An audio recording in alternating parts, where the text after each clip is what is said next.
Good morning, ladies and gentlemen. Once again, a very warm welcome to all our distinguished guests present here with us today for the India Satcom 2026. May we request everyone to take their seats as soon as possible. We also request for all mobile phones to be kindly kept on to silent mode. Okay. I'll ask him.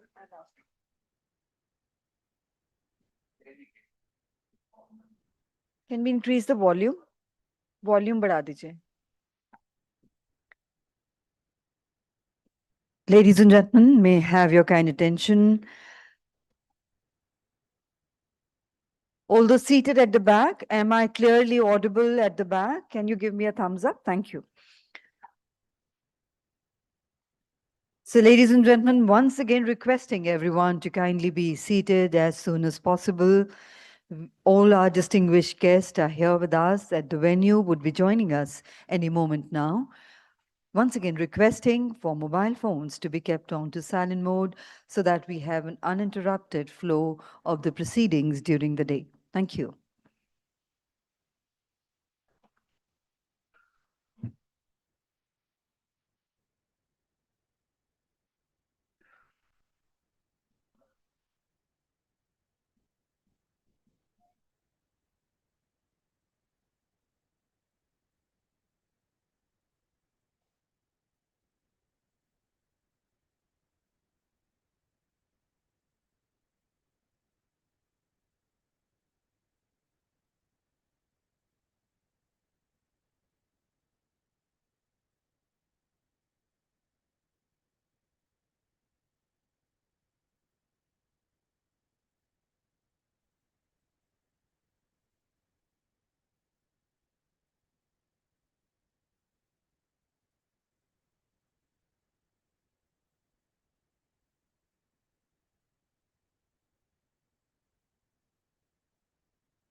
Ladies and gentlemen, we are ready to go ahead with the proceedings, and I have the proud privilege in inviting on stage Honorable Chief Guest, Professor Abhay Karandikar, Honorable Member, Niti Aayog.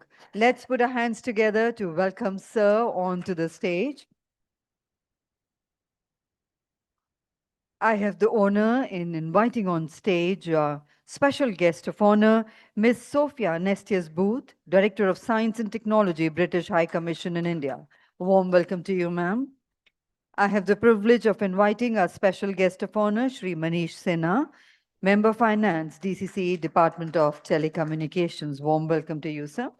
A great honor to welcome Srimati Aruna Sundarajan, IAS retired chairperson, BIF.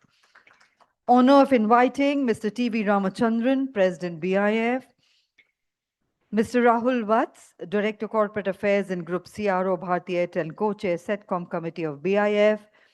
He would be joining us shortly. And Mr. P.J. Nath, MD and CEO, Tata Nelco Limited and Chair Setcom Committee, BIF. Ladies and gentlemen, before we go ahead with the proceedings, we would like to inform all our distinguished audience that Honorable Minister of Communications, Sri Sindhya ji, who was supposed to be gracing the inaugural session, is not able to make it today due to some unavoidable prior important engagements. So we will have to move ahead with the proceedings without the Honorable Minister Sir's gracious presence. Namaskar and good morning. Honorable Chief Guest, Professor Abhay Karandikar ji, Member Niti Aayog. Our special guests of honor, Ms. Sophia Nestius Booth, Director of Science and Technology, British High Commission in India, Shri Manish Sinha ji, Member Finance, DCC, Department of Telecommunications, distinguished dignitaries, senior representatives from the Government of India, regulators, leaders from the satellite and telecommunication industry, technology experts, innovators, members of the academia, representatives of international organizations, distinguished guests, ladies and gentlemen. A very warm welcome to India Satcom 2026, the 10th edition of the flagship India Satcom Summit, which is being organized by the Broadband India Forum, the think tank for digital transformation. This event is supported by Ministry of Communications, Ministry of Information and Broadcasting, Department of Telecommunications, and InSpace. Ladies and gentlemen, we are honored to have the gracious presence of eminent dignitaries on the dais with us today. And may I request Srimati Aruna Sundarajan ma'am to do the honors of welcoming our honorable chief guest, Dr. Professor Abhay Karandikar sir, with a floral bouquet.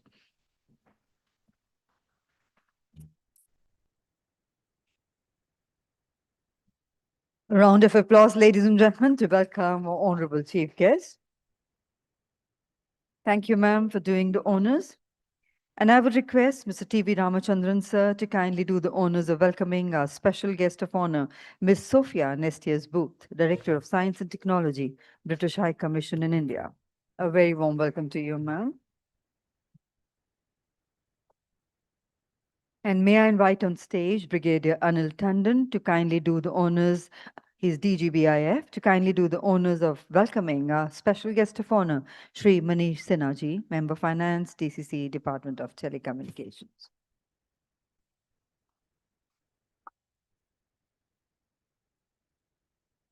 And I would once again request Mr. T.V. Ramachandran, sir, to do the honors of welcoming Srimati Aruna Sundarajan, ma'am, with a floral bouquet.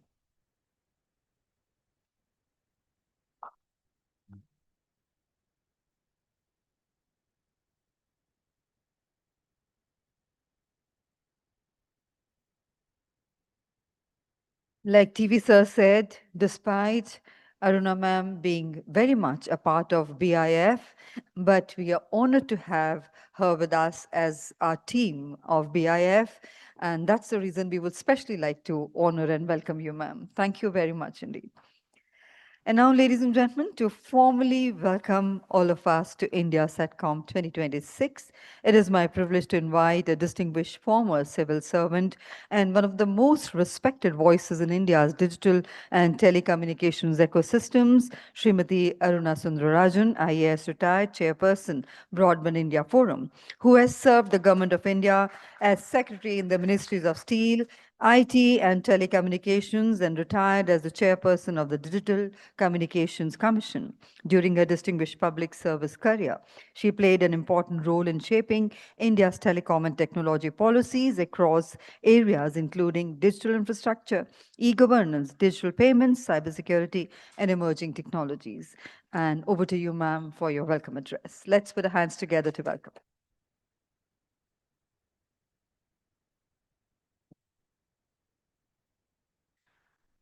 A very good morning to all of you. Our chief guest for today, Professor Abhay Karandikar from Niti Aayog. Our special guest of honor, Ms. Sophia Nestius Booth, Director of Science and Technology from the British High Commission in India. My colleague and the inspiration and motivation for all our events in BIF, Mr. T.V. Ramchandran.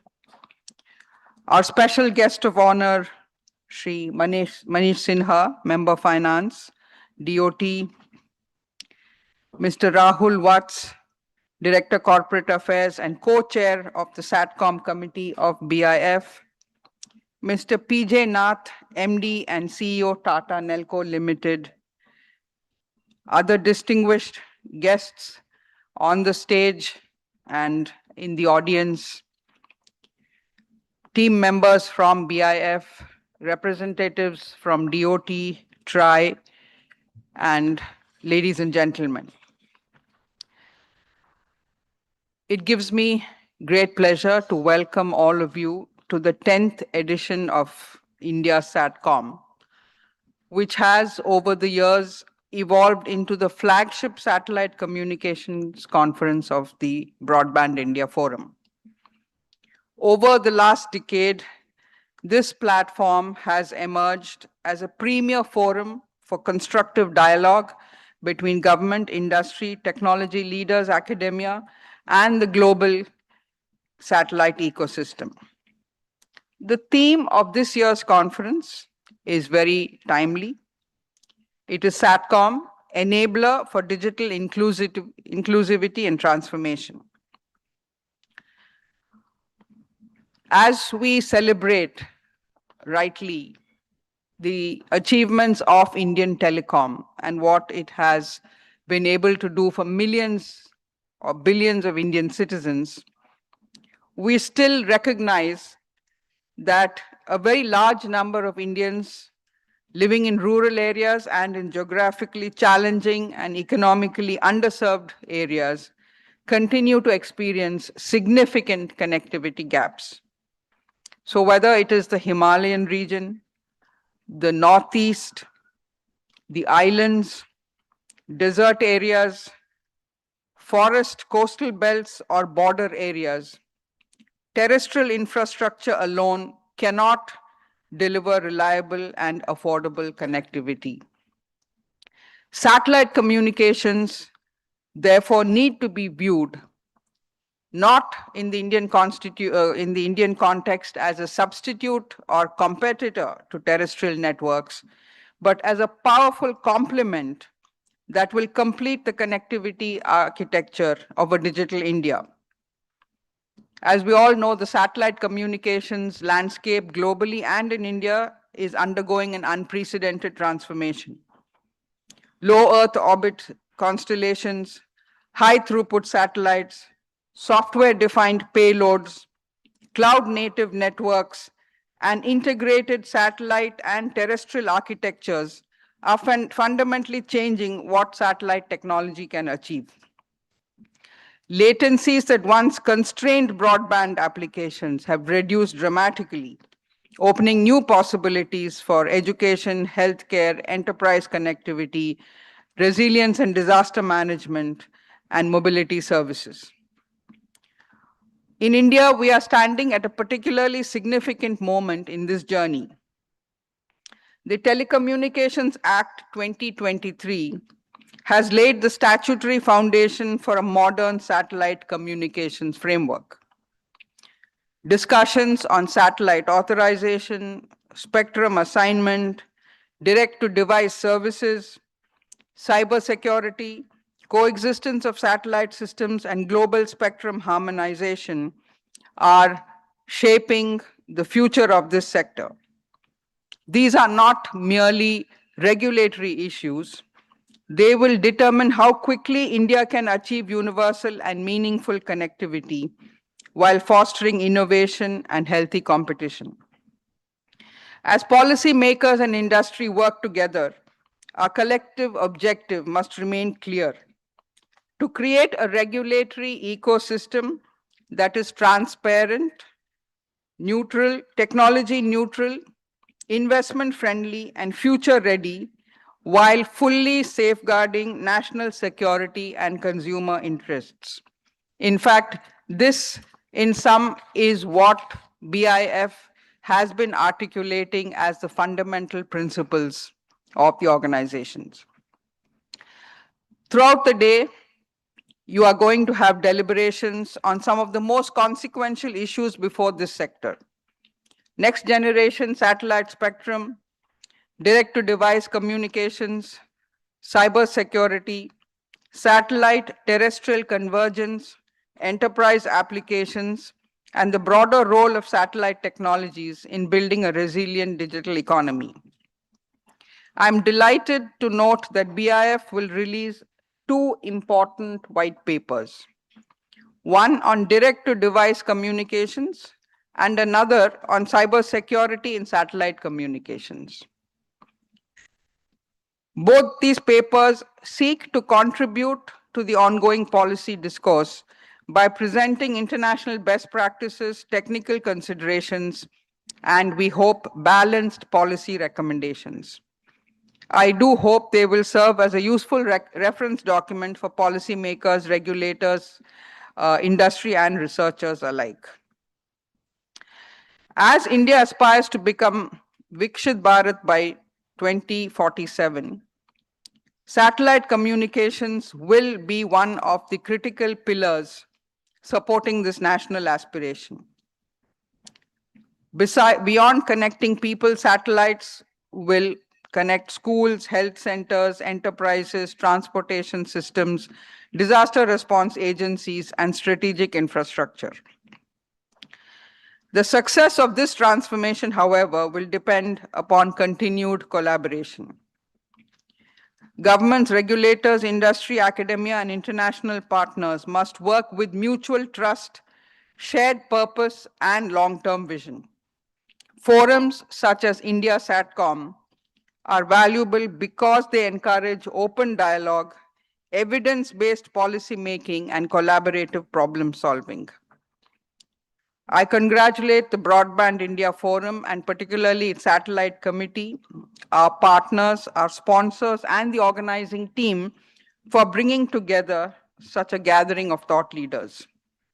I hope that today's discussions will generate valuable insights and actionable recommendations that will help shape India's satellite communication ecosystem for the years to come. With these words, once again, I extend a very warm welcome to all of you.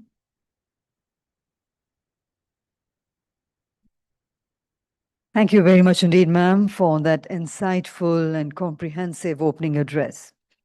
Ladies and gentlemen, it is now my privilege to invite for the context setting Mr. P.J. Nath, Managing Director and CEO of Nelco Limited and Chair of the Satcom Committee of Broadband India Forum. He's a highly experienced telecom and enterprise technology professional and has led Nelco as Chief Executive Officer since 2011 and brings more than 3 decades of experience across IT, telecom, and enterprise services, having worked with organizations including Wipro, Tata Communications, and Sifi Technologies. So let's put our hands together to welcome Mr. P.J. Nath for the context setting.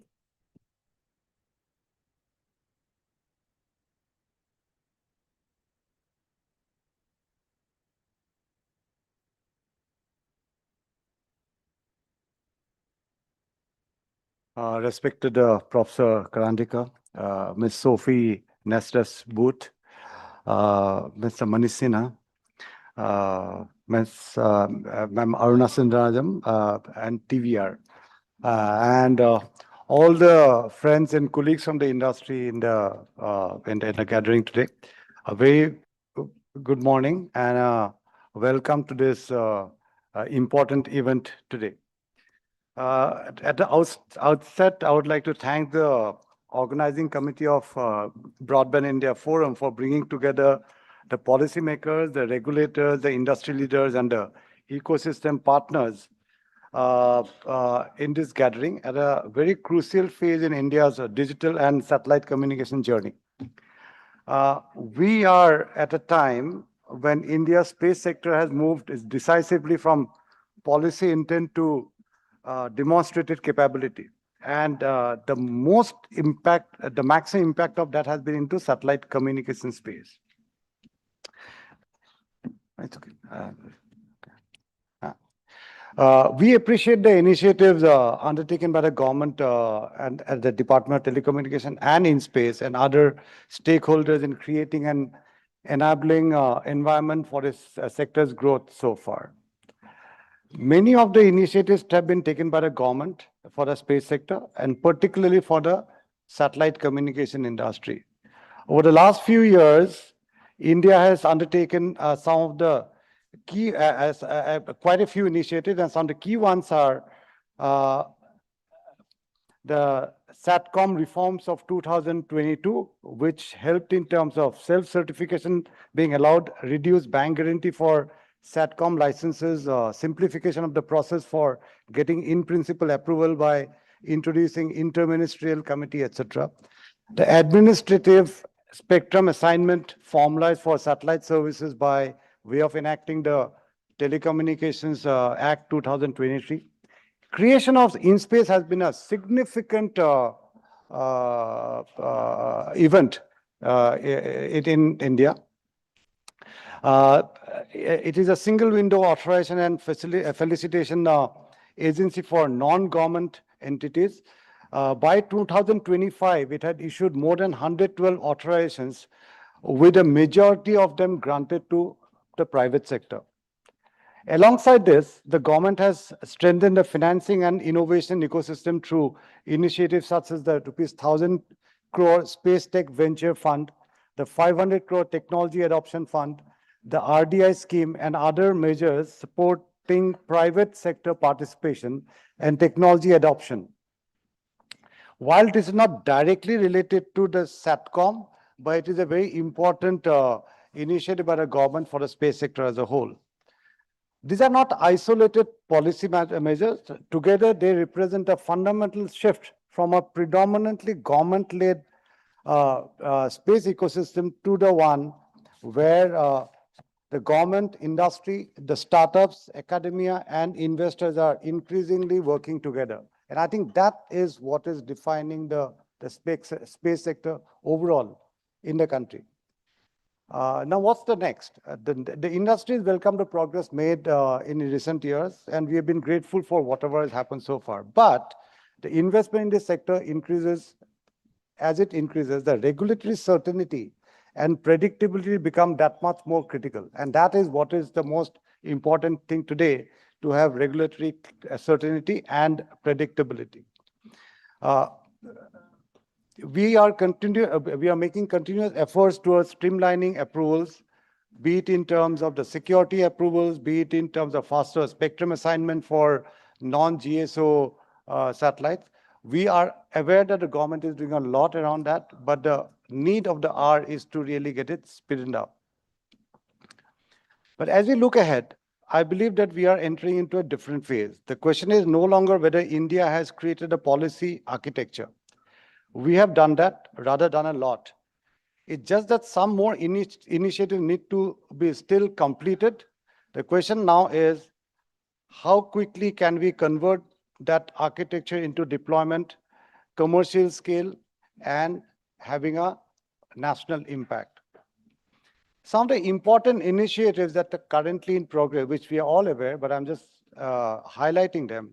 One is a framework for administrative spectrum assignment for non-NGSO based Satcom, and this is a need of the hour for the industry, and then this has been worked on, and that's an ongoing initiative.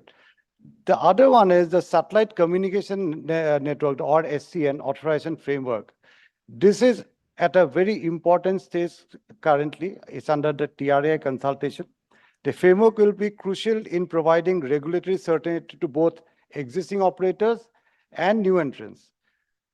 Now, the TRA consultation paper is in progress, and the industry has given several important inputs in terms of technical as well as commercial and other related areas. And we are quite hopeful that the regulators will consider all the industry inputs and come with a framework which is very progressive for the country.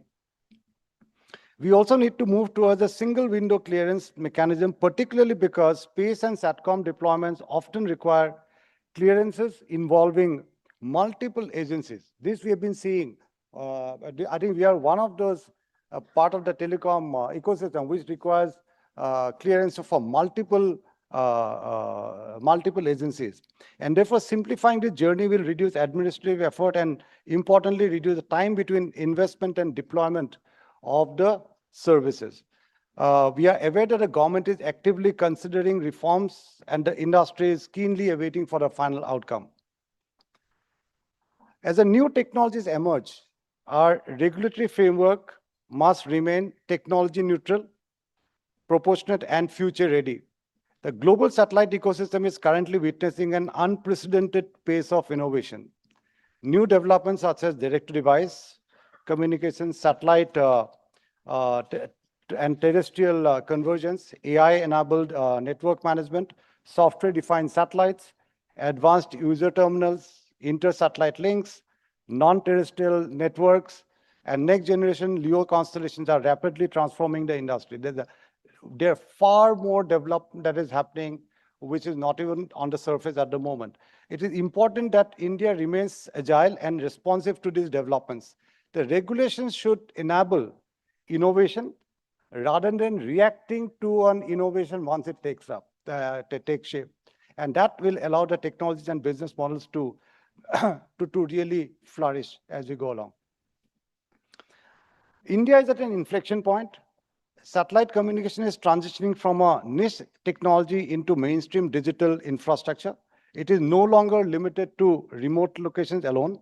It is fast becoming an integral part of our national digital fabric, supporting broadband, mobility, enterprise connectivity, defense, disaster recovery, IoT applications, and more. With GEO, MEO, and LEO constellations all coming into their own, the industry is seeing unprecedented opportunities for truly ubiquitous connectivity in the country. We all know that despite the remarkable progress made in terrestrial network, there remain geographically challenging locations where satellite continues to be the most reliable and cost-effective solution now, and we believe it is likely to remain the future as well. Satellite has a pivotal role to play in rural and remote broadband, border and island connectivity, maritime and offshore communications, in-flight connectivity, disaster management communications, and digital inclusion for underserved communities.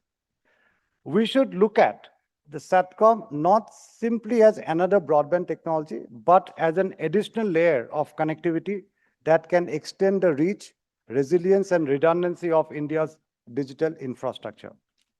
Direct-to-device, the next frontier. This is one of the subjects which has been talked globally and said to be the next frontier of growth for satellite communication. One of the most exciting developments in this global satellite industry has been the emergence of direct-to-device, and which impacts both the consumer and the enterprise IoT applications. Satellite D2D is much more than direct to mobile connectivity. It is also about connecting millions of sensors, machines, and other devices in remote and underserved locations where terrestrial networks cannot reach. From agriculture, smart agriculture, to environmental monitoring, to maritime, logistics, utilities, and critical infrastructure. This can unlock a vast new opportunity for affordable, reliable, and ubiquitous connectivity. D2D should be viewed as a complement to terrestrial mobile networks and not as a substitute. And I think that is where the focus should be. D2D can also become a key pillar for national resilient infrastructure during cyclones, floods, earthquakes, or terrestrial network outages. It can provide an essential fallback communication capability when it matters the most. To realize the full potential of satellite IoT, India needs an enabling and technology-neutral framework that recognizes IoT as an important direct-to-device opportunity alongside direct-to-mobile. We need appropriate spectrum access, simple and affordable devices, seamless integration with terrestrial networks, and an ecosystem that can support millions of connected sensors and assets across all terrains. And government can also play a catalytic role in promoting satellite-enabled IoT across key market segments. India has unique opportunity to build a globally competitive satellite communications ecosystem. I think we should look at India as not as an industry which will consume the technology which is developed outside. But time has come when India can actually build technologies, we can launch satellites, we can do far more than merely taking technology which have been coming from overseas. I think that is where India is going, and that is what needs to be promoted. And that is where we need the support of the government.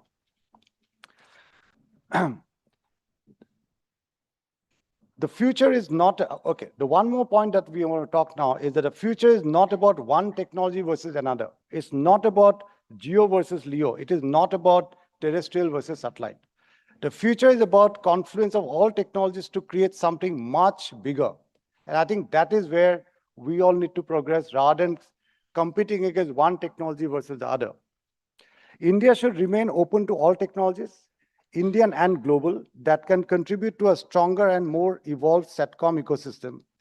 Our regulations too must remain technology neutral and future ready, enabling GEO, MEO, LEO, direct-to-device, and other technologies yet to come to complement each other. The openness and flexibility will be key to making India a global leader in Satcom. Let us take this forum to openly brainstorm and exchange ideas on how we can take the Satcom industry to the next level and be best in the world. Together, we can build an ecosystem that is innovative, secure, affordable, resilient, and capable of connecting every citizen, every enterprise, and every corner of the country. Thank you once again. And on behalf of BIF, we look forward to the ideas and outcome that will emerge from this forum. Thank you.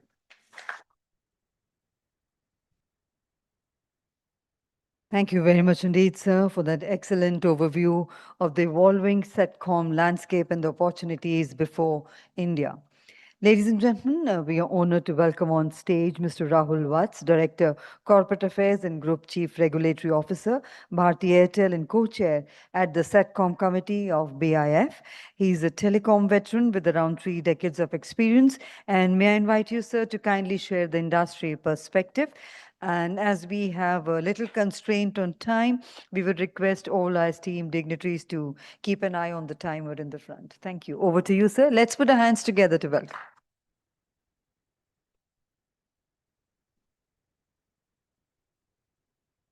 Good morning to everybody.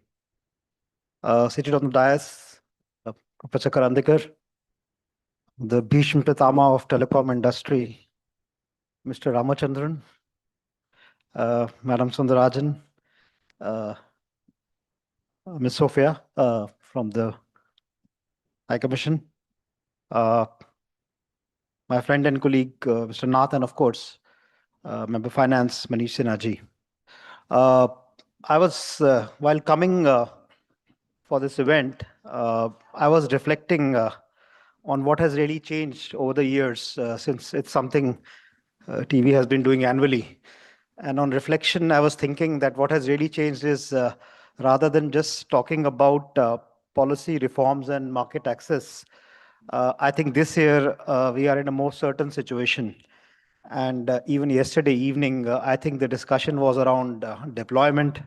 It was around how will we integrate with the mobile system and what is going to be the scale of the satellite rollout. So I think this is what has really changed over the years as we start looking at Satcom in a very different perspective. Uh, when we started out, satellite seemed to be, and particularly with our investments, including Her Majesty's investments in OneWeb, for which we are a shareholder, was really focused upon satellite as an alternate technology.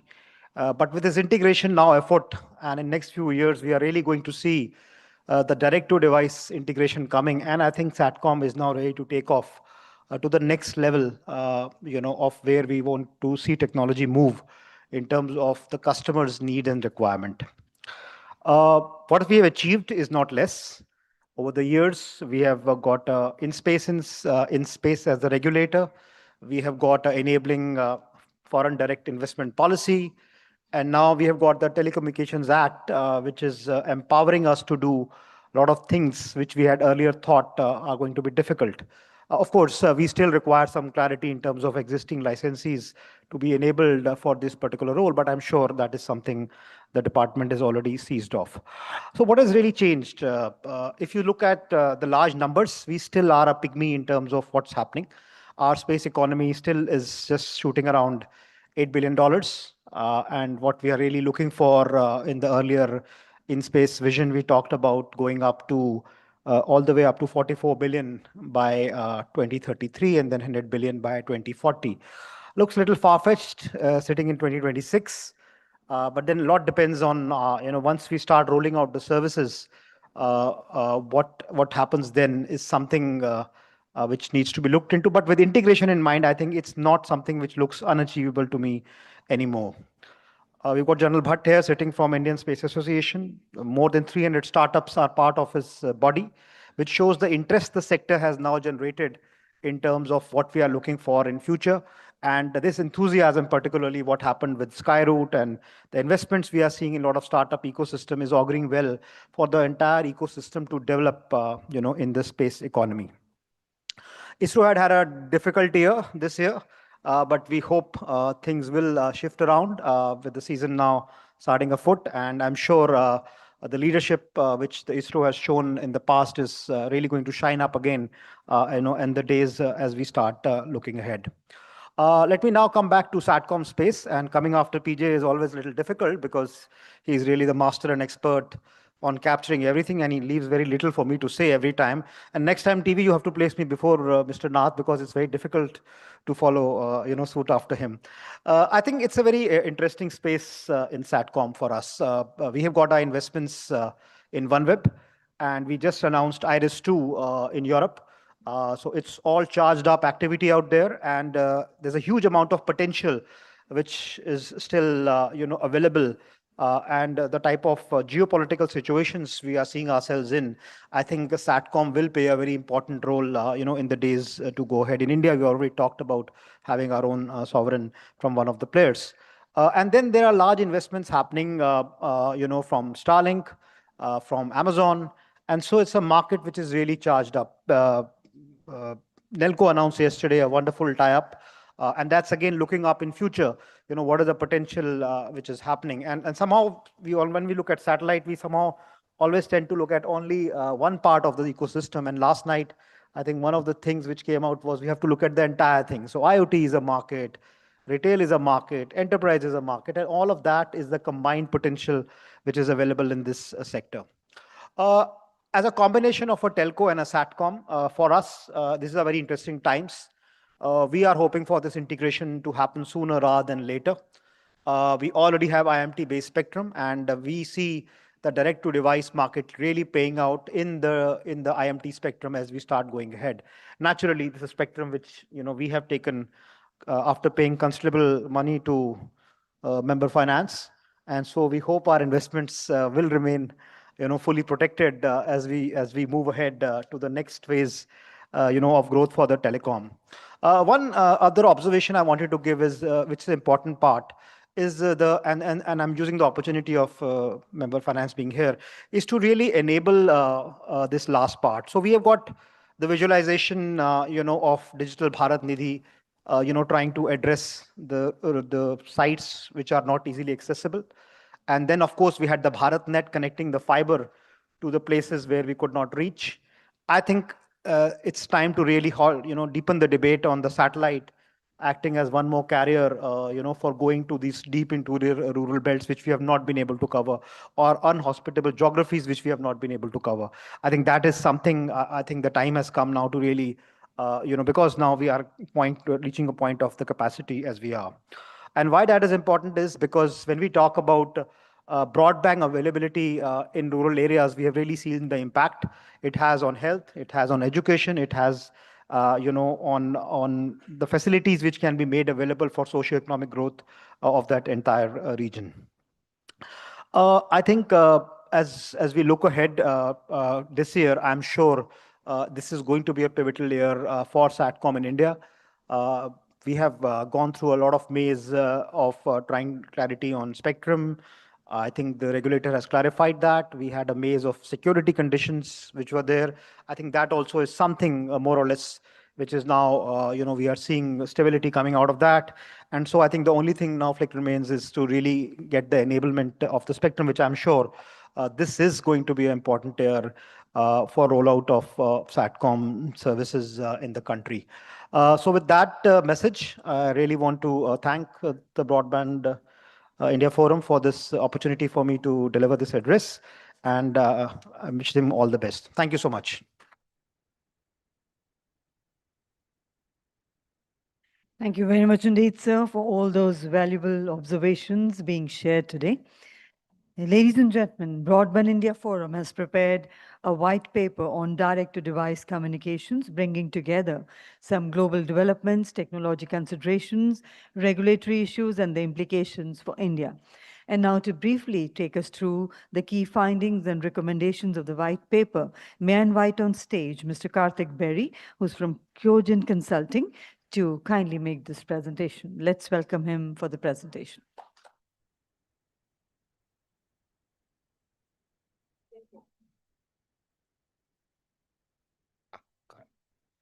Hi, good morning, everyone. Yes, we're live. 5%, 350 million, and 4. If I can ask you to park these numbers, I'll come back to them towards the end of my presentation.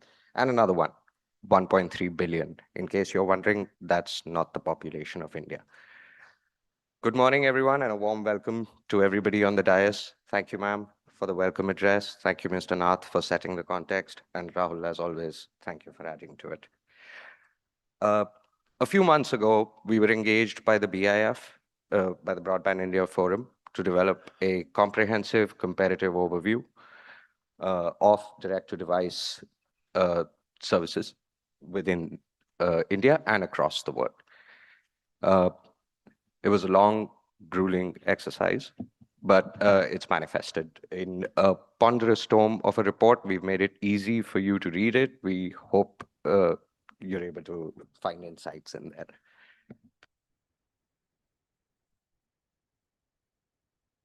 Yes. Our research started with a broad question. What does the D2D landscape look like when evaluated from a systems thinking and a first principles point of view? To that end, we reviewed developments in D2D across several key jurisdictions and evaluated each across a number of parameters, connected parameters across each, all the way from standards, spectrum, regulation, to the commercial models we see being currently deployed and the business models that are in play in the market. A shared vocabulary was important. When we started looking at D2D, we very quickly discovered that D2D can mean a lot of different things depending on who you're talking to. And a simple taxonomy was needed for us to take the research further as well as expand on it. So for the purposes of this research and this report, when we refer to D2D, we're talking about it being split right down the middle along general use cases as well as target audiences. So on the one hand, we have direct to cell, which is SIM enabled, it's mobile centered, and on the other is satellite to IoT. This simple division actually told us something as we looked into D2D a little more. Almost everything we read had to do with direct to cell, but there was hardly any mention of an operational market that is currently already taking hold. So satellite to IoT is a far more commercially real market at the moment than direct to cell, but they're both on the page. Consumer D2D in its current form is becoming coverage assurance. It's a way for mobile network operators to fill that last gap and the hard to connect tail of connectivity. It's always been that last 5%, and for reasons that are varied, sometimes it's uneconomic to extend a network, sometimes it's infeasible. But what we saw that consumer D2D is actually taking hold in the market, and across every geography that we studied, from North America, Europe, APAC, to LATAM, which wasn't part of our target set, but we did find evidence there as well. The live service is text, it's SOS, and it's emergency focused. But richer services are also being piloted in certain markets. So that tells us where this is headed. Enterprise and IoT, on the other hand, they were following a completely different rhythm. This is an already operational market, and it runs mostly on operational value. So the value of a sensor or a remote module getting connectivity remotely, and previously this would be something that you would send out a field technician to review, to manage, to report back on. So there's a tangible cost advantage here, which allows for this to be a more real commercial market at the moment. We saw there was one market and 4 routes to potential users. You had the OEM-led proprietary model. This is Apple and Global Star, a highly closed ecosystem, but it allows them to bring certain D2D services to market. So everything onwards from an iPhone 14 in select jurisdictions allows for basic services to be delivered over a handset. We then saw the MNO-led wholesale model. Now, this is by far the most dominant model we observed while we studied the D2D ecosystem. It's when a satellite operator and an MNO, sometimes they're wonderfully rolled into one, like in the case of Airtel. So the MNO-led wholesale model allowed for a lot of services to reach the market a lot quicker. We also saw SMS-first approaches, such as Link. It seems to center its entire value proposition on that. And it says we enable basic services on traditional mobile networks. The enterprise IoT NTN segment, of course, has its own roots to its own customers. And that's where we found NTN providers, platform integrators all playing a role. The MNO satellite partnership model deserves a special mention.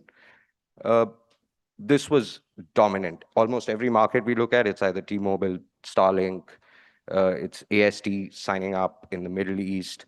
So we've got lots of markets already covered, but what was it? Why was it that this model tends to dominate? It's because there's a symbiotic relationship given where D2D is at the moment. The satellite operator brings the coverage, the payload, the beams, and the space network ops. And the mobile operator brings identity, entitlement, plans, and the customer relationship. Of course, running across is the spectrum relationship as well. But for the consumer, this has been convenient because it's manifested in a service that's easy to understand. It's a familiar path, it's a familiar service, and a familiar service model. They're used to their monthly bill, and this has allowed for this service to come out. Another thing that was noteworthy here when we started looking at the D2D or the mobile network operator and the satellite company partnership, the value proposition here for an MNO is, while not exclusively, It's significantly the ability to guarantee to their consumers increased coverage over what they already offered. So everywhere, it's almost universally being pitched that way. Everybody's favorite, the regulatory section. We found this to be equally diverse.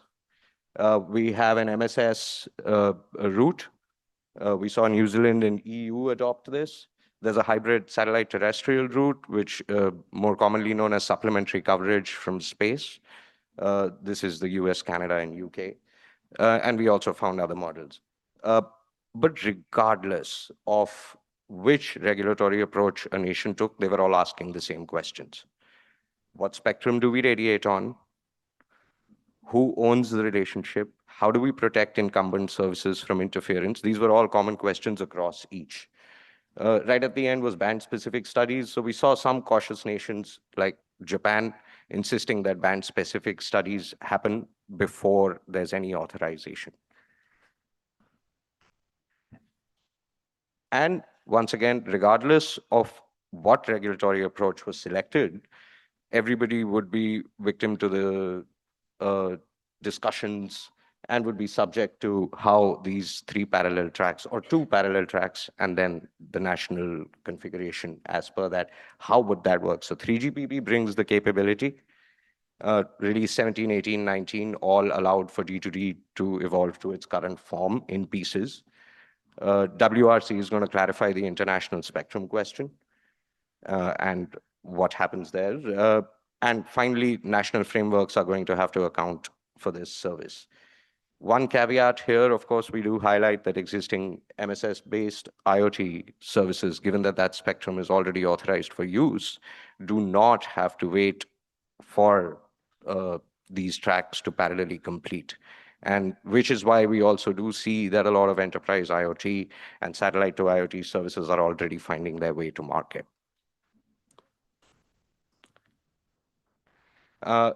We had three scenarios where we're going to leave these out. Now, very quickly, back to the three numbers, or the two sets of numbers, 5%, 350 million, and 4.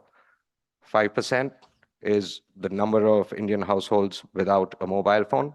350 million is the number of households. 4 is the average number of people per household.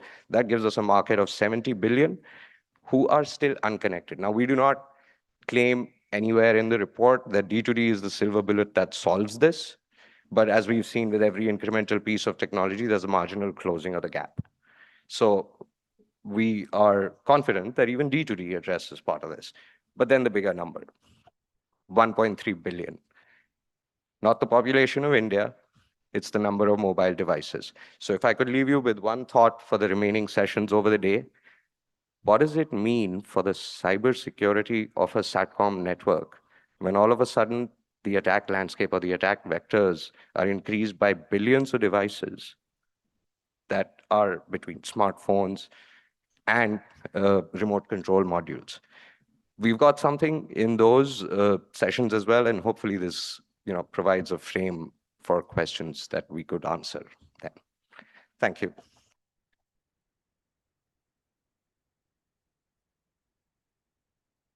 Thank you very much indeed.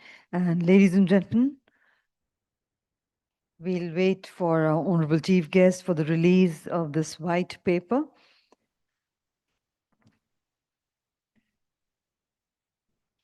So as we have come to the formal release of the white paper on direct-to-device communications,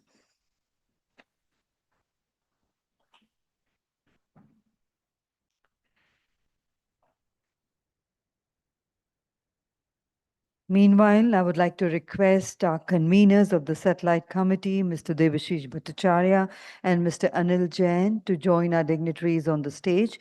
I would also like to request Brigadier Anil Tandon to join our dignitaries for the release of the white paper.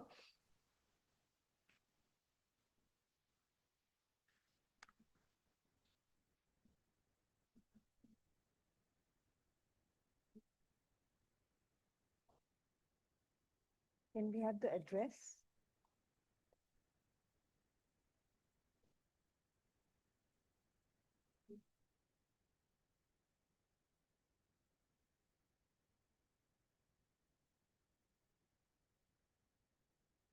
So, ladies and gentlemen, we are pushing back the white paper release a bit and would like to invite our special guest of honor, Sri Manish Sinha ji, Member Finance, Digital Communications Commission, Department of Telecommunications, who has been serving as Member Finance of the DCC since July 2020. And we have, really sorry, extremely sorry, sir, we have our honorable chief guest here, and we would like to go ahead with the release of the white paper requesting Professor Karandikar, sir, to kindly do the honors along with our distinguished dignitaries. Also requesting to join the conveners of the Satellite Committee, Mr. Debashish Bhattacharya and Mr. Anil Jain. We would also invite Atul Jain. We also request Brigadier Anil Tandon, DGBIF, to kindly join the dignitaries on the stage for the release.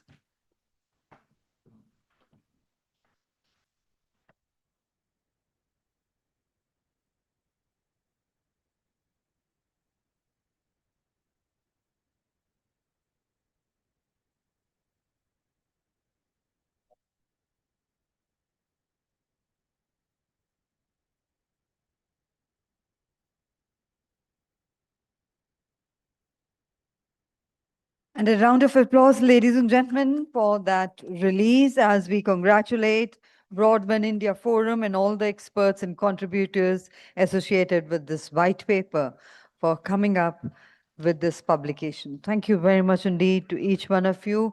Thank you to our honorable chief guests and dignitaries.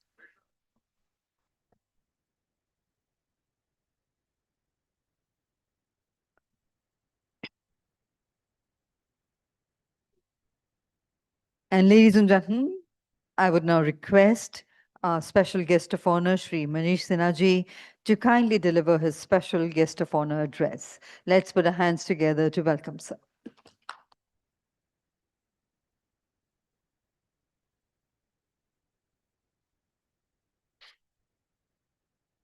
Good morning. The chief guest of the day, Mr. Abhay Karandikar, Member Niti Ayog, Srimati Aruna Sundarajan, Chairperson BIF, TV Ramachandran, President BIF, somebody I have worked with for a very long time, Madam Sophia, Mr. Nath, Rahul, other distinguished colleagues from the government, representatives from the space and telecom industry, members of the Broadband India Forum, ladies and gentlemen. It's always a privilege to attend this particular event organized by the Broadband India Federation, and it has reached the 10th edition. I would like to congratulate BIF into bringing together all the stakeholders year after year and in some ways contributing to the shaping of the future of satellite communication in India. The theme is very apt, the inclusivity, digital inclusivity is something that the entire objective of the government concentrates upon. And also the transformation of the delivery of telecom services is very relevant to our national development journey.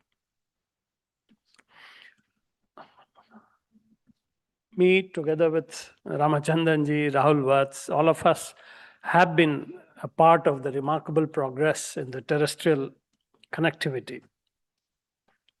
We have seen it grow from a very nascent stage to the kind of humongous connectivity all over the country that this particular network provides. Yet, repeatedly, again and again,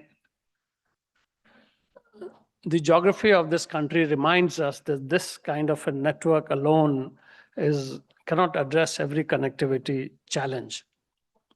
From the Himalayas to the Northeast, to our islands, to the deserts, to the various border areas, vast coastline, all these areas, it's not everywhere it is possible to lay fiber or deploy towers. It can be sometimes very difficult, time-consuming, commercially challenging. So our objective should be not to view ourselves in terms of terrestrial competing with satellite, but it should form a complementary layer for a national connectivity architecture. On Sunday, I was watching a new series which is quite popular called the Safed Sagar. And there was a dialogue in it which said, जहाँ थल सेना नहीं, जहाँ जल सेना नहीं, वहाँ पे वायु सेना है. So जहाँ पे फाइबर नहीं, जहाँ पे टावर नहीं, वहाँ पे सैटेलाइट कम्युनिकेशन है.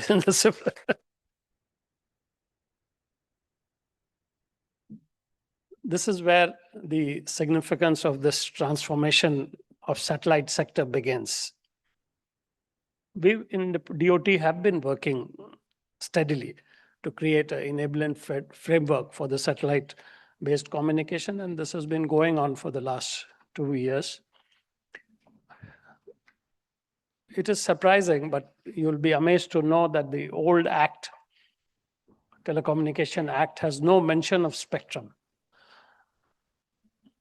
So we have provided a modern statutory foundation for spectrum assignment, including satellite spectrum, in the new Telecommunication Act in 2023. At the same time, we are also progressing to provide authorization methodology, licensing framework, so that satellite networks become an integral part of the mechanism of service delivery. And we also work in close coordination with the Department of Space, InSpace, and other stakeholders. After all, we are in the business of delivering broadband to the customers.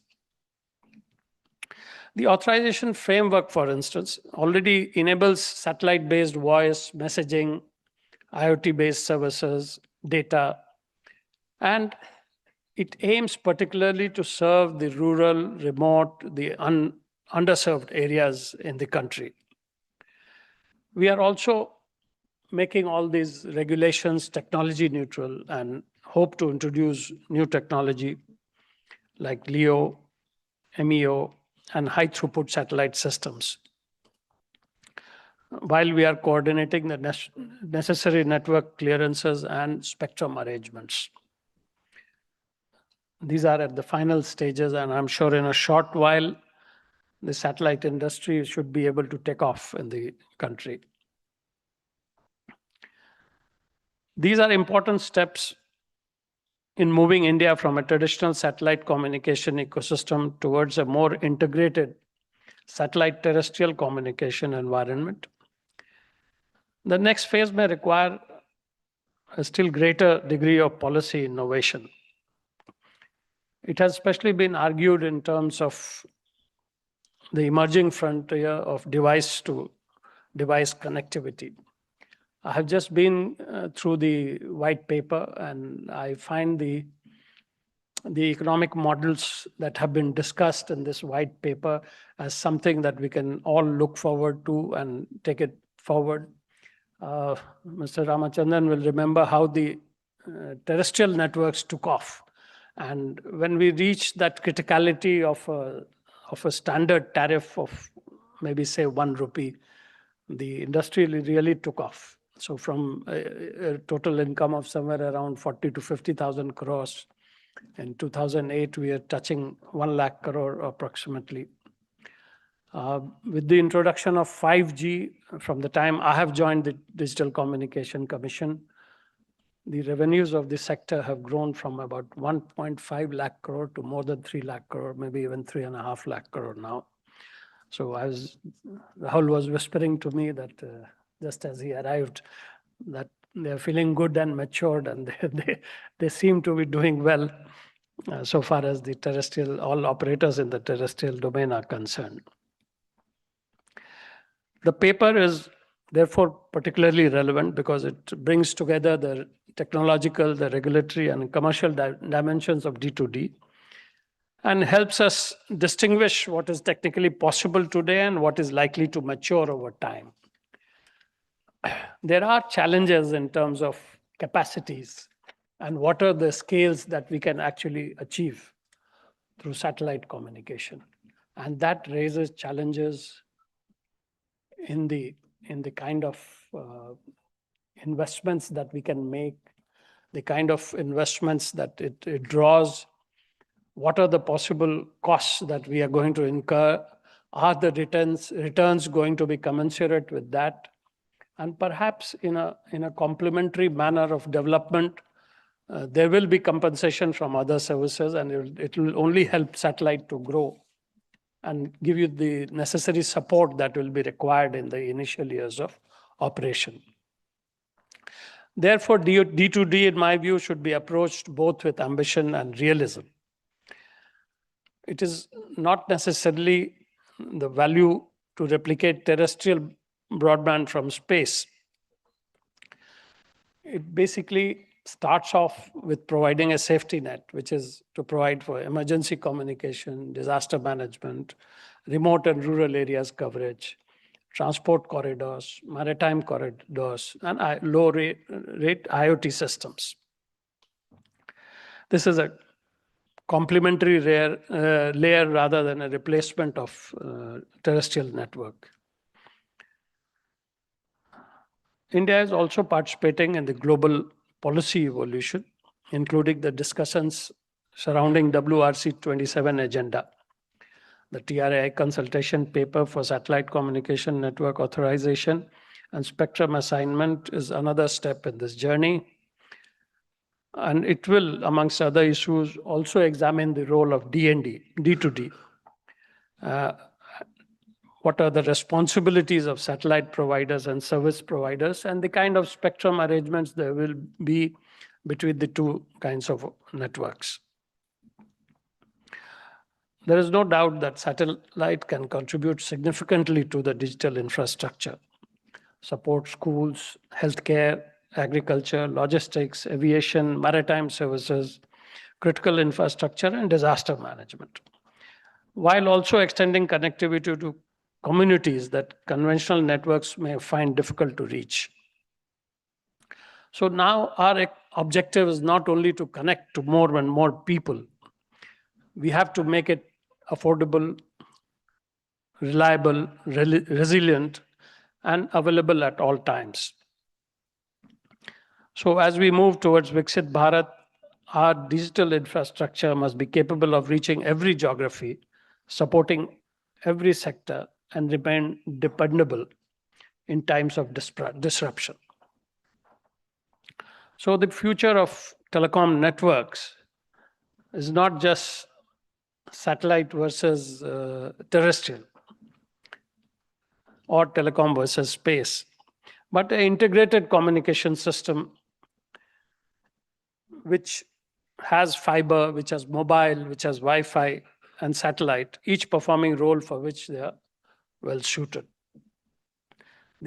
The policy challenge is to build bridges between all these technologies.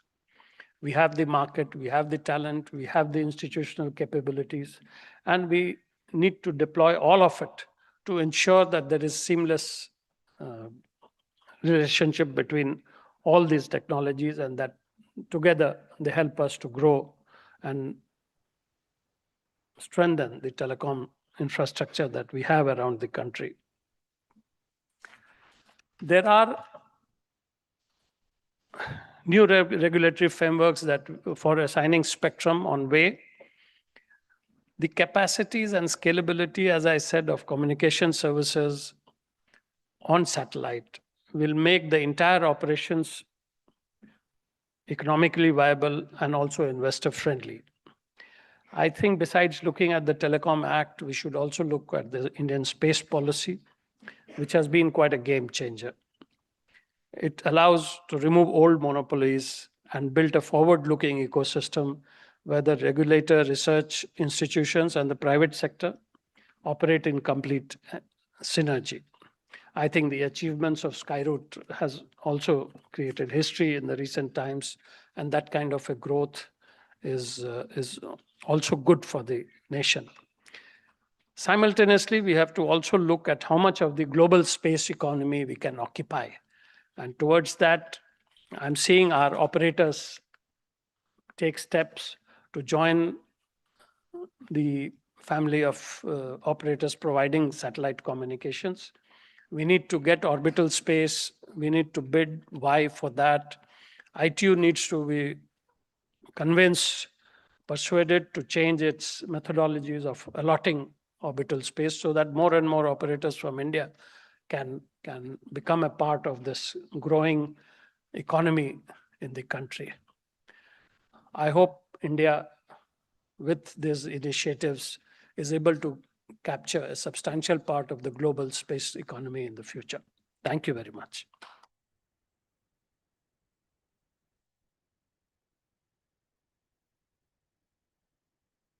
Thank you very much indeed, sir, for that insightful address. Your remarks have brought into focus an essential dimension of the Satcom debate, the need to ensure the technological ambition is supported by sustainable economics.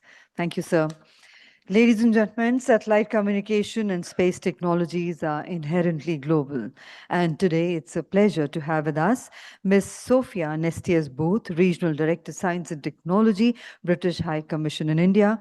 In her role, Ms. Booth is closely associated with strengthening science and technology engagement involving India and United Kingdom, particularly as both countries deepen cooperation across emerging and strategic technologies.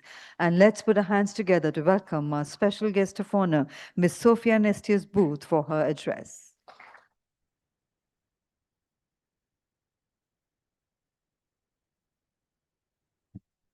Good morning, and thank you so much to our hosts. It's been really inspiring to hear of your mission over the last few addresses, and to our distinguished guests. It's fantastic to share a stage with you today. The UK is honoured to join as country partner at this landmark 10th edition of the BIF conclave.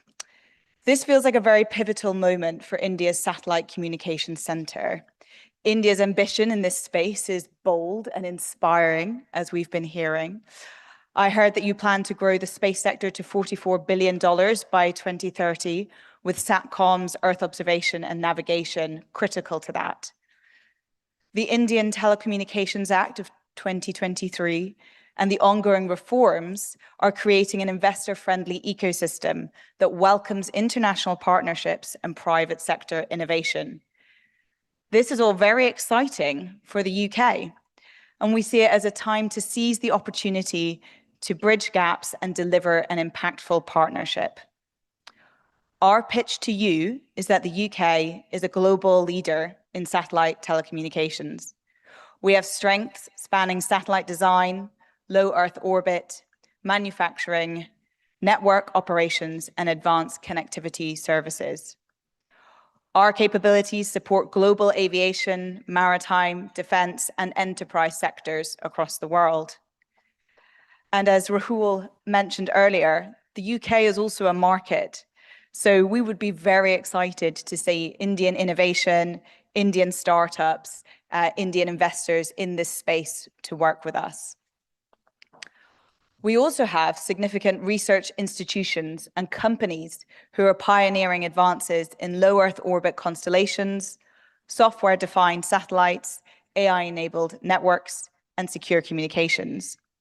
As part of this, space is a priority industry for the UK, with satellite communications amongst the subsectors that will benefit from our £80 million of targeted funding over the next 5 years.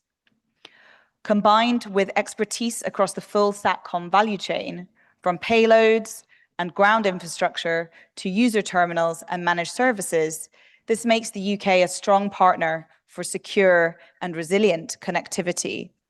And we want to partner with you. So we heard from our previous speaker that India is not a consumer in this space. You are shaping the technology and a global leader in this space. So we would really like to partner in our research with you. I believe that we are natural partners.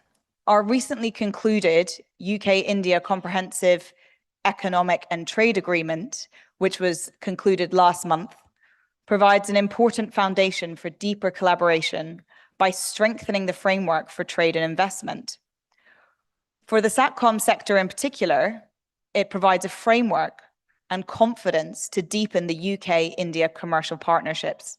strengthen supply chains, accelerate innovation, and enable business in both countries to bring new technologies and services to market more quickly.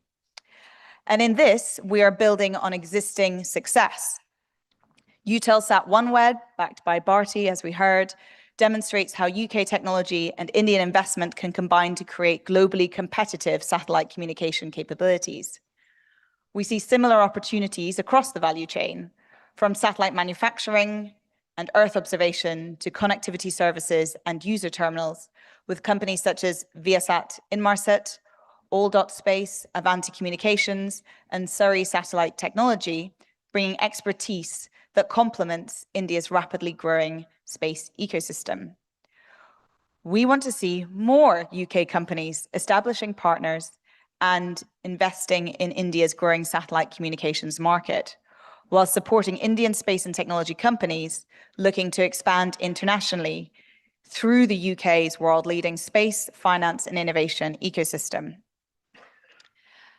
And our collaboration goes beyond just trade. We aim to co-create the technology that underpins the future of satellite communications. Last year, Prime Minister Modi and the UK Prime Minister announced the UK-India Centre for Innovation and Connectivity, where we will combine the UK's expertise in small satellite manufacturing and data applications with India's strengths in scaling, commercialization, and research. This is a considerable research project which we hope to launch shortly and is a landmark project under the UK-India Telecom Security Initiative. So in summary, our ambition is aligned, our capability is complementary, and I hope those of us here today can use this forum as a platform to advance our collaboration. And in that, thank you so much, and I look forward to working with all of you. Thank you. Thank you very much indeed, ma'am, for sharing that valuable international perspective with us. Ladies and gentlemen, our honorable chief guest, Professor Abhay Karandikar, sir, member Niti Aayog, is one of India's distinguished academics, technologists, and policy leaders in telecommunication and wireless networking. So let's put our hands together to welcome our honorable chief guest for his address. Thank you very much, Srimati Aruna Sundarajan ji.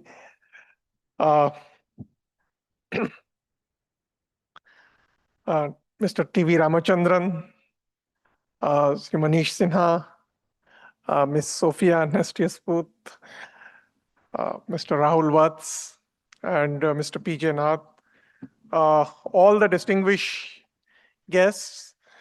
It is indeed my pleasure to be a part of this Broadband India Forum's 10th edition on this Satcom, whose theme today is on the digital inclusion.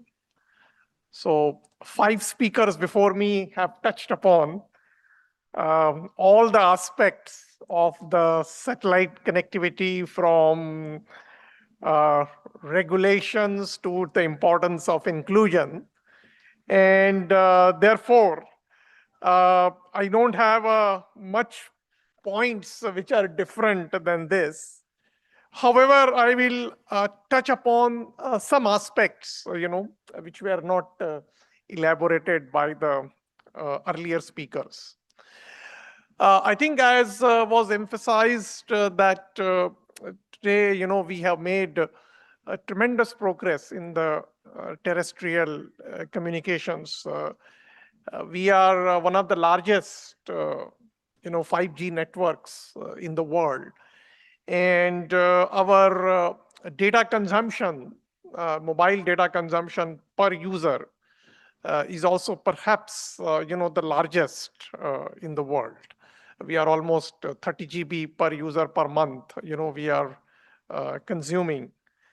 And given the scale of connectivity and the populations that we have, there is perhaps even more potential of increasing the data consumption.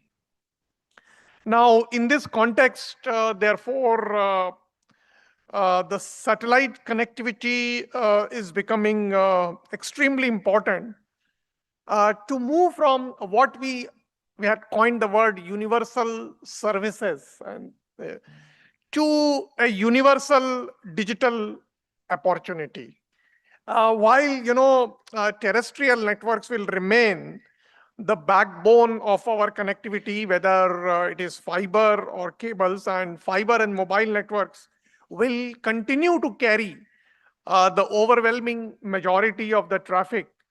But there will always be the locations, places where extending fiber or building the conventional mobile infrastructure is difficult, or it is expensive, or it is slow. And therefore, I think we should not be looking at the satellite and terrestrial technologies as a competing, but as a matter of fact,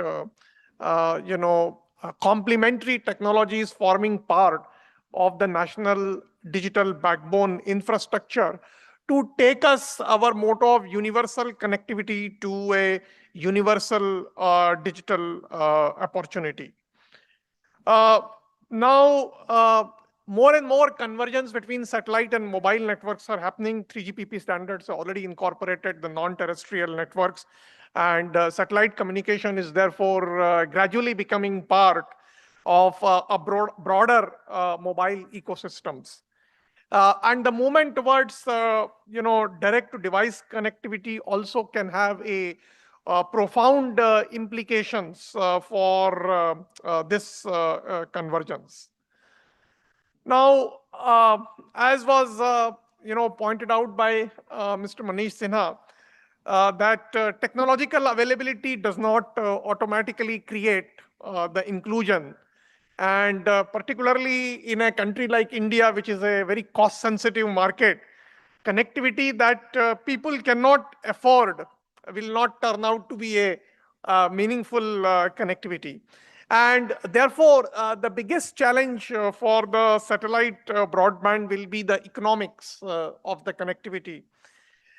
So we definitely need and the spectrum availability and the regulatory clarity. But we also need innovations not only in the satellite but also more importantly in the ground terminals, in the antennas, in the chipsets, in the devices, and also in the user equipments and handhelds. In fact, today, for example, the user terminals handhelds, in the case of satellite communications, remain a significant part of the satellite broadband costs. And definitely, we need to create an innovation ecosystems to bring down the cost. It was also, India's space policy was talked about, and with now a very robust startup ecosystem in the satellite space, we can have an opportunity to develop not only the rocket launches and the satellites, but the low-cost satellite communication terminals, which can be, designed for the Indian conditions and the Indian scale as well.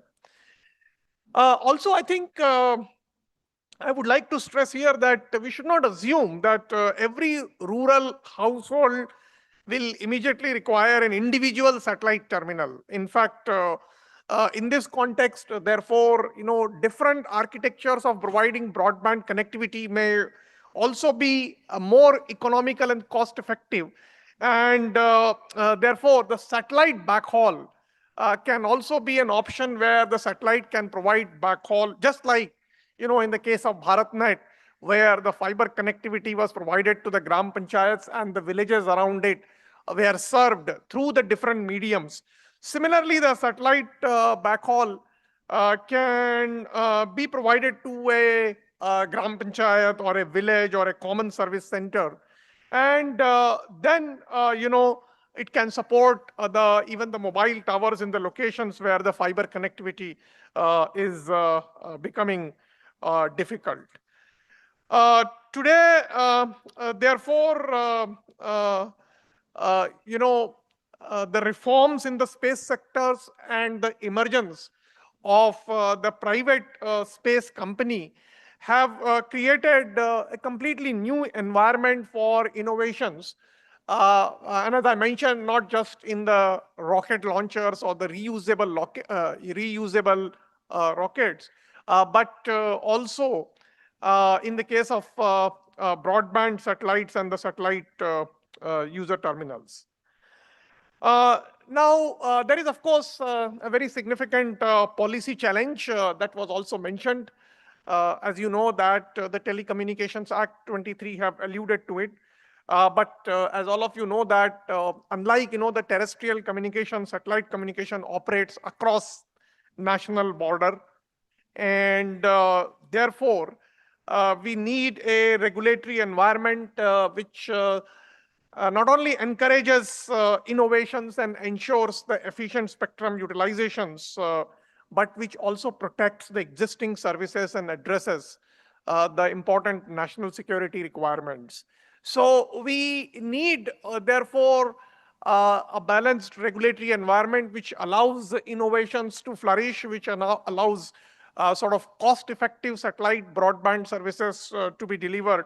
But at the same time, it also addresses the national security concern. So finally, I would like to sort of conclude one thought that in the connectivity, there was something like in the history of the telecommunication, the geography was determining the connectivity. So in the earlier days, if you lived near a telephone exchange, then you can get a telephone. If a fiber reaches your neighborhoods or the households, then you could get the broadband. And if there is a mobile tower near your village, then you can access the internet. But actually, the satellite communication has fundamentally altered that. Now, the connectivity no longer needs to stop where the road or the fiber or the mobile tower stops. The sky itself can become a part of the digital infrastructures. In our country, we have demonstrated that any technology, when it is combined with scale, enabling public policy and innovations, it can transform the society. And we have done this, whether it is the digital public infrastructures or the cellular mobile communications, giving affordable mobile broadband.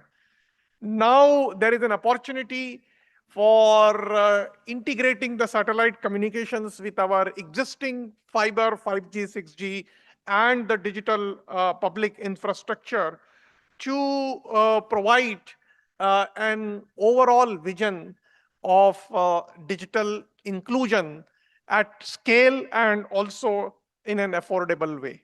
So thank you very much for making me a part of this discussion.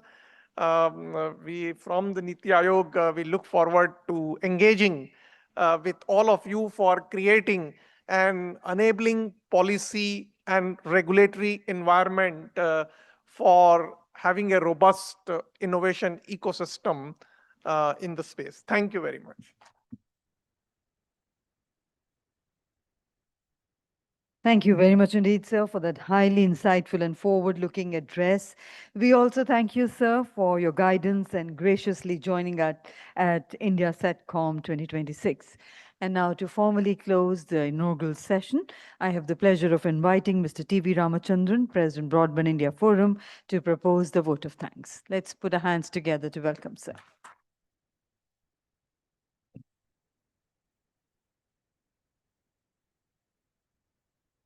Thank you, Swapna. Good morning, ladies and gentlemen.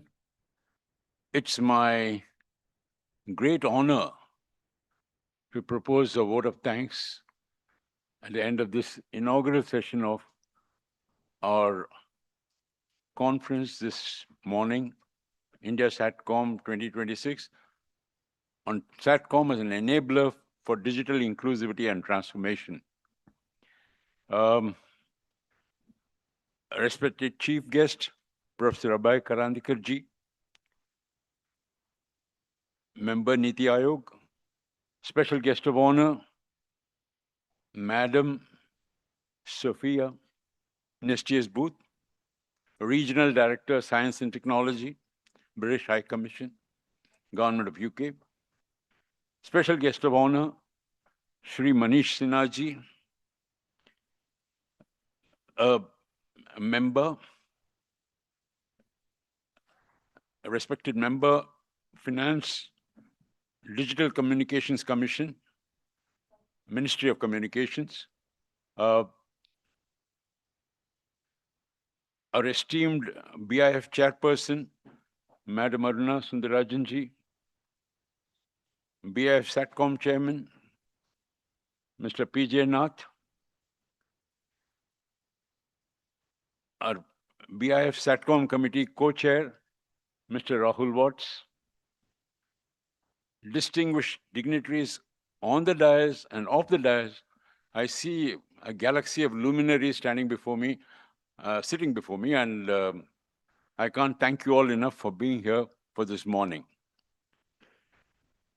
Ladies and gentlemen, as we come to the end of this inaugural session, I have to take a couple of minutes to thank the people who have made it happen, the eminent speakers, and all you knowledgeable, great attendees. It has been a very motivating and enriching session, as you would all agree, with the high-level directional addresses of all the speakers as they spoke on a wide perspective. Broadband is a very wide subject. It can encompass all. And we in Broadband India Forum, we don't just talk of supply side, we talk of demand plus supply side. It's an all-inclusive thing, technology neutral. So the scope is enormous. So they spoke with a very wide perspective on how intrinsically Satcom is involved in providing a complementary layer, not a competing layer. One cannot compete with terrestrial mobile communication. It's too far ahead. 97%, 98% is going sky high. So it's a complementary layer to try and help fill the gaps. We believe from Broadband India Forum that mobile and fixed broadband, Satcom broadband will all help promoting inclusivity, connecting the unconnected in our vast subcontinent.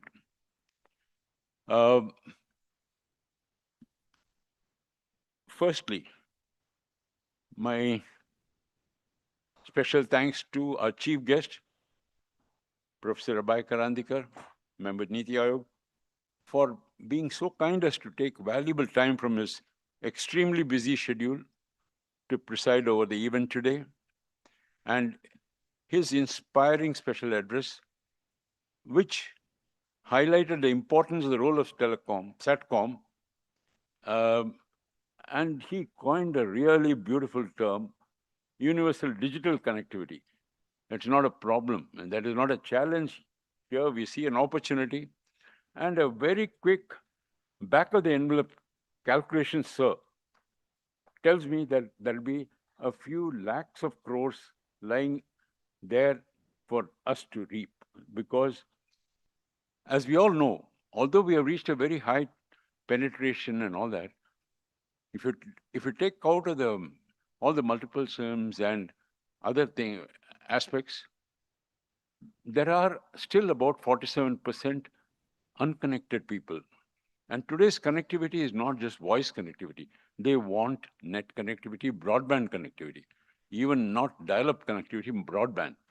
And in that scenario, we have got over 45% who are net unconnected. And you just do a simple calculation. I did it on my mobile phone while you was talking, and it tells me there can be a 2-3 lakh of crores lying there to be reaped. So that is the sort of thing we need to go for. Thank you, sir, for highlighting this and the important role of technology and innovation in this sector, which will carry us sky high. That too, as we all know, from just one startup in the space era, just 2-3 years ago. Today, we have got over 400 startups, space startups, accelerating the growth of Atmanirbhar. Next, I wish to specially thank Madam Sophia Nestius Booth. So kind of you, ma'am, as Regional Director of Science and Technology, to come and deliver your address here on behalf of the government of UK, British government, and emphasize the role of collaboration in Satcom and science and technology, the critical role it's playing in this, particularly in the light of the UK-India FTA deal. I next wish to thank our special guest of honor, Member of Finance, Manish Sinha. And again, I hope he doesn't have an IPR on this. He came up again with a beautiful phrase: no mobile, no tower, no fiber. Sir, please give us the IPR for that, Broadband India Forum. We'll do that, Satcom for that. Thank you, sir, for enlightening us by making aware of the government's efforts and trust in the area of satellite communications. And he's been a great champion of the spectrum for all. I also wish to thank, though she will keep saying no, no, no, I have to thank next Madam Aruna Sundarajan for her inspiring address including about the authorization regime and the regulatory direction.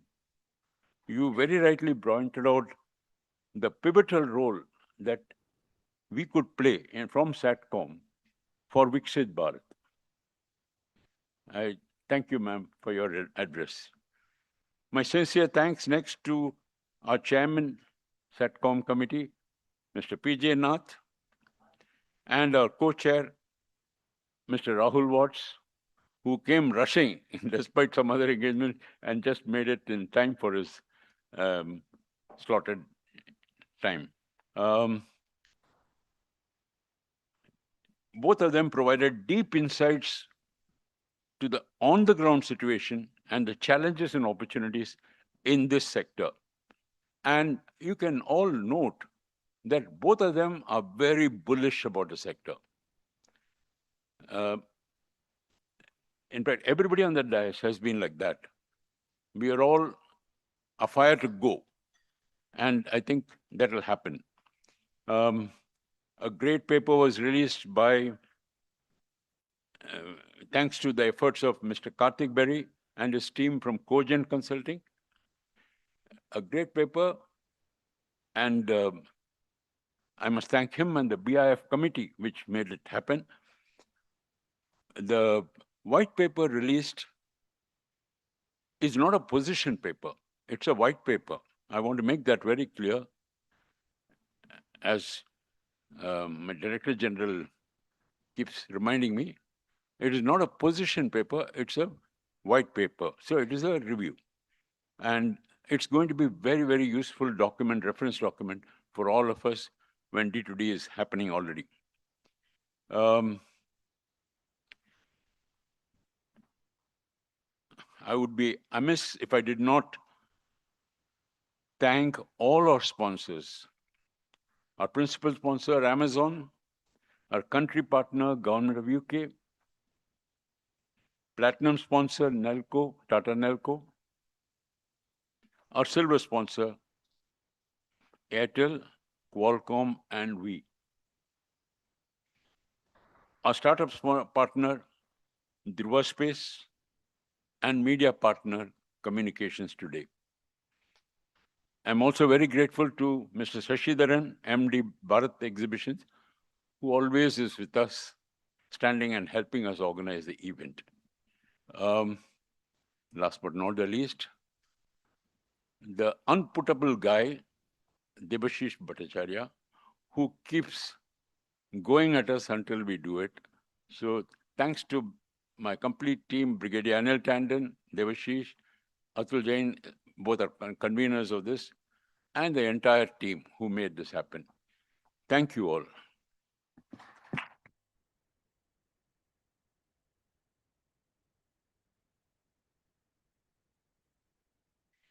Thank you very much indeed, sir, for that amazing vote of thanks. And now, ladies and gentlemen, to convey our gratitude and convey our thanks to the guest, I would request Mrs. Aruna Sundararajan to kindly do the honors of presenting a small token of gratitude to our Honorable Chief Guest, Dr. Abhay Karandikar, sir.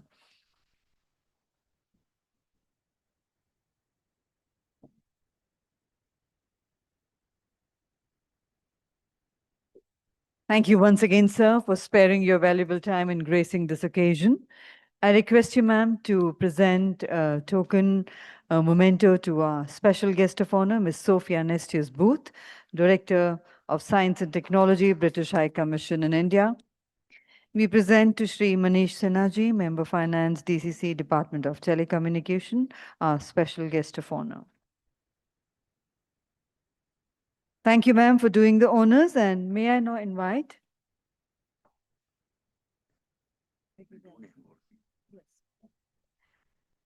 Brigadier Anil Tandon, DGBIF, to do the honors of felicitating Mr. Rahul Vats.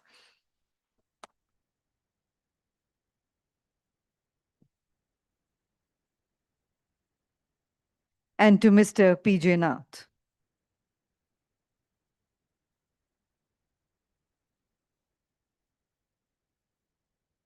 And may I request our dignitaries to kindly come forward for a group photograph. Brigadier Tandon to kindly join the dignitaries for the group photograph.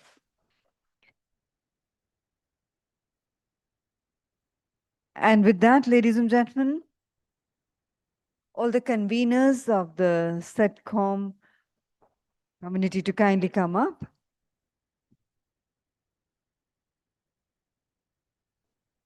And ladies and gentlemen, with that, we conclude the inaugural session of India Satcom 2026, the 10th edition. May I once again express our sincere gratitude to our honorable chief guest, our special guest of honor, our distinguished and eminent speakers, and to all our guests for joining us this morning. Thank you very much indeed. And we invite everyone to kindly join us for a cup of tea and coffee served outside in the pre-function area. We would like to inform the next session will commence sharp at 12 o'clock. We request everyone to kindly be seated back in time for that. Thank you.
So I think then check करोगी या बाद में अभी नहीं detect हो रहा है ना, तो देन आई थिंक वो जब आप निकाल दो निकाल दो क्योंकि वो बाकी लोग भी किसी और को होगा वगैरह।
Ladies and gentlemen, may I request everyone to kindly be seated.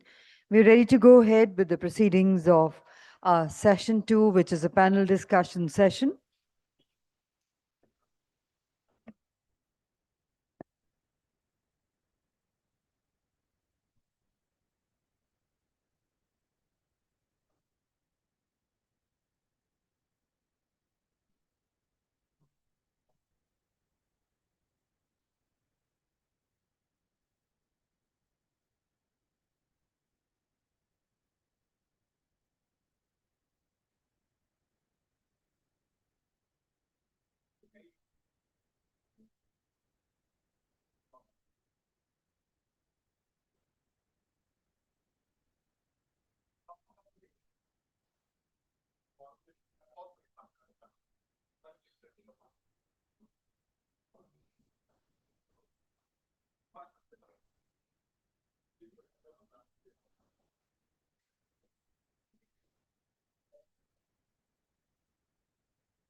Ladies and gentlemen, once again requesting everyone to kindly be seated. We are ready to go ahead with the proceedings of the next session.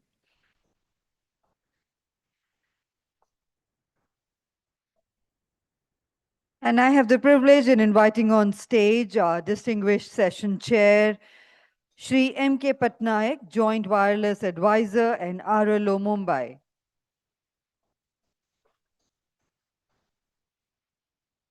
Let's put our hands together to welcome our session chair and co-chair, Ms. J. Sophie, Associate Director, ISRO. I also invite our eminent panelists, Lieutenant General A.K. Bhatt, PVSM, UYSM, AVSM, SMVSM, retired, Director General ISPA.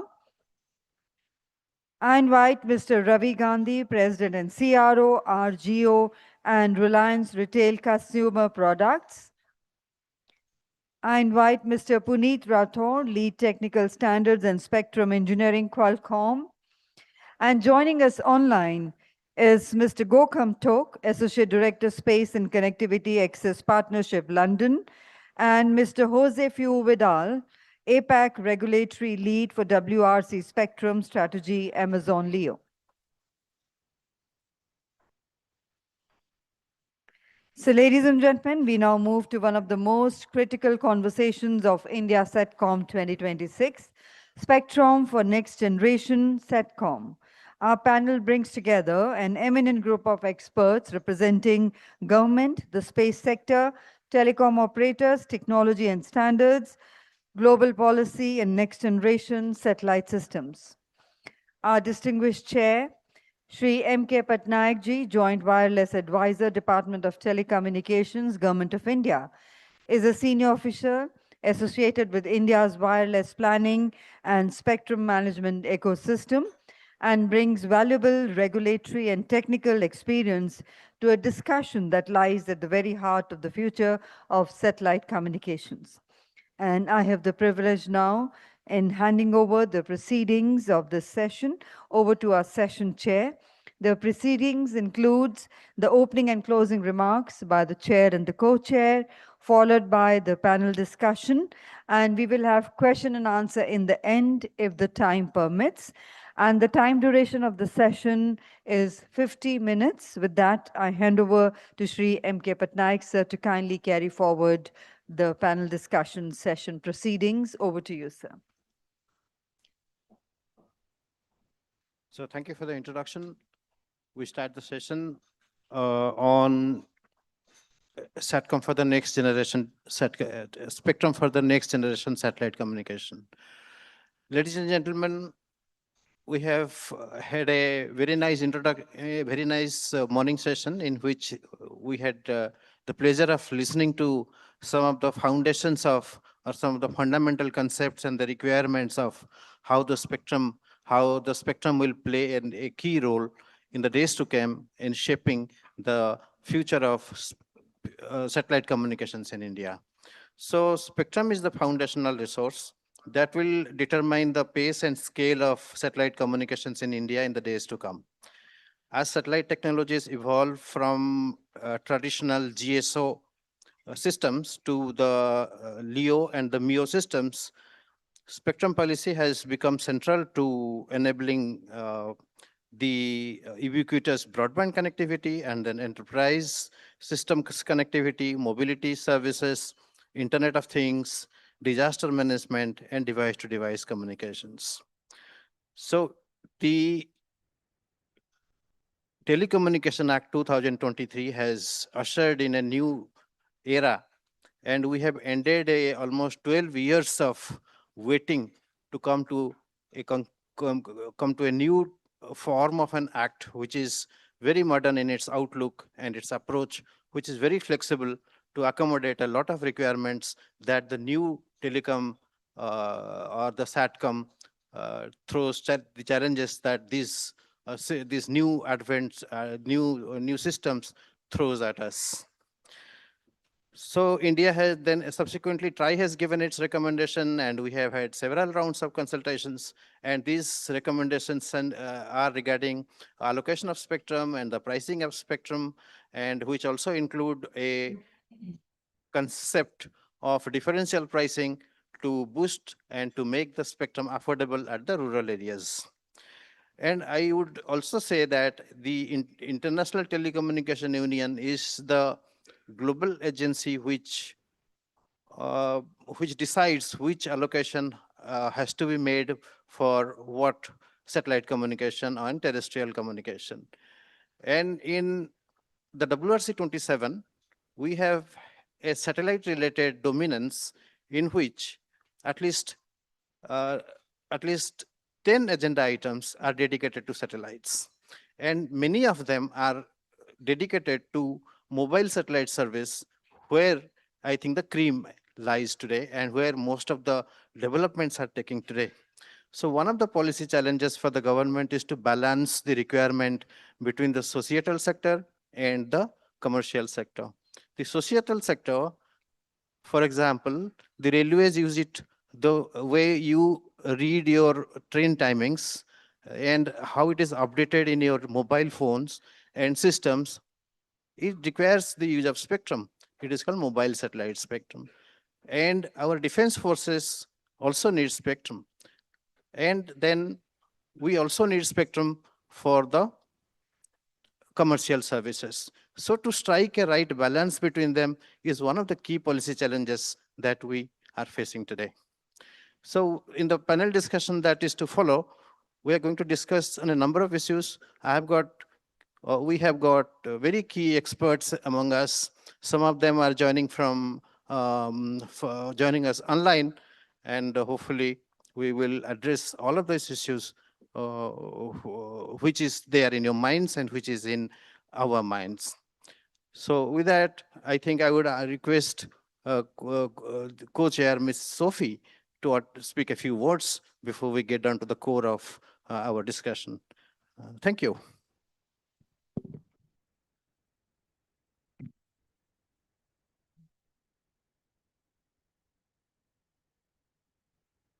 So very good afternoon to all. And it's my pleasure and privilege to be part of this discussion as co-chair with Patnaik sir and all the eminent panelists And definitely the topic spectrum for next generation Satcom, it's very apt now because it is going to become the nerve center for the future global connectivity. And then like if you see this topic spectrum for next generation Satcom, though it looks like a single topic, actually it's a two distinct topics and where we can individually discuss about both the topics. So before we move into the topic spectrum, let me just dwell, what is this next generation Satcom, which we are talking about? So traditionally, as from ISRO, if we just look back at few years back, we were mostly focusing on the geo satellite. But now the landscape, it is totally becoming different, and transformation, it is becoming like each day or in months and years. It's moving like very fast. So now we are talking about LEO, MEO, GEO constellations, or the software-defined radio satellites, and the high-throughput satellites, and direct-to-device integration, inter-satellite links, and slowly we are seeing the integration among different services. And moving to technology, what are the technology we are talking about now? It's dynamic beamforming, onboard digital processing, inter-satellite links, and all the 3GPP standards towards the integration between the different services. So if you just put it in a nutshell, earlier we started with single like bent pipe transponder, which is just a static assert in space. To that now we are moving towards the multi-orbit and multi-integrated frameworks, which will be able to provide gigabit kind of throughput from the space. So this is what we are like heading to. And with tens and thousands of satellites being launched into the space, satellite communication, it is not only thought about now as the backhaul alternative, it is now becoming a global digital infrastructure. So spectrum from static asset, it is now moving towards the dynamic asset, and it's a global contested resource now. So now when we come to spectrum, we are like ultimately seeing their services, whether it is new services, they are looking for upgradation or innovation. And in addition to that, many new services are coming in the form of integration. So one hand, we see that there is a lot of demand for the spectrum. But on the other hand, we say that spectrum is a finite resource. So how do we take the balance? So it is essentially, we have to adopt intelligent and efficient approach. So this is what we are going to look at. And so far, like spectrum, it was a static asset, but now due to everything, it's becoming dynamic. Satellites are moving, our traffic patterns are changing, demands are constantly like evolving. So all these parameters, new paradigms, we can put together into the advanced interference mechanisms, which will give us the new scenario or the new era which we are moving into. Now coming to WRC. In WRC, so far like we were always seeing distinct era between satellite and terrestrial, either spectrum for satellite or spectrum for terrestrial. But this time, as Patnaik sir told, we are like seeing renewed interest in this integration. So far, mobile phone it is into the terrestrial domain, but this mobile phones, it will communicate to satellite. And so now it is becoming the integrated ecosystem. And now it's not only humans want to get connected, due to which SIMs were discussed around 3 WRCs. Now even machines, they want to get connected. So IoT, these agenda items are playing a very interesting role in the working parties. As sir expressed, like from India, we have National Working Party, we have national study groups and national preparatory committees through which the vibrant platforms are set. And in that, if you see, from the beginning, for working party cycle, there will be definitely an input contribution for that agenda item 1.13 or whatever agenda items it is related to the mobile satellite. So now to conclude, whatever be the applications, whether it is like disaster management, satellite, commercial service or strategic services or integration, spectrum and regulation, spectrum becomes a backbone, and spectrum and regulations, innovations, everything has to go together. Though innovations and new satellite services has to be accommodated, existing satellite services, including navigation services and sign services, everything, it has to be protected. So towards this, like we are going to hear from our eminent panelist with this thought process in the background. Thank you so much. With this, I hand over to our chair. Thank you, Madam Sophie. So thank you for giving us a technical overview and the challenges that we are going to face in the days to come. So with that, we start the panel discussion. Before we start the discussion, I have a small announcement to make. So I have heard that during the pre-independence time, it was Mahatma Gandhi who said that C. Rajagopalachari used to be his consigned skipper. I'm not going to be the consigned skipper, but I really want to be the timekeeper for our esteemed panelists. So allow me to at least alert you that after 4 minutes for each question, I'll alert you because we have quite a sufficient ground to cover, and so the time will be at premium. And so with that, we come to the first question, which is for General A.K. Bhatt. And General A.K. Bhatt had a distinguished career in the defense forces, and he is now the Director General of the ISPA. And ISPA, so the question is somewhat related to his the hat he previously wore and the hat he presently wearing. So General Bhatt, my first question to you is that the next generation Satcom is expected to support a increasingly diverse set of applications. And these applications are range from the broadband to IoT to disaster management, mobility, and to D2D, which is direct to device. So at the same time, spectrum is a finite resource. And so what should be our approach? If you were to write a policy today, how would you prioritize satellite spectrum requirements across these different requirements and the applications so that our critical and socially important services have assured spectrum, their requirement is not obstructed because we have a predominant focus on providing spectrum for commercial services only. So this is my question. Thank you, Mr. President.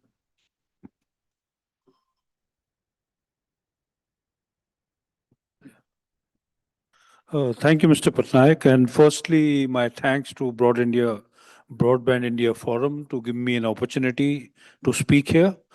And he's asked a very difficult question to me. And of course, part of the answer he has given in the question only. To start with, and there's no doubt about it, spectrum is finite. And what is more important is, do we divide it? Do we have rivalry in it? As to an extent we have been having in terrestrial spectrum or in space where there is advantage globally, that we have been always sharing it and using it, we continue with it. And I think that is one of the most important things. And the government has already taken a policy decision that for space, it is the shared spectrum, which will be given by the administrative method. Now, to us, we have to ensure critical services on one end. At the other end, we have to provide consumer mobility, be it in form of broadband, be it in form of D2D, which is coming for D2D, direct to cell and direct to IoTs. And on the other end, firstly and most importantly, we will have to prioritize. And in the prioritization, public safety, there is disaster management, services which are required for socially essential services, including like BharatNet, for tele-education, telehealth would be the first priorities. If I have to put the priorities straight, definitely security, not because I come from the defense forces, but that is an essential requirement for the nation. Thereafter comes disaster management and other public safety activities. In the second one, we could be having BharatNet, tele-education, telehealth, and the last mile connectivity for banking, which has become more and more important now. And in priority 3, important, but maybe a little lower priority would be consumer mobility for broadband, for D2D. And here, shared spectrum would always be very important. I'll finish here. General. Thank you, General Bhatt. Our next question would be asked by co-chair Madam Sophie. Thank you, sir. And next question, it's towards Punit, and this agenda item 1.13, which is a hot topic today, and even in recently concluded APG, this attracted lot of attention, and most of the sessions were dedicated towards this agenda item. So towards this, NEO spectrum, okay, we'll get some answer at the end of WRC 27. But my question towards you, it's mainly on the device front. So devices are a critical enabler of D2D service, which is the next big thing in the march of satellite technology. So while this service may be easily enabled in the IMT band, it may need to be tweaked in non-IMT band. So how is Qualcomm gearing itself to the next generation 3GPP and TN standards, specifically from RF front-end design and chipset roadmaps to support multi-band satellite connectivity in mass market smartphones and IoT devices? And what spectrum management related challenges do you foresee in India? Thank you, Madam Sophie, and very apt question. And maybe I can give a two-part answer. One is from a technology point of view. Like we have been seeing the devices, the direct-to-device, as a concept and as a discussion point. Uh, in the WRCs, they identify spectrum for a general category of applications. So when we say IMT spectrum, it is IMT. That IMT spectrum does not say it is 2G, 3G, 4G, or 5G. In the same way, this direct to device, while the WRC may discuss it from a applicability of a MSS, can a MSS service use that spectrum to provide a certain kind of service?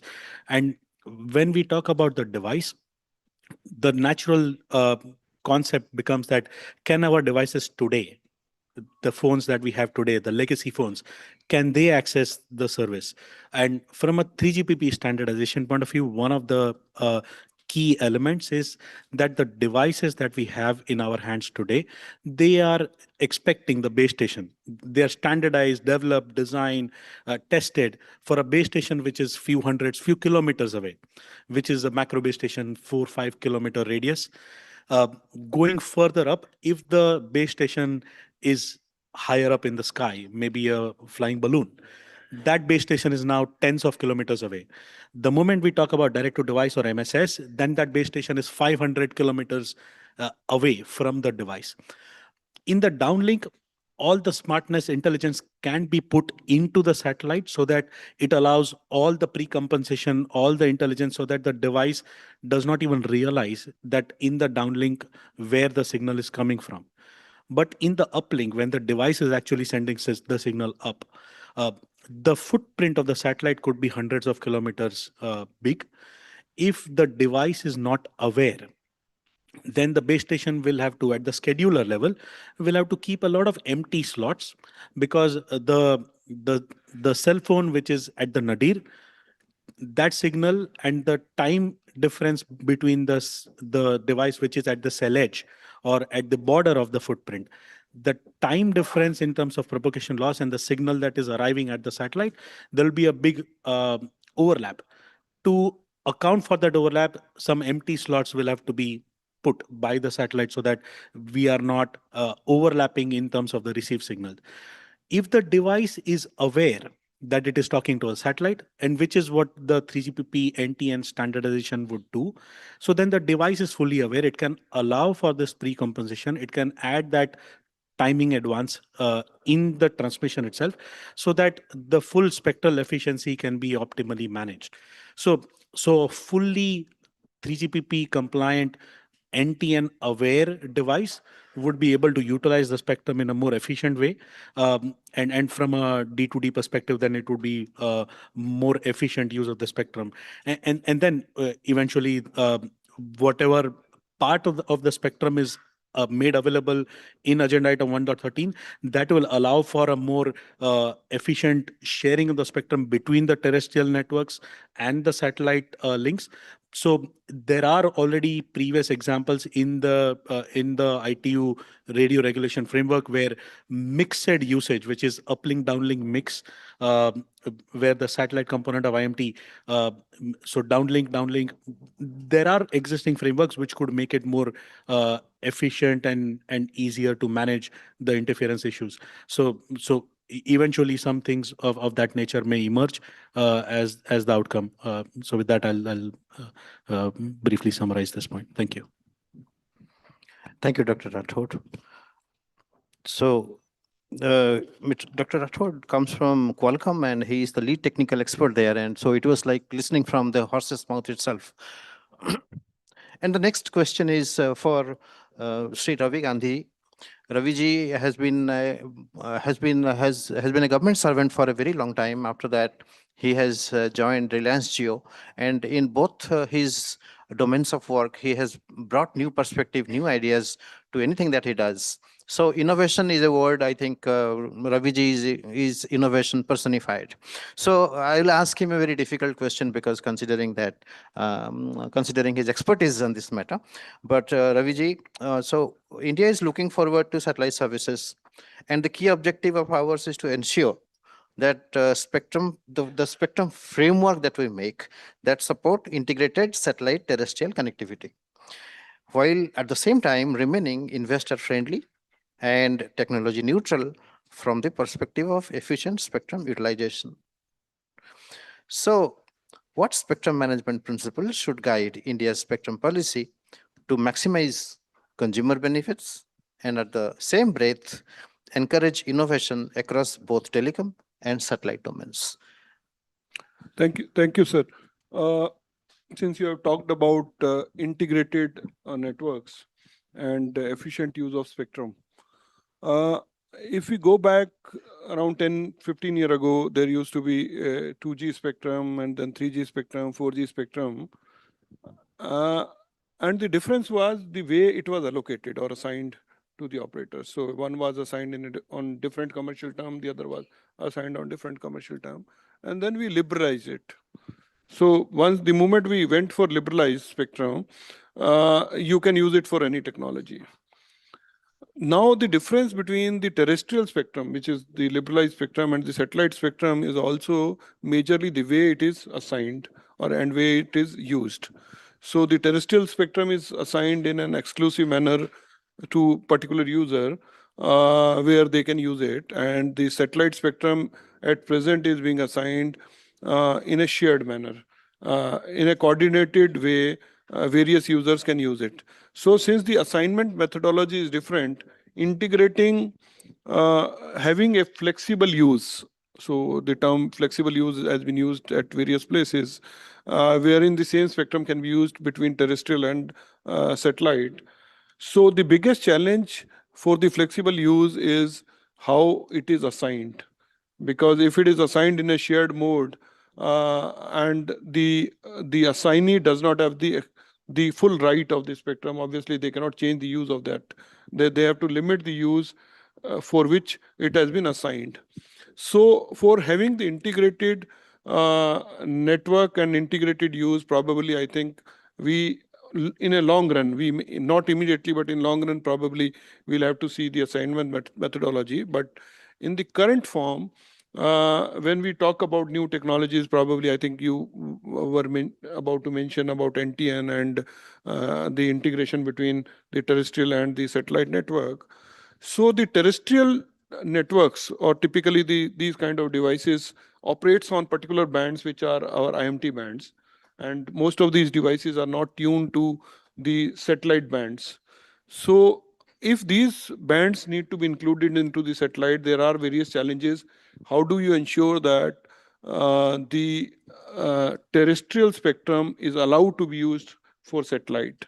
So at present, across globe, across geographies, the terrestrial spectrum is not allowed to be used for satellite parallelly, whether in an exclusive manner or the secondary use, and how the interference mitigation and all those things would happen are still, I think, in the evolving phase. Obviously, since we have to go for NTN, we also have to resolve these issues. Not later than, and then I think the problem actually becomes bigger. So secondly, the terrestrial spectrum is fragmented. Like if we take India, we have 22 circles. So in any operator would have different frequencies in different circles. So you will not have a uniform spectrum. Even if you want to use it for satellite, you need to have a national harmonization of these frequencies. So that is one. And also, since the satellite beams spread across the countries, also probably can we also have international or regional harmonization of those frequencies? Probably that need to be seen as far as NTN is concerned. On the other side, the MSS spectrum or FSS spectrum also now is being talked about, integration with the terrestrial network. So those are the innovations which are happening. The technology is integrating. The policy and the regulation has to follow it. Thank you. Oh, that's an important prescription coming from you. As I understand, for India, it is going to be a little challenging, considering that the terrestrial spectrum allocation is made on a LSA basis, whereas the satellite footprint is often on a national basis or even spreading over more than one states. So as the satellite moves, it's handing over, and from one satellite to another is something that is still being debated in the ITU, and ITU 1.13 is yet to come up with a regulatory solution to this. And so hopefully this will be the October meeting is going to be an interesting one, because this is the last meeting before the WRC. We are all eagerly waiting for the outcome. I can understand your predicament to give a definite prescription about what exactly pinpoints a solution to the problem. But yes, thank you for at least explaining us that the difference between the allocation methodology for satellite and the terrestrial is the key question that need to be addressed when we may write a policy. Thank you. So my next question would be by Ms. Sophie. So my next question, it's towards Mr. Gokantak, who has joined us online, and he is from Access Partnership. And now, like from morning, from opening session to now, still the panelists' thoughts on this. The two terms which are getting repeated, it's mainly towards integration, flexibility, and intelligent networks. And now, like in WRC or in working parties, if you see in sharing studies, earlier it will be mainly between among different services, like either fixed and fixed satellite services or among different services. But now in WRC or working party, if we see the studies, it is among different satellite services itself. Either it is between GSO, non-GSO, or in the inter-satellite link. So essentially it is between satellite services. So now most of the studies, it's towards the equivalent power flux density that which governs the non-GSO and GSO coexistence, and as well as frameworks which are for emerging services such as direct-to-direct device and non-terrestrial networks and satellite mobility, which we are discussing for 3 WRCs continuously SMs together.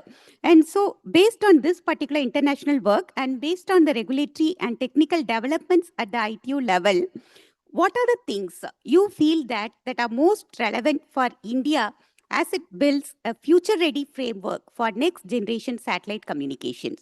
So over to you, Mr. Gokan. Thank you very much, Madam Sophie. I hope everyone hears me well. And thank you very much very much to Broadband India Forum for inviting me to this event.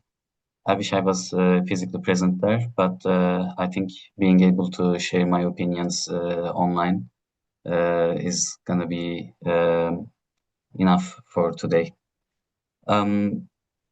In your opening speech, Madam Sophie, you asked a very good question. What is next generation Satcoms? And if I may, I'd like to start from there, and I hope to connect it to the current WRC important issues for India. I'd like to continue from what you mentioned about next generation Satcom. In my opinion, in the last 10, 15 years, there are two important developments that enabled the next generation satellite connectivity. One is the know-how of satellite manufacturing. In the past, the know-how about manufacturing a satellite was with the big nations, and it was a very protected knowledge base. Now, more people, more companies are able to tinker with the satellites and manufacture satellites at a lower cost. Even university students can come together and build a CubeSat, a functioning CubeSat. So this created more innovation and more competition in the industry. And thanks to that, we started to get like better and better satellites, better and better generations of satellites. The second thing is the reduction in the launch costs. And thanks to that, right now, more entrepreneurship is available in the satellite industry. And once again, we are enjoying this competition and innovation. So if we tie this to the WRC cycles, normally WRC and ITU, International Telecommunications Union, do a great job of harmonizing spectrum globally. Thanks to ITU and thanks to WRC, we have the mobile spectrum. We have the public safety spectrum available. We have the mobile satellite services spectrum, which enables the first implementations of direct-to-device. This is all success of the WRCs. However, on the other hand, when we look at the mobile industry, each generation takes approximately 10 years. So that's enough time for WRC to get prepared in the meantime. But when we look at direct-to-device, from the first initial concept, theoretical concept, to the commercial reality of direct-to-device, it's less than 5 years. So this shows us that on certain cases, industry is moving faster than WRC, than the ITU process, let's say. I think one of the most important issues for India in the current WRC, upcoming WRC 27, will be, as you mentioned, the EPFD, the equivalent power flux density. So these coexistence rules between GSO and NGSO satellite constellations was adopted in 2000, WRC 2000 in Istanbul, and they were developed in the late 1990s. The first commercial NGSO operation became a reality in 2018. So these rules were not actually tested in real life. They were not used for nearly 20 years. And then we started to use these rules, which were developed in almost a generation ago. Currently, the WRC 27 will look at this issue, and there is a very big capacity increase that might be unlocked on the satellite broadband for NGSO constellations that might have a huge impact on the connectivity capacity of India. That's why I wanted to start with this one, because for a country like India, who will need every megabit of capacity in every mode of connectivity, solving the EPFT issue in WRC 27 might give a huge leap forward in terms of having more connectivity. The second one is the MSS agenda items, as I'd like to call them. Agenda item 1.13 is on the front light. Everyone is paying attention to that. Direct-to-device is getting a lot of attention. But there are also two other agenda items, agenda item 12 and agenda item 14, which are also looking, in certain cases, overlapping bands for further allocations for MSS and further allocations for low data rate MSS. The speakers before me and speakers in the first session of this event very rightfully touched on the satellite IoT, satellite-based Internet of Things applications. And all of this will be enabled by this MSS agenda items in total.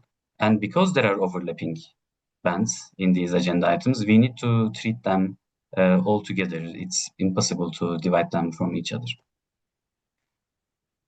Another agenda item, I think, which is very important and relevant for India is the agenda item 1.5, which deals with the regulatory controls for unauthorized NGSO emissions.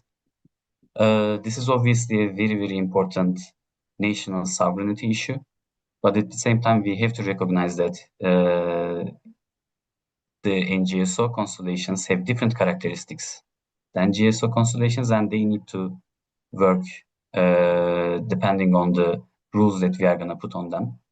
I know that India already has a position on this, and congratulations for that, so I'm not going to dwell on this that much. And finally, I think the last agenda item that I might flag is agenda item 1.4, which will give, hopefully, Region 3 more spectrum allocations for satellite broadband on 17 gigahertz. Thank you very much. So, thank you. Our next speaker would be Mr. Jose Fiu Bidal, who is the APSC regulatory head for WRC Spectrum Strategy. He's from Amazon Leo. And Mr. Jose has got a technical background, and so we'll be trying to understand from him a technical question before I asked my question to Mr. Jose. We need to understand that WRC is having certain agenda items which is important, which was quite elaboratedly explained by the previous speaker. 1.12, 1.13, 1.14. These three deal with spectrum for IoT, spectrum for direct-to-device, and new spectrum for mobile spectrum. Then he said that agenda item 1.5 is going to be important because in agenda item 1.13, there is a issue of cross-border interference. And when agenda item 1.5 talks about those issues, that an unwilling administration, how do you deal with those unwanted emission or unwanted use of mobile phones or terminals from a unwilling territory? India doesn't want, for example, X country satellite to operate from India or their handsets operating from India. How do I stop it? It's technically possible. Regulatory, can I really make some enforceable provisions that it really stops? We can stop it. We can take it to the ITU, complain them, and then take it. There should be a regulatory enforcement mechanism working at an international level. So that is what he said. 1.4 also he mentioned, but then 1.4 talks about additional spectrum allocation for FSS and MSS. That perhaps would be more falling into the traditional frequency usages. But yes, 1.5, 1.12, 1.13, and 14 are the agenda items to look forward to in the next WRC 27. So welcome, Mr. Jose. It is nice to again connect with you. We have interacted a number of times before. So my question to you is that the NGSO constellations today are designed as highly dynamic networks with satellites continuously moving across national jurisdictions and users being served through multiple satellites and gateways. So from an operator's perspective, what are the key spectrum management challenges created by this dynamic architecture, particularly in ensuring seamless and uninterrupted services as satellites and beams move across across borders? Over to you.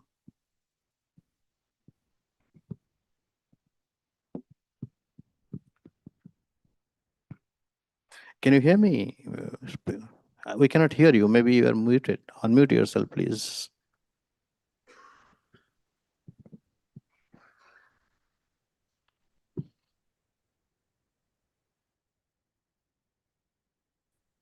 Should be good now. Can you all hear me? Yes, we can hear you now. Amazing. Thank you so much for that. And thank you and good morning to all, to our host in BIF. And it's a pleasure to join you. India's satellite ambitions are amongst the most consequential anywhere in the world. And these conversations really matter. So I appreciate being part of this conversation, as well as hearing the previous speakers talk about some very relevant topics. More than anything, let me start by affirming some of the elements that the previous speaker or even the co-chair said. And I want to reiterate probably those that the existing services must be protected. We see this development of frameworks and agenda items like Mr. Gokantak has explained, but this is a principle that we fully share, the ITU radio regulations specifically, some of which establish the relationship between services, are meant to really orchestrate this coexistence. So this is the pinnacle and something extremely relevant to the ITU and WRC work. So there's a lot of different agenda items, and I'll touch on it maybe on the second question. But picking back up with the question that I've been actually asked on a single satellite architecture and the dynamic nature of this and how we deal with cross-border interactions. As we operate in low Earth orbit, single satellites complete full revolutions in less than an hour and a half, roughly. And this serves across multiple jurisdictions within a single pass. So handling traffic seamlessly between beams and gateways in real time really ends up being a technological feat and something that can, of course, yield unwanted difficulties of how do we deal with these emissions that come from different countries, for example. Digital beamforming, onboard processing, these are deployable capabilities that make our operationals really manageable. And these are what we rely on to be able to really manage this at an operator level. So from an operator's perspective, there are three really spectrum management techniques and challenges, I guess, that stand out. First is the regulatory predictability across jurisdictions. From our point of view, we need to know before deployment that the spectrum framework governing our operations is consistent. If each country applies different limits, different protection criteria, or different coordination procedures, it becomes extremely difficult to design a global system efficiently. This is why international harmonization matters and extending European frameworks across jurisdictions and ITU regions. And then separately would be gateway and feeder link continuity. Gateway is bridge between constellations and terrestrial internet, and they require a decided spectrum, ideally out these bands, such as PA or QB, with certainty are accessed. In this approach to gateway and feeder link authorization will directly affect the quality of the service available. Therefore, technologically neutral frameworks would really best work. As we really go on to the cross-border management and these capabilities, we've recognized that these technology elements would really help the operator, but then it becomes a how do we not overdo or how do we not duplicate the work that is already going on in the licensing frameworks of each country, and really how operators are meant to openly have these conversations directly with the regulators on how to best address the needs for the country and in ensuring that there's no cross-pollination between administrations. If a Indian terminal, for example, has been licensed here, how do we make sure that this terminal is indeed the one activated and the one that is carried over, and therefore not carried over to other jurisdictions, is with that close conversation with the regulators, how ensuring that the system is actually identifying this and properly addressing this. This is in close conversation, not from our point of view, overdoing and over duplicating the work at the ITU level.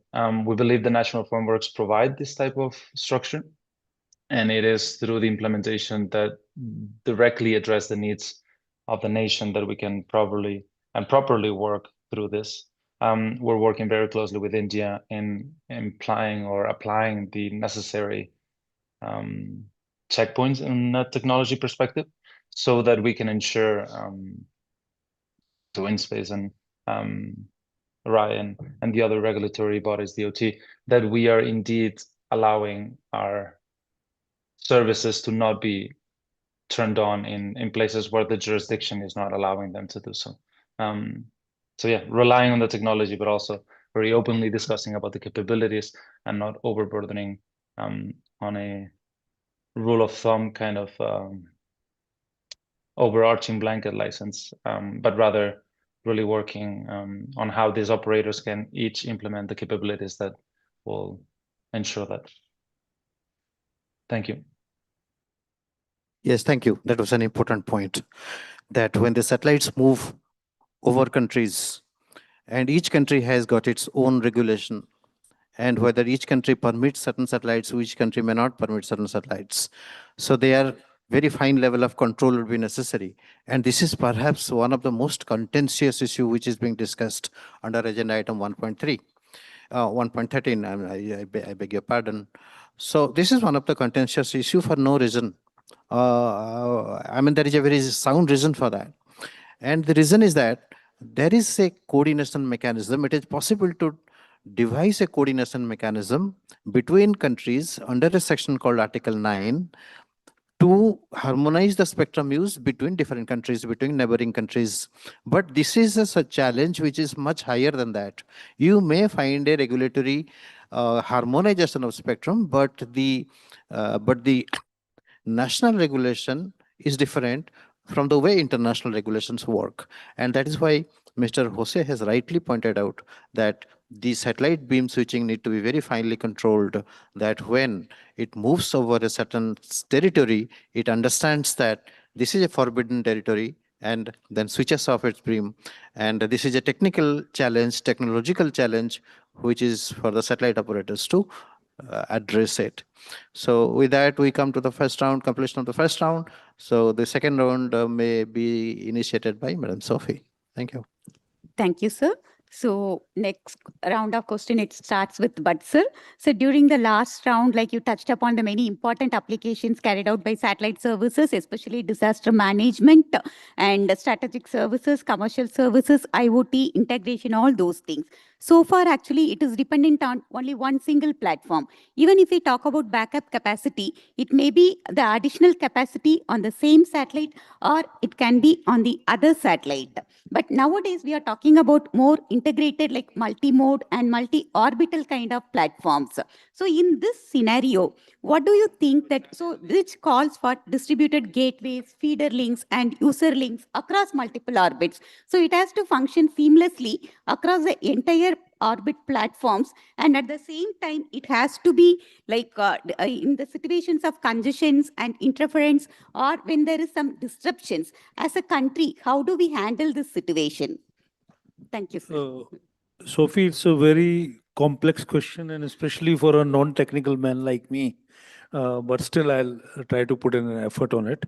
And first and most important is, like you said, as we design constellations, be it global constellations who are going to come to India, or in the future, like Geo would be making a constellation, there has to be a commitment for ground stations to be distributed all over the country geographically, because that will, in one way, help in reducing congestion and interference which is there. So that has to be part of when which especially I'm talking about India. If we are looking at any constellation providing, and this is more complex in LEO because much more number of constellations are coming in, and a challenge will be much more. So one, and most importantly, distributed ground stations all over the country. There has to be a requirement from the licensors only for authorization itself. The second and most important issue which the government is already doing, keeping a control on all Indian traffic to be anchored in our domestic infrastructure. In fact, that is coming a issue from some of the ones who want to supply in India. But that is very, very important to ensure interference and resilience within the country. And third and most important is uh, India has to also secure its own ITU filings, and here reciprocity would be very important. In fact, I'll ask Mr. Gandhi to explain this better, because as they are planning for Geo, that what is it, but I personally feel it is a very, very important element which has to come as we move forward. That's all. Thank you. That answer was appreciated because it was very concise. And our organizers tell us that we are running a bit short of time. So from now, me and co-chair will ask a very pointed question, and I would request them that the answer could be given in strictly 2 sentences. So my next question is for Qualcomm. So, Mr. Rathod, with your experience, could you tell us that what are the practical challenges of supporting fragmented spectrum and multi-orbit operations? Thank you. So, 2 points. One is when we look at devices in the terrestrial 2G till 5G, the number of band combinations has exploded. We are looking at dual band, tri-band, and now we are like having band combinations which are going into tens of thousands. The moment we go into, in addition to adding additional complexity of a satellite support, if we go down the path of a lot of fragmented usages, it will just add to more complexity. So global harmonization will be good. Thank you.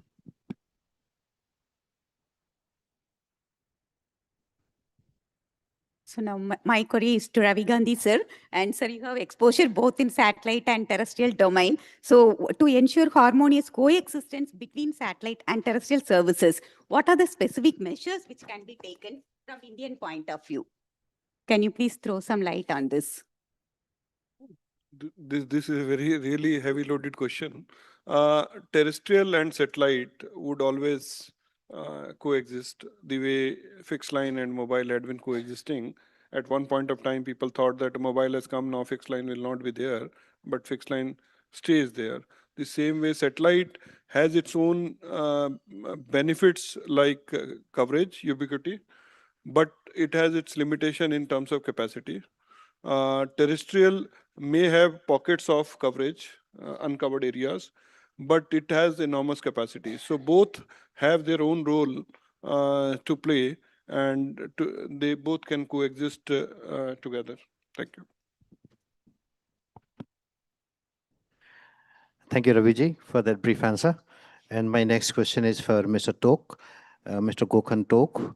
Mr. Gokhan Tok, who has extensive experience in both ITD sector and T sector, has contributed enormously. I know he can, this will be his favorite question, but I would urge that this answer can be given in a minute or a couple of minutes for the sake of the time constraints.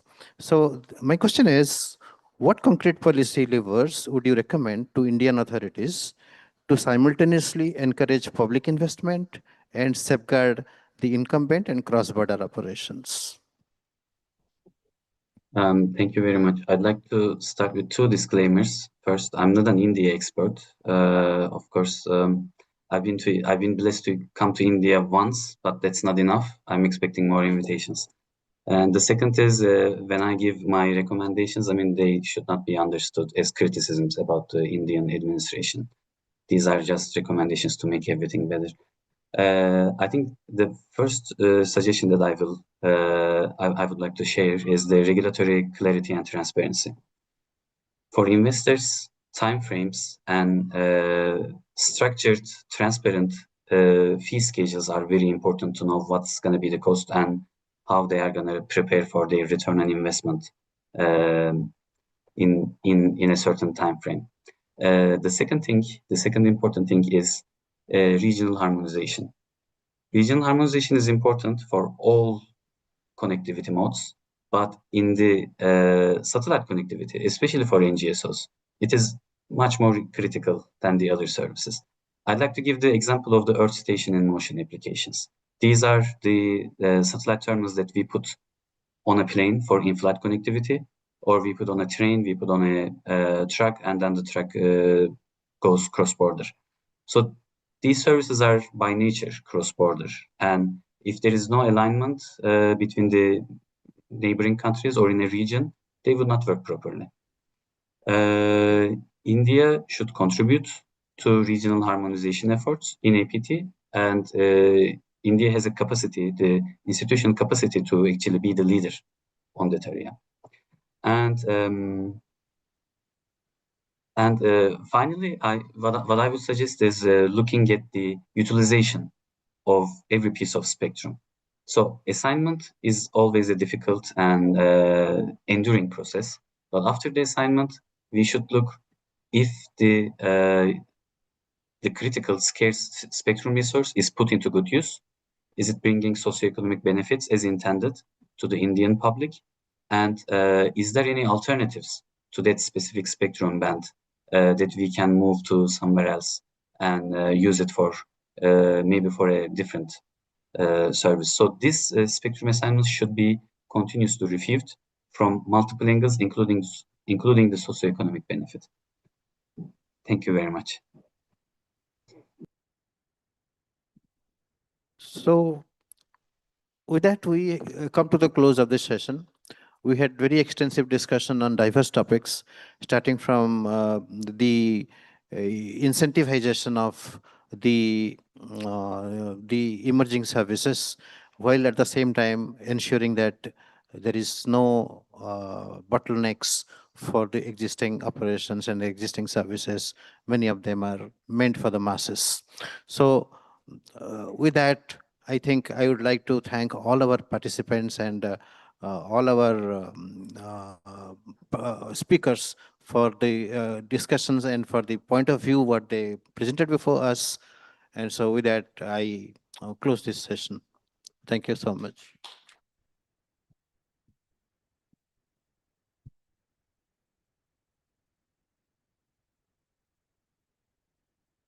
Thank you very much indeed. And ladies and gentlemen, I would request distinguished chair and moderator, Shri M.K. Patnaik sir, to kindly do the honors of felicitating eminent panelists on the session with a small memento. We would start by honoring our co-chair, Ms. J. Sophie, Associate Director, ISRO.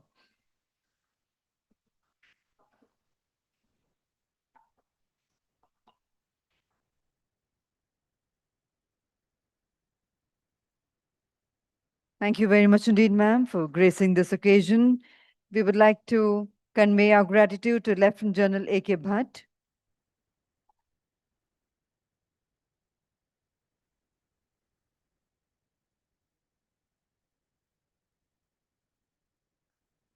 to Mr. Ravi Gandhi,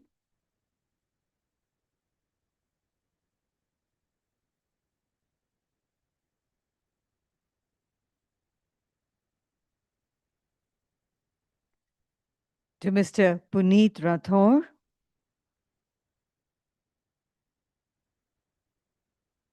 and huge thank you to both our eminent panelists who joined us online. And may I invite on stage Mr. Debashish Bhattacharya to do the honors of felicitating our distinguished chair and moderator, Shri M.K. Patnaik ji.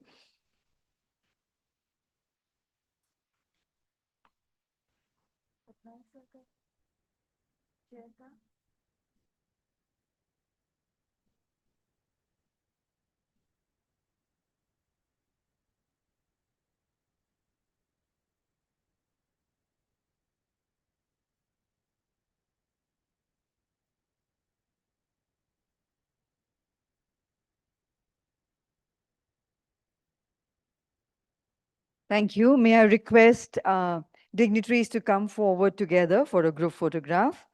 And ladies and gentlemen, with that, we close the proceedings of this session. Once again, thanking all our eminent panelists for all those valuable insights shared during the session. And we now break for lunch. The lunch break is about 40 minutes. We would like to begin the session at 10 minutes to 1, 10 minutes to 1. I would request everyone to kindly, 10 minutes to 2, 10 minutes to 2 for the next session.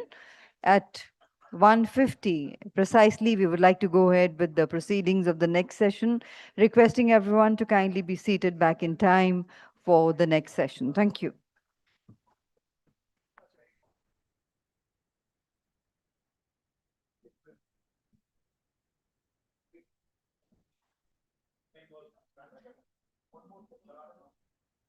We have one more photograph. Can we have our online panelist on the screen, please? Thank you. So we can have you in the group photograph. Thank you, sir.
तो मेरे सोने का खाना खाते ही तो मेरा सोने का लेवल अलग ही हो जाए। मैं किसको बुलाऊं?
Good afternoon, ladies and gentlemen. Once again, a very warm welcome. We sincerely hope each one of you enjoyed the sumptuous lunch served to us. And we are now all set to get back on track with the proceedings of our next session.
Ladies and gentlemen, once again requesting everyone to kindly join us back inside the hall.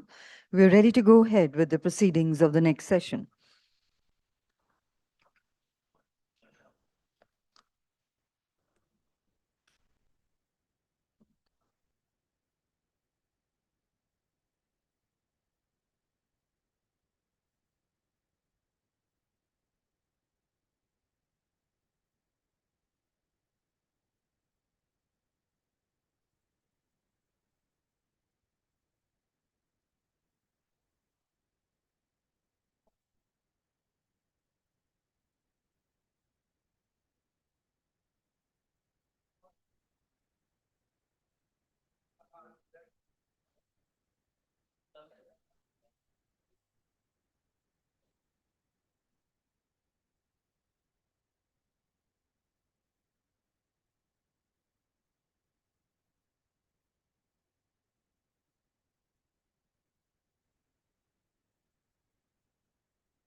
Ladies and gentlemen, we're ready to go ahead with the proceedings of the next session. May I invite on the stage distinguished session chair, Shri Manish Sinha, Member Finance, Department of Telecommunication. A very warm welcome to you, sir. We invite our session co-chair, Shri M.K. Patnaik, Joint Wireless Advisor, RLO Mumbai. We would like to invite our distinguished session moderator, Ms. Sonali Nanda, Deputy Director, PMAD in Space. We invite eminent panelists, Shri Tarun Chitkara, Vice President, Regulatory Affairs, Shri N.V. Jairam, Senior Director, Enterprise Marketing Hughes, Ms. Kopal Srivastava, Public Policy Lead, Amazon Leo, and Mr. Brajendra Bhuvan Urmalia, Vice President, Product and Solutions, Nelco Limited. We also invite Shri T.V. Ramachandran Sir, President, BIF. I request all the dignitaries to kindly grace the stage.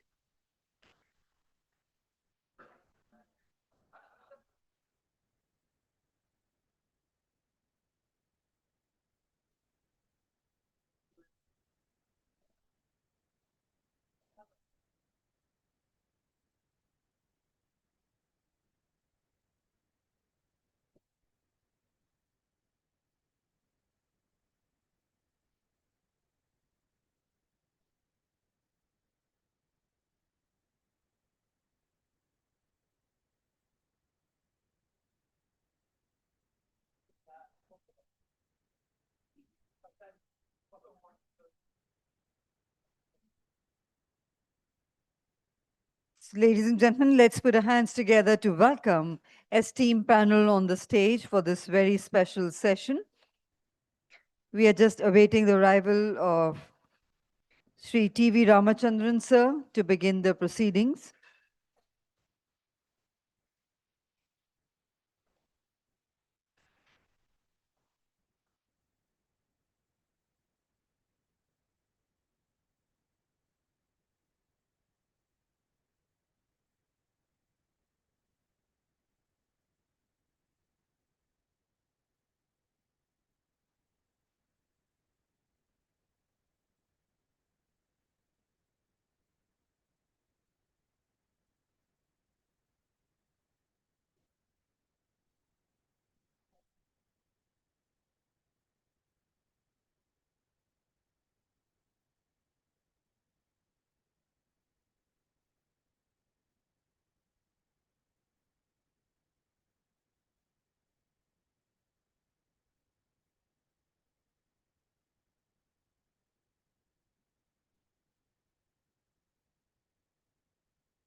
So, ladies and gentlemen, we welcome you back after that sumptuous lunch we all enjoyed. We now move to session 3 of India Satcom 2026, centered on a subject that goes to the very heart of India's digital transformation, Satcom bridging the digital divide through affordable connectivity. This session will examine how policy, regulation, technology, and business models can come together to ensure that satellite communication fulfills its potential as a powerful instrument of digital inclusion.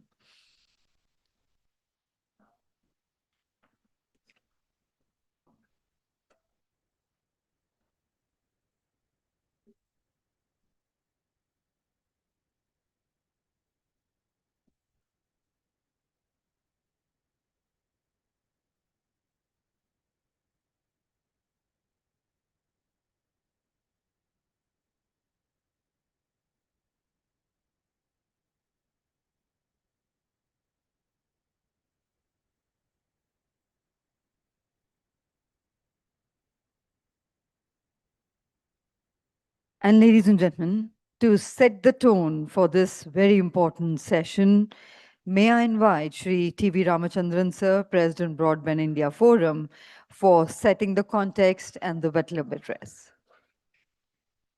Okay, sir. Meanwhile, sir, may I request you to take your seat on the dais.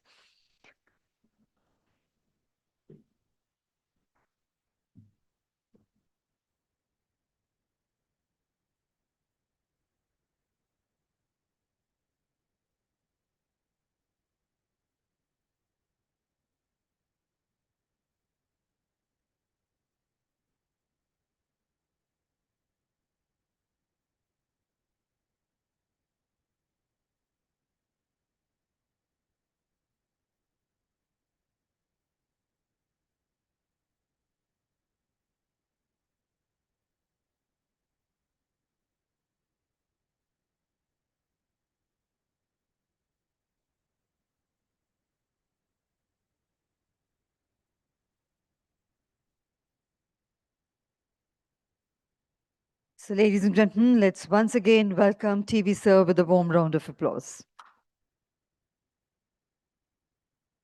Thank you, Sapna. Ladies and gentlemen, it gives me great pleasure to welcome you to this afternoon session. Shri Manish Sinha ji,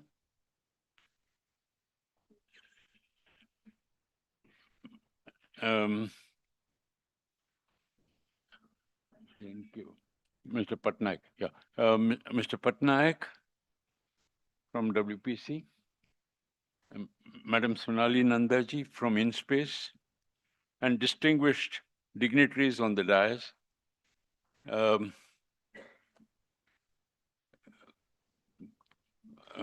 I would first mention Madam Kopal Srivastava from Amazon, Leo, Shri Tarun Chitkara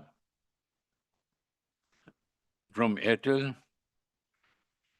Shri Dharmender Singh, Chief Marketing Officer from Hughes, other distinguished guests, senior officials from the government, industry leaders, and all friends from the broadband and telecom, Satcom community.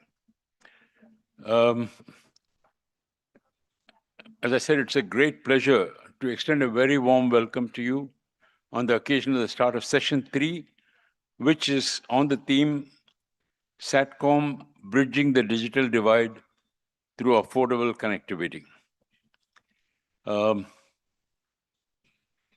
It's a given that in India, anything has to be affordable, anything and everything. And we had in the morning session our chief guest talking about bridging the digital divide in India is not a challenge. It should be viewed as a universal digital opportunity. That's how he termed it. And the size of that opportunity is a simple back of the envelope calculation will tell you that it could be easily within 1 to 2 lakh crores of rupees. And that is a business opportunity while serving a social need, a connectivity need. And that is probably most important for our national goal of Sabka Saath, Sabka Vikas. We have to carry all our brethren from the remote and village and unconnected parts if we want to go on the path of development. And India is doing that aggressively on the path of development. We are now becoming very soon an advanced digital economy. So it is a great session ahead of you, I think. And no better persons than the people you have got on the stage here. Shri Manish Sinha ji is well known to all of us. In the morning also, he was holding forth on the beauty of Satcom, how it's going to address everything, how it can address everything. Mr. Patnaik, Madam Sonali Nanda, coming from InSpace, which has been one of the greatest promoters of Satcom in the last few years, where it was practically at zero ground base, hardly one space startup. We are now with over 400 startups, space startups. So, and that's entirely due to the momentum given by the government through InSpace. And it'll be a privilege in this session to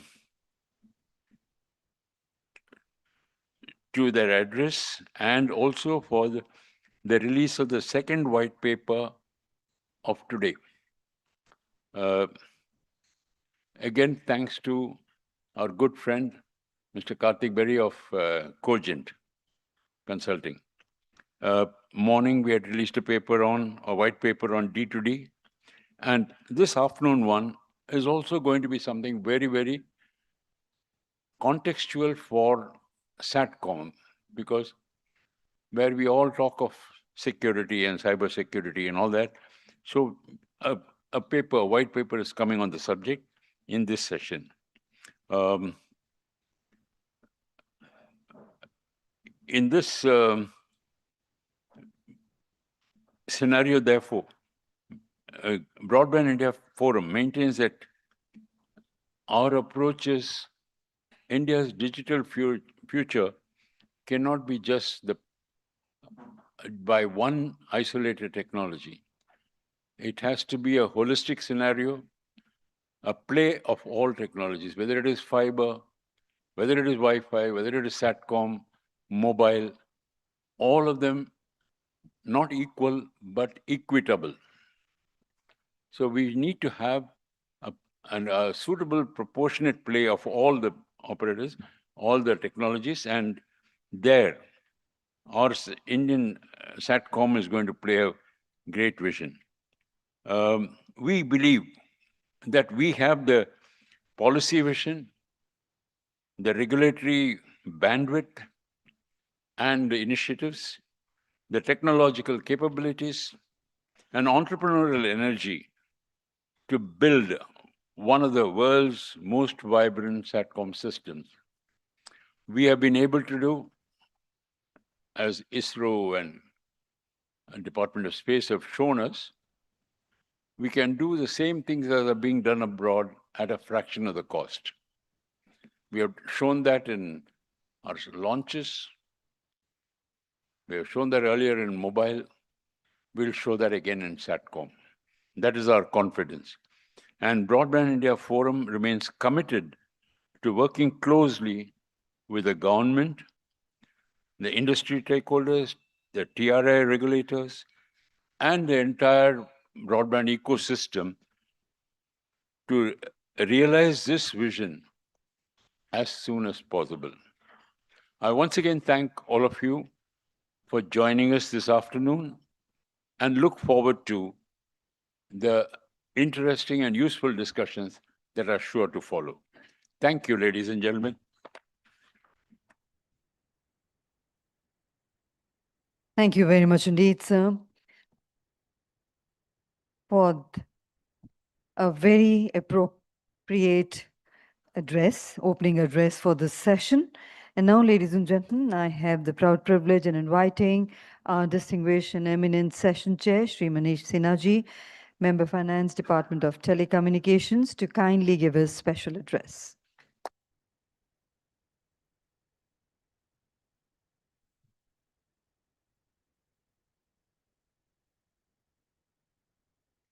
I again wish you a good afternoon. The post-lunch session becomes strenuous, but I hope we can make it interesting with whatever the panel has to contribute today. TV Ramachandran ji, Shonali Nanda, my other colleagues on the dais, for me, for the kind of work that I look after in DOT, this is a very important discussion. And one of the fundamental questions that involves, before we launch ourselves into anything new in the digital journey of this country, what is important is not only to arrange for connectivity to reach to every individual in our individual citizen in our country, but then it needs to reach in a manner affordable, reliable, and meaningful. There's a need to enrich what this connectivity does, and does at a cost that is bearable by almost all users at the end of the network. We said in the morning the connectivity story is truly remarkable, and of course with me, Mr. Ramachandran was at the lead from the private sector, but from the government side, even I have been looking at it. So I joined the government way back in 1989. And I've been looking at these developments, the economic part of it also, through various, the landline era and then the mobile era. Now we are kind of shifting to the satellite. Very long ago, when 2G spectrum was being allotted in 2008, I happened to visit a conference in Dubai on the mobile number portability. And one evening, we are all invited by the MD of Etisalat over at dinner. And, so I remember the Princeton educated sheikh was telling us about his experience in India. They had invested, of course, later on, it all fell through for different reasons. But I did ask him, I said, look, the teledensity is already 60%. And you are investing such huge amounts of money in this market. So he didn't respond immediately. But after 2 or 3 minutes of pause, he raised his face again and he said, Mr. Sinha, but that 40% is still open. And I need to get that. So then I understood what motivates an operator or an investor from coming into the market. And that is why we need to understand, in some ways, what is that gap that will provide viability to satellite services. And what does the satellite service address? Does it only address the rural, the remote, the underserved areas? Or it aims to combine it by addressing the segments that operate on premium plans, the premium services, which is enterprise and premium individual services. I think for it to be economically viable, both the areas need to be open to the satellite services. It's not a cheap service. Whatever we do, the costs are going to govern how it will function in a market and how it survives the market. Because the end question of where or what is my dividend for every investor remains very, very significant. And that's a question that this industry has to respond. If you look at the trajectory in the mobile networks also, an answer to this question emerged at some point of time, and that's when this industry really became profitable and good to operate. The other problems are incidental. There is the issue of how much spectrum and whether that is enough for operating this. But the most important thing is, with limited capacities, how do you scale? How do you create a scale where the operations itself become profitable? These are critical questions that any investor, while making investments in any sector, needs to know. Especially that we have given so much, we are now giving so much returns on the terrestrial network. That will be an important question that stands on the head of any new entrant into the telecom sector. We have shown gaps in rural teledensity, almost 40% still to be covered. How viable are those demands is a key question. Whether they themselves, this gap in teledensity can itself ensure that it will create a scale that these services become affordable over the years. Population density, terrain, or distances, these things do make, there is a conventional terrestrial deployment becomes difficult. But it also has to justify economically. The returns have to be there from providing these services. So affordability is not something achieved by technology alone.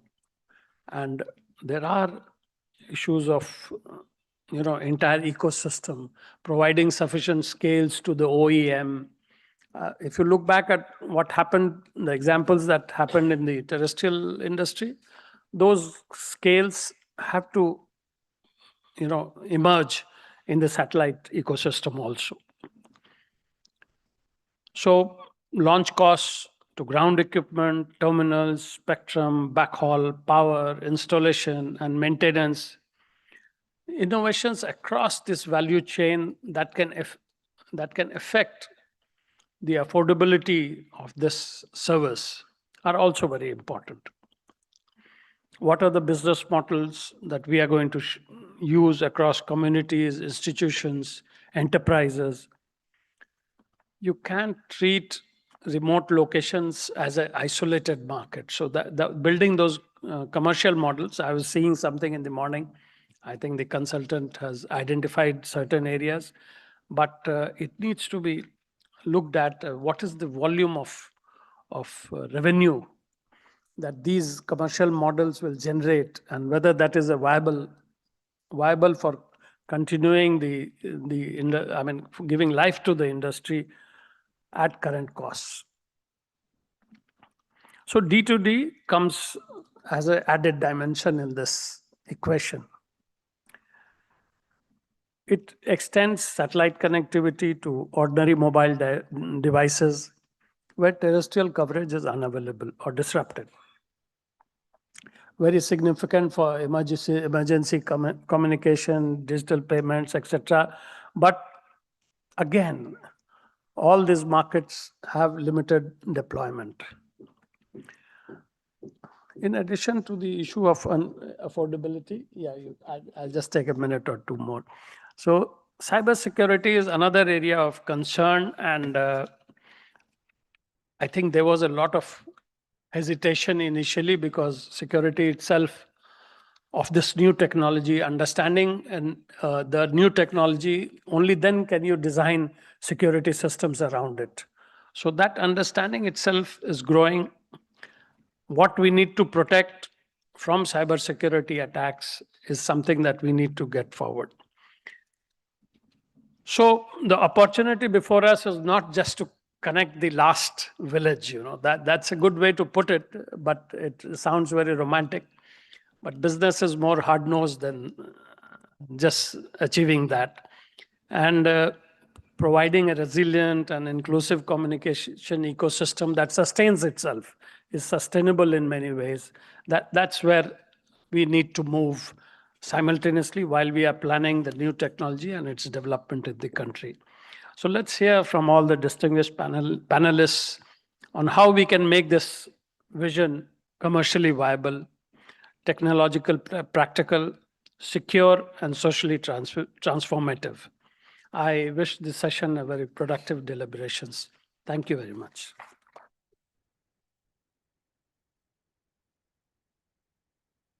Thank you very much indeed, sir. And now, ladies and gentlemen, we would like to invite our distinguished co-chair, Mr. M.K. Patnaik, sir, for the special address.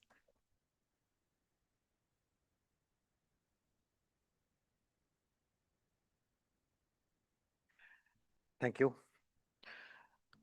So respected Sri Manish Sinha ji, Member Finance, and respected Sri T.V. Ramachandran ji, President Broadband India Foundation, and distinguished panelists, and colleagues from the government, industry, ladies and gentlemen. So it's a pleasure to join the important session on Satcom bridging the digital divide through affordable connectivity. The discussion this morning has highlighted the rapid transformation taking place in satellite communication and evolving spectrum and regulatory framework. So this session will take the next and perhaps some interesting follow-up questions. So we have heard my respected senior Manish Sinha ji, and we come from the same department, and so our views will be more or less similar, and maybe you will find them a little repetitive. So I will ask your patience to listen to what might appear a little repetitive for you. So the question now is that the most important question now, that this capacity which we are creating, how to make them affordable and meaningful so that the people and the places where they really need it, they can have access to it. So that is the next follow-up question. We have created capacity, we have developed the ecosystems, satellites are in place, technologically connectivity is possible, and these places are under the coverage. But does it mean that we are making these people buy the services? Can they afford to buy it? So this is the question. So these are the areas is already well known, and I will not again repeat them. The hilly areas. I mean, whenever any of our colleagues travel to those far-flung areas, although we see that there is a lot of development made in the terrestrial communication. And recently, I went to Ladakh and I found that there was nice 4G and 5G coverage everywhere. But still, there are many hamlets where this coverage doesn't reach. And those are the areas where we need to focus, where satellite can deliver and where perhaps terrestrial will fall a little short of that. So the ability to reach a wide area without requiring the same density of terrestrial infrastructure can make satellites especially attractive for such special geographic locations. But then coverage alone is not digital inclusion. Connectivity must be meaningful, reliable, and affordable. Meaningful. So, meaningful, reliable, and affordable are very fundamental concepts. A thing has to be meaningful.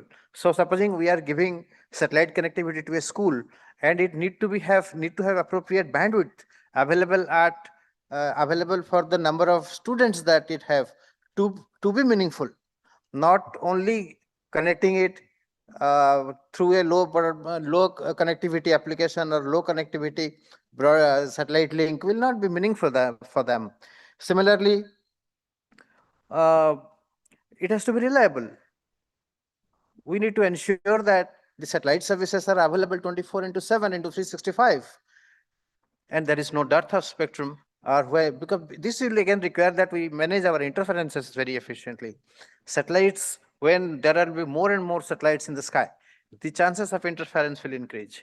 And unless you manage those interferences efficiently at the design stage, right from the stage when ITU makes the coordinations to a point where within the country we have adequate framework, adequate legal provision, adequate rule provision to address interferences as and when they happen and rapidly eliminate it. That will make it reliable, and of course it has to be affordable. So affordability, as Manishji already explained, affordability is an ecosystem issue that across the value chain innovations has to happen, and I totally agree with that.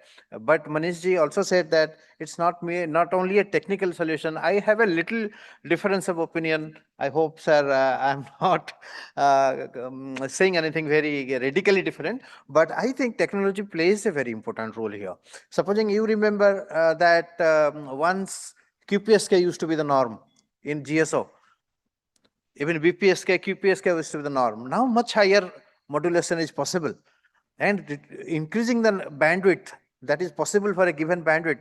And when you have more capacity available for a given amount of spectrum, that automatically translates into affordability. That becomes cheaper.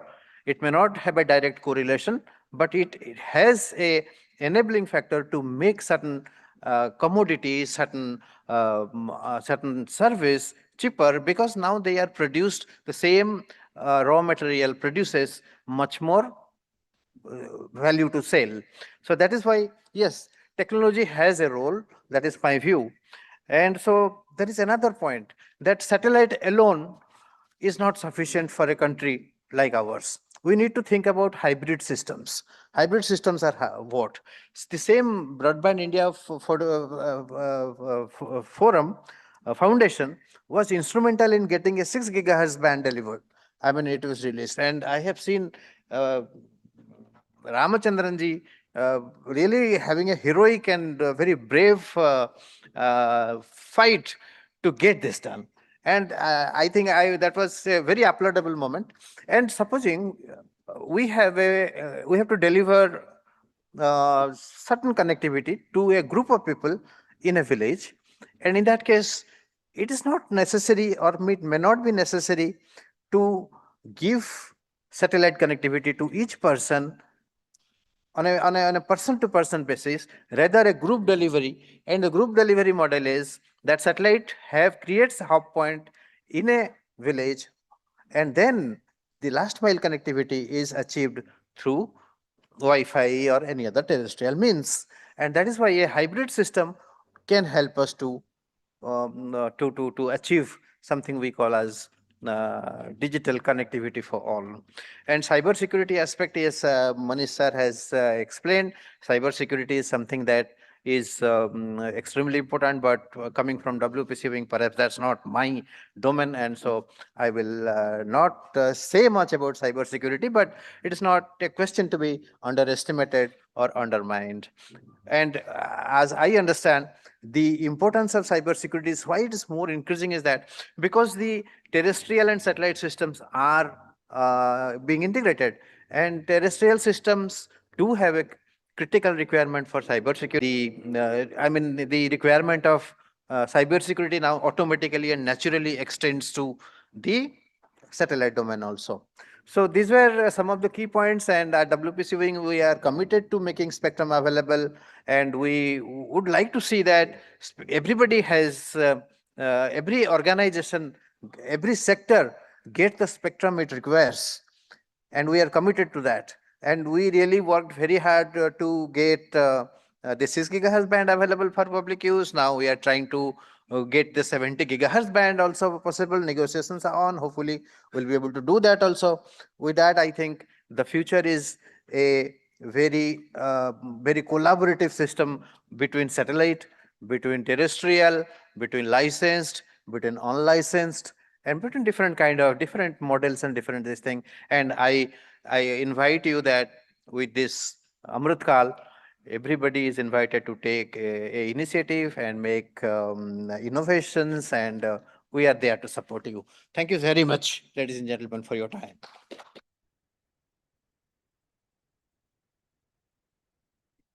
Thank you very much indeed, sir. Ladies and gentlemen, the Broadband India Forum has prepared a white paper on cybersecurity in satellite communications, which examines evolving cyber risk resilience frameworks and approaches forward building trusted satellite communication infrastructure. And I would now like to invite Mr. Atul Jain to kindly take us forward with the findings and recommendations of this very important white paper with a short presentation of 5 minutes.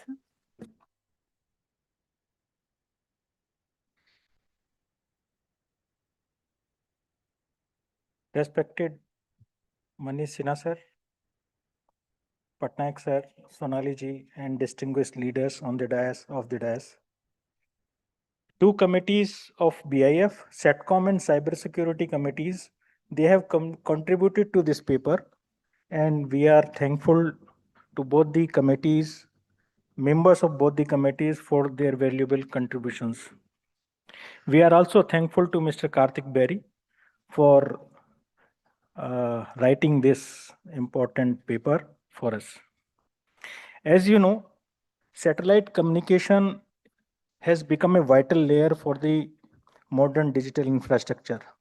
They support the connectivity for remote, rural regions, maritime, aviation services, defense, emergency networks, enterprise backhaul, disaster recovery, and increasingly cloud-linked and broadband services. As Satcom becomes more deeply integrated with the terrestrial network, as Patak sir has also informed us, this cyber security is no longer a technical afterthought. It is a core requirement for resilience, sovereignty, and service continuity. Today, Satcom gateways, user terminals, management systems, routing platforms are increasingly connected to terrestrial IP networks, cloud services, vendor platforms, and enterprise environments. That interconnection improves flexibility to reach, but it also means a compromise in one domain can spread quickly to the other. In practical terms, in practical terms, the more Satcom depends on the terrestrial integration, more essential cybersecurity becomes across the full chain. Next slide.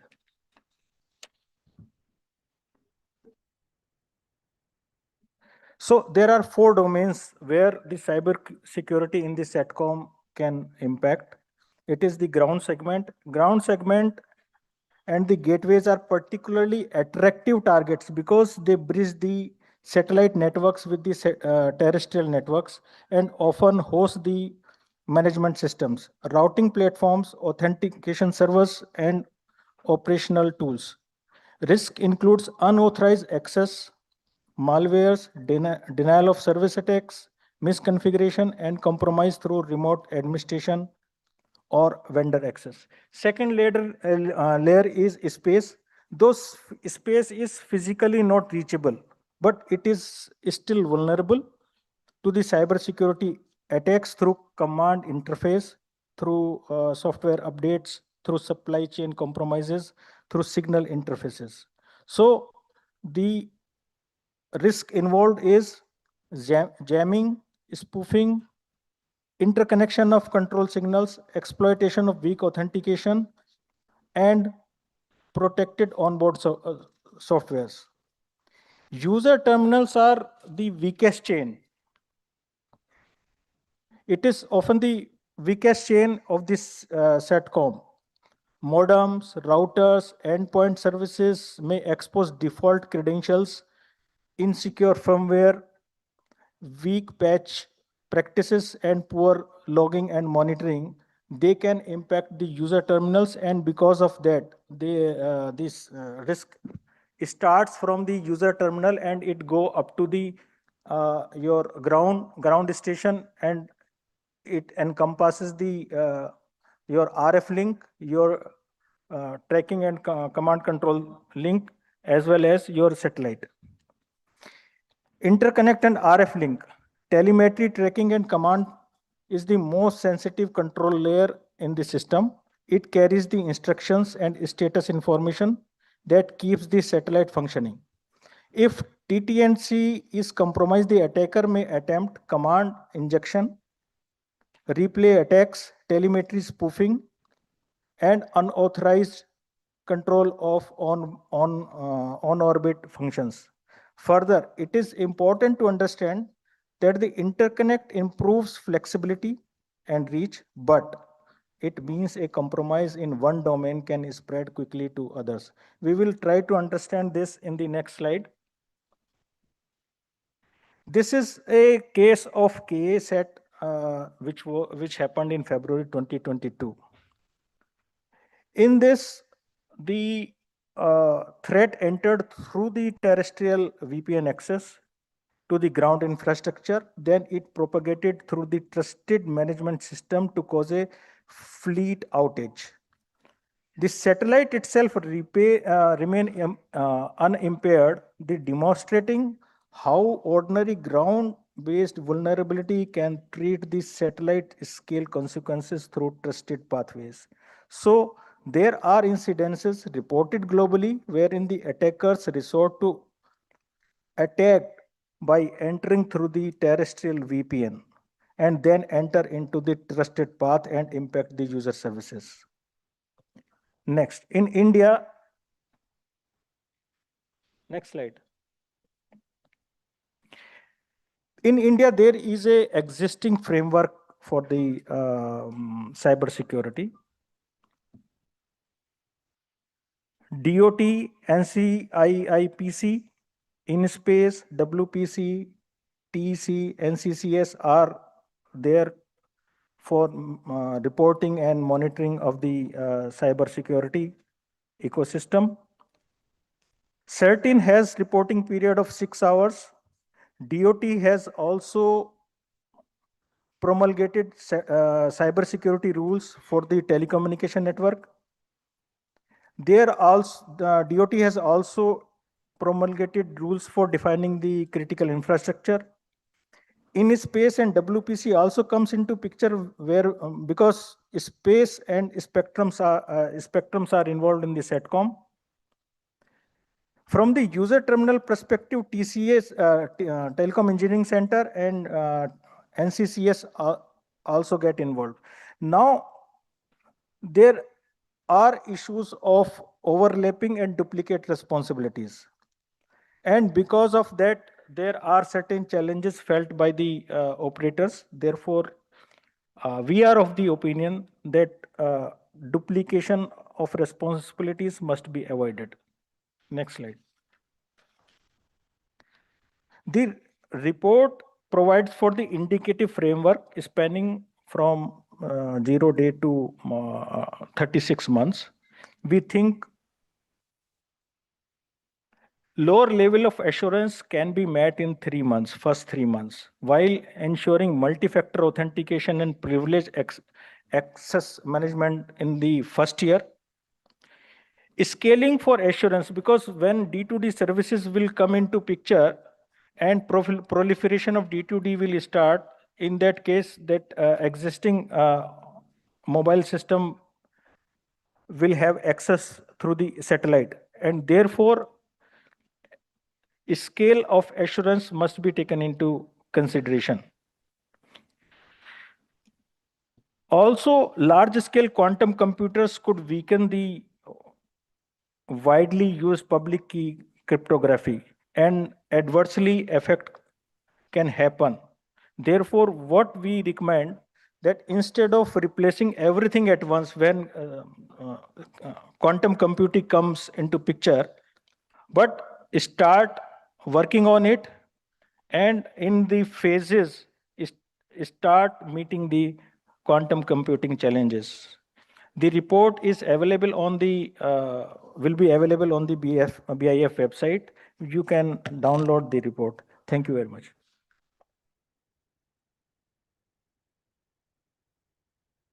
Thank you very much indeed. And I would now request our distinguished chair and co-chair and our esteemed dignitaries to kindly do the honors of releasing this white paper. Also requesting Mr. Atul Jain to join the dignitaries for the release.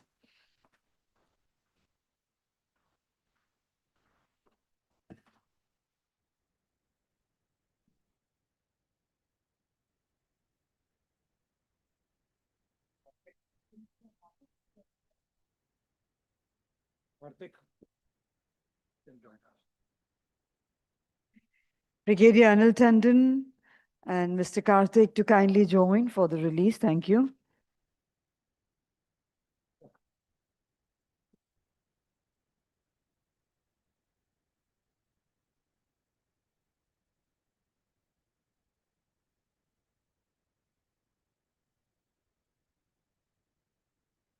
Let's put our hands together, ladies and gentlemen, on the release of this very important white paper brought out by Broadband India Forum.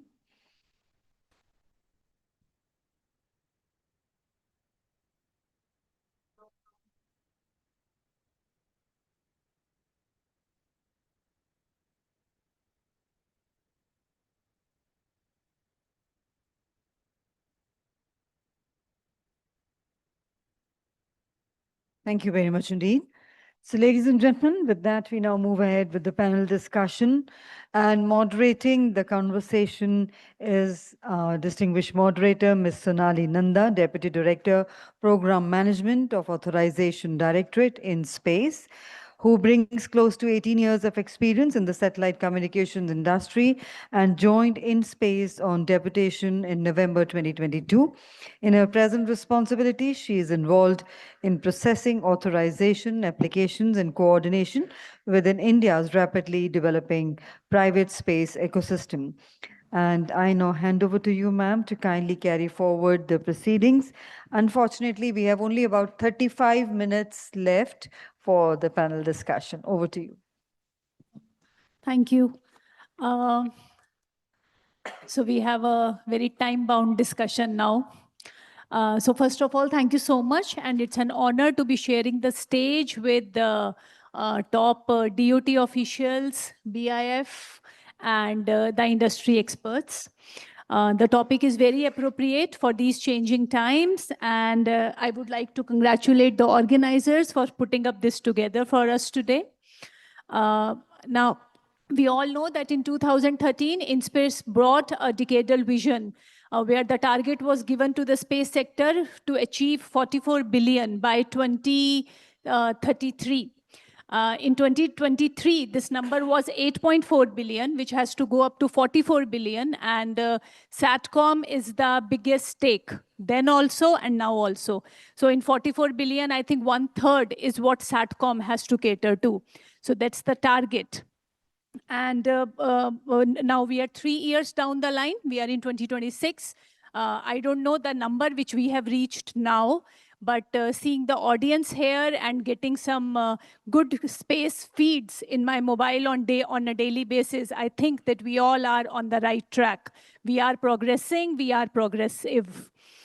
So for me, the bridging the gap means when the high-speed internet it reaches to unconnect, which is obviously remote, rural, disaster-stick areas where laying fiber or building up the tower is a challenge. And it is also to underconnect, like Narendra Modi Stadium full of audiences on a World Cup day when all the calls were dropping and there was hardly anyone who could make the call to find their loved ones there. So bridging the gap comprises both the aspects for me. The buzzwords which we have been listening since yesterday, the NGSO constellation, VHTS, UHTS, kind of satellites, the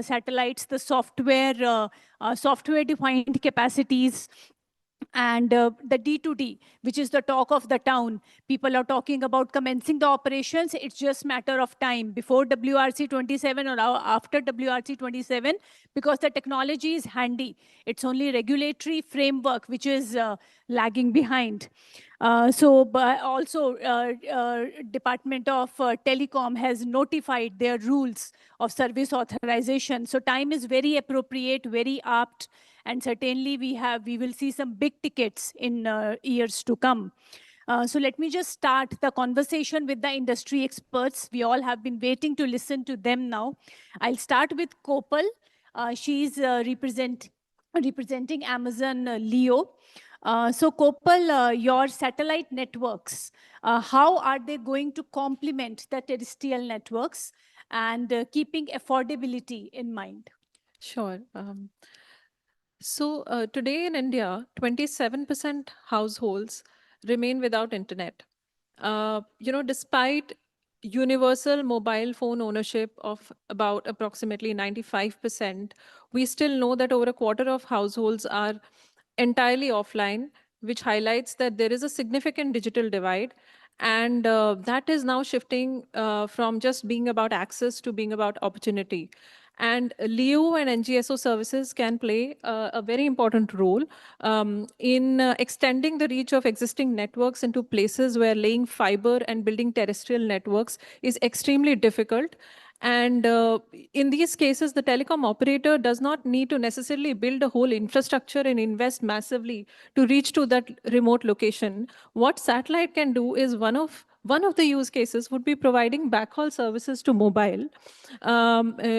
Community network can be connected through satellite, and there can be connectivity with the local access points which are available, allowing the terrestrial network to extend into further deep into those remote geographical locations. So that is going to be a very practical and a solution which is going to solve for reaching those locations.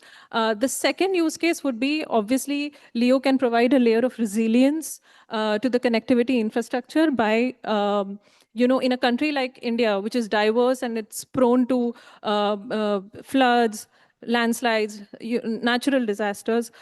Satellite technology can be the alternative technology which can connect when terrestrial network is not available. That is the second use case. And of course, there is scope to address low latency, real world applications, which are going to be very critical. And NGSO as a service actually has satellites which are 60 times lower than the traditional satellite systems, which enables latency which is less than 40 milliseconds. And a lot of people have spoken about latency and reliability, which is where we feel that for real-time applications such as telemedicines, digital payments, and online education, it will be a great use case. The experience from other markets indicates that even in countries which have deep fiber connectivity, LEO systems are still recognized as being very essential to sort of building the infrastructure in a more reliable and secure way. And at Amazon LEO, our objective is to work with the ecosystem and not to build around it. Great, good to hear that. So NGSO, low latency, low price. What else can we ask for? I'll jump to Hughes. They are the #1 VSAT service provider. They deliver broadband and managed enterprise network both on Indian and non-Indian satellites. And when I say satellites, they have even traditional transponders plus HTS kind of satellite, and now they are looking for NGSOs. So Mr. Jairam, if you can enlighten us that what kind of technology does Hughes believe is most promising when it comes to supporting the critical communications like education, healthcare, financial inclusion, governance, etc. So what do you think is the most promising technology that Hughes as a company is looking for? First of all, thank you, Sonali, for throwing that question to me. As a service, and before I start off, my heartfelt thanks to IBF, Mr. Ramachandran, who has done yeoman service over this past, I don't know, I lost count of number of years. He has been at it in promoting or bringing forth the importance of satellite and bringing to the mainstream. I mean, thanks, sir. Thanks, Member Finance, Mr. Patnaik. I'm drawing inspiration from all your comments, and I would like to give a holistic view. Hughes has been in India for the past 31 years, and we have seen the transformation and the ups and downs and how the satellite, Satcom service is viewed, and it's been a constant evolution, but I'm sure it is definitely the great positive, it is in the positive direction now with the advent of NGSO. We are a managed service provider at our heart, in our heart. So what we really see is that we see the positives in each, in traditional VSAT and NGSO. Now, our job, let me start off one thing. While the input cost of satellite across, whether it's GEO or with LEO, different LEOs coming in like Starlink and Amazon LEO and others and OneWeb, etc., the prices has further come down and we get high-speed services. But the fact remains that no LEO, no Satcom can beat the India terrestrial prices. Let me put it that way. It is impossible. But it's our job to make it add value. Ultimately, you buy a phone or buy any product because you see value in it. You don't buy the cheapest. Our job is to bring forth that value. We believe that I give you certain examples, both GEO and LEO assets. Let's say schools. Now, there are tens of thousands of schools today in India which has computer infrastructure, so-called labs, but are unable to provide broadband access to their students because of lack of availability of terrestrial broadband. Now, there NGSO can play a great role, high-speed broadband, and at the same time, I hope many of you heard the Train the Teachers program, wherein you don't get the same quality of teachers or experts or subject matter experts in all parts of the country. So but there are certain experts who are present in different parts of the country, how to use their expertise. So satellite through geo multicast can provide a one-to-many kind of a platform through which a person sitting in Bombay, for instance, could be Delhi for that matter, could be Bangalore, anywhere, in a studio, can address potentially tens of thousands of students and teachers. Now, traditional VSAT is the best suited for that. There are many e-learning networks which are today live, e-learning networks which uses this. So this is one area where both Geo and Leo can coexist and add value, and there's a complementary nature. I'm talking about Geo, Leo. Health. Now, let's look at primary health centers. The fact remains that you don't get the best of the doctors, or not the best of doctors. Doctors could be good, but they don't have the right exposure. You're definitely specialists and super specialists in the metros and large countries. Now, how to utilize, again, there is a question of, there will be certain, like say, for example, with my limited knowledge, let's say to transmit I would say data from an ECG machine, it takes, I think it's kilobytes. You don't need bandwidth, but it's latency sensitive. So Leo will play a role. Now, Geo can complement for other elements which are not, let's say, important for, which are applications which are not sensitive to latency. So when we look at a particular challenge, we look at it from this perspective. What is available? How can I do the best fit, or take the best of everything and integrate a solution? So I hope Value that addition. Yeah. Yeah, so value addition services is what Hughes is offering. So if you can afford it, buy it. If we don't afford it, then we will earn to buy it. It's okay. So let me come to Bharti Airtel now. Bharti Airtel is one group we all know it's a polymath.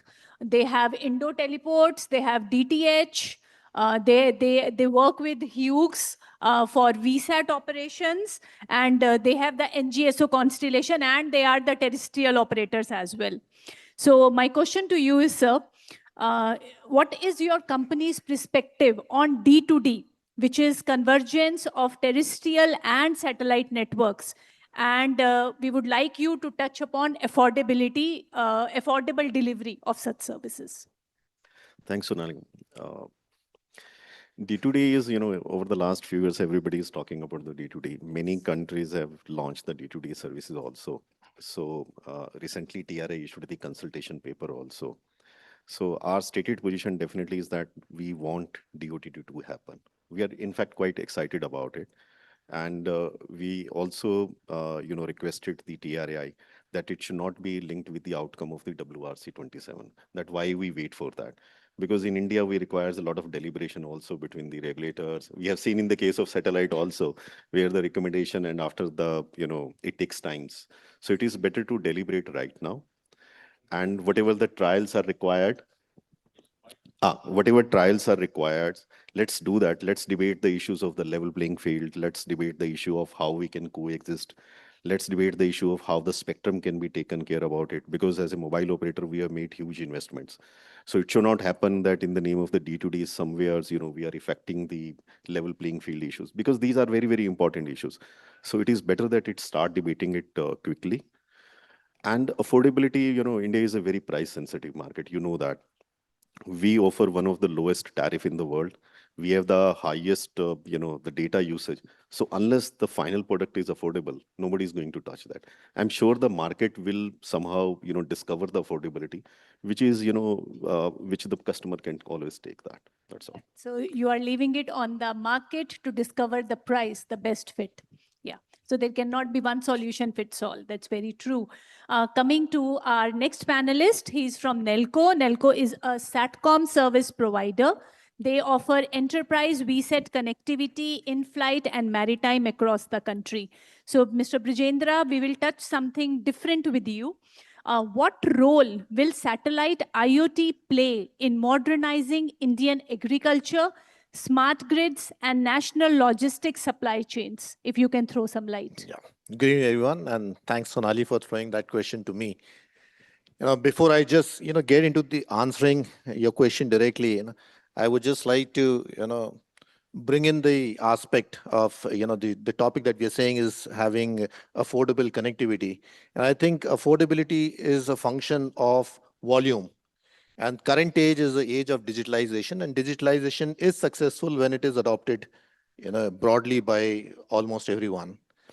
Now we are living in in an age of digitalization, and I think the success of digitalization lies in three main pillars. One is the digital inclusion, the digital transformation, and then the digital resilience. Now, when we talk of the digital inclusion, I think it's not just connecting the unconnected people, or it's a gap between them. There's increasingly more, gap between the connected and unconnected assets, machines and IoT sensors, which is creating a lot of volume, from where, a large ecosystem can be created. So that's one thing. When we talk of digital transformation, now when we, provide connectivity, I think everyone is talking of connecting the unconnected. Now, what would a person do after getting connected? So it has to enable and transform their lives and their businesses. So some way, this is not just, providing connectivity. We have to go along with, like Jairam said, some value-added solutions along with it that transforms their life. Like in, how we can bring in solutions encompassing education, telemedicine, telehealth, and things like those. And that is again will help in terms of creating the volumes. And third is, we're talking of digital resilience. Now, we had been talking of connecting the unconnected, but now we also have to talk of making sure that the connected does not get disconnected. And that is where the Satcom comes and, brings in that resilience layer. So these are the, three aspects of where I think is, the digital revolution within the satellite landscape is what will revolutionize the overall adoption. And therefore, it will help to a great extent in terms of making it affordable. Now, coming to the question that you're saying is on, how the IoT is going to play a role in agriculture and smart grids. I think, IoT sensors or the satellite-based IoT would work very significantly in areas where, which are beyond the terrestrial reach, because I think terrestrial already has been playing a role in the IoT services all across, but there are a lot of places where still are, those use cases not getting fit or, viable in the current one. So that is where it will go. In agriculture, IoT would help in terms of bringing in the soil quality or the crops, monitoring of the crops all across. There's a lot of use cases around the irrigation, how it is done, on the pumps, how they are operated, and the livestock monitoring. So that's where in the agricultural part it will be. When it comes to smart grid, in terms of monitoring the substations, the transmission lines at different places as to how the uses are, where the loads are, where there's no loads across, and then how that can be done. And similarly, in the logistics, I think one of the use cases that you see in logistics, a lot has been adopted by different players using terrestrial. But when we talk, the world is now becoming the global is now becoming one only, And we have come across use cases where, people are using cold storage or even the other regular stuffs that they are transporting. And it's not just limited to land within the country. It is getting transported in various modes. It will be in, in the trucks or in the, roads within the territory of nation. Then it will go into warehouses. Then it will go loaded onto trains. Then it will go on, to ports. From there, it will go on ships. Now, till there, probably some sort of connectivity is there. The moment they're on ships, the IoT connectivity gets lost. And the significant amount of journey that they have in transportation is on sea. And then they again go to some other region. Then, either they go to a destination or they go hop and then go out. In the entire journey, the continuity of the IoT monitoring is very important. And I think that is where the satellite IoT will play in terms of bringing in the seamless connectivity all across. Very true. So wherever you have the shadow areas, no terrestrial, satellite IoT is very promising. Coming back to Amazon, Kopal, this is my query. Why this name has been changed from Kuiper to Leo? Because we were so used to of saying it as Amazon Kuiper, and all of a sudden we are forced to say it as Amazon Leo. So has there been any reason behind which you can share? Actually, no, there is not a reason for changing it, but I think the name Kuiper, we felt like, it was initially the project that we used to call by that name, and there was always this plan of having a name for the constellation. Okay. And eventually, I think Leo was the best choice, so we went with that. Yeah, so Amazon Leo is very easy to pronounce. So let's stick to Leo now. Right. I'll also get used to eventually. Thank you. Because you have you are a global constellation, you have the international exposure. So what kind of policies and regulatory framework you think is most critical to attract long-term investments in this area of satellite communication for India? Thank you. That's a very important question, and we've been talking about it for a very long time. And what we've seen is that India's priority has been to create a very predictable, investment-friendly framework, which will allow satellite broadband to scale and at the same time complement terrestrial networks. One of the great things that has been done by the government is that the government has taken a decision on assigning spectrum administratively that has provided greater clarity in terms of long-term network investments in this space. And the next priority would be a predictable implementation of the assignment framework, as well as now we are discussing pricing with TRAI, and there has to be a decision on a balanced and predictable pricing framework, which will help to support continued investment in the sector. The other few things that I would like to mention is there has been discussion around serving neighboring countries with, through Indian gateways. That is a very important point, and we would, look up to your guidance and DOT's guidance to sort of help us with the final way of how we will implement that. And then there are certain, approvals that will be required around infrastructure, around gateways, around imports, and customs. All that, and we've recently heard that there's a single window clearance that the government is mulling upon. So if that happens, that'll be a great thing to encourage more and more predictability and seamless process in investments in the sector. Wow, so that's the wish list of Leo as of now. It has been taken a note of, and definitely the appropriate departments are working on it. Almost the same query to Hughes. What kind of policy intervention, in your opinion, are required to make this satellite broadband a mainstream connectivity solution rather than a complementary services where terrestrial is not there, we bring in satellites? Thanks, Sonali. I'd like to clarify it a little bit. I do have a slight challenge with the mainstream. It should be, satellite should be given its due respect and relevance. Let me put it that way. I'll answer this. Now, mainstream has many other connotations, so I don't want to get into that. So, but maybe on an equal footing. Let me put it that way, how to bring it to equal footing. Yeah. So, as I mentioned earlier, the input cost wise, satellite can never compete with terrestrial. From a product innovation, commercial bundling, we all do it. Like, for example, how to reach a remote site, there are many ways. One is, of course, enable the backhaul. We do a lot of 4G backhaul projects. Satcom is being used today, and with Leo coming in, it'll accelerate. So that is one way. Second is, definitely, you need not have an antenna or a terminal on every rooftop, or it can be shared also, especially with the high-speed Leo systems.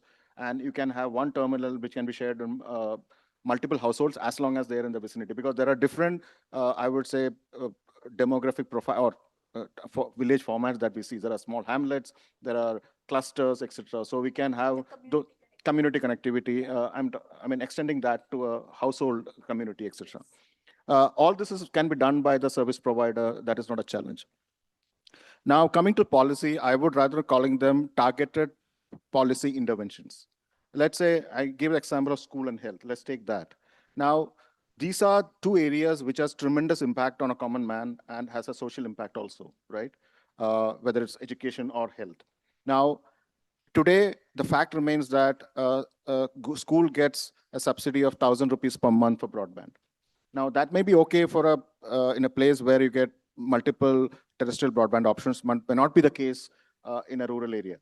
Now, can we have a policy which will enable them, the schools, to adopt Satcom, be it Leo Geo, doesn't matter, in a mass scale, large scale.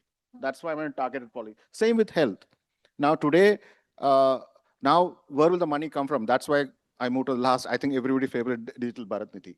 It can also be used to have this specific projects for Satcom, not for the sake of Satcom, but which will bridge the digital divide.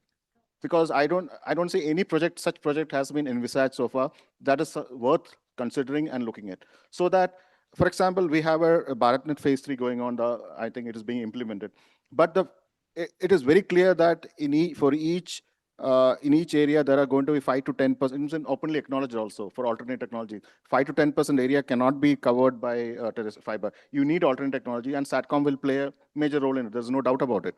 But why can't we have a parallel RFP for Satcom also, which empanels Satcom technologies? I'm saying GSO, NGSO, and can be implemented in parallel. I'm just giving a thought. I mean, maybe matching the prices would be an issue here. No. see, when it comes to Satcom, you need to have some counterweight to ensure that parity comes in. That's where the policy intervention would come in. As I mentioned earlier, Satcom can never match. Of course, you can. One advantage of Satcom is that reuse of frequency, satellite, which can bring in the apparent cost. But ultimately, on a per bit basis, per megabit basis, or per GB basis, Satcom is going to be more expensive terrestrial. That's a fact. Now, having known it, how can you bridge the gap? Because here we are talking about a case where there is no other option available. So you might as well go have a plan to go and implement it. So I thought I tried to give it's a service provider's perspective, but That's where Indian service provider's perspective. Yeah, that's where the government interventions are necessary. I'll go back to Bharti Airtel. So the CPs, the customer premise equipments, they are highly costed right now. We know the affordability challenge. If at all you have to roll out the operations, we understand. Now, what would be a fit? I mean, because the cost is too much, I think it will not be a fit for a middle class or maybe a lower middle class kind of a household. So what innovation or business model do Bharti Airtel suggests to reduce the cost of user terminals or customer premise equipments? We have done that with DTH. Now it's time to do it for NGSOs. Yeah, I think the cost is very high because you also know that because of the geopolitical situations, the cost of the supply chain has increased significantly. So even we are facing the same problem in our FWA installation also, where the cost of the equipment has risen, 2-3 times, to be very honest. So definitely one, the government can play a significant role in terms of reducing the taxes, whether the government has also come out with this various schemes where they can do the funding. There is a DBN.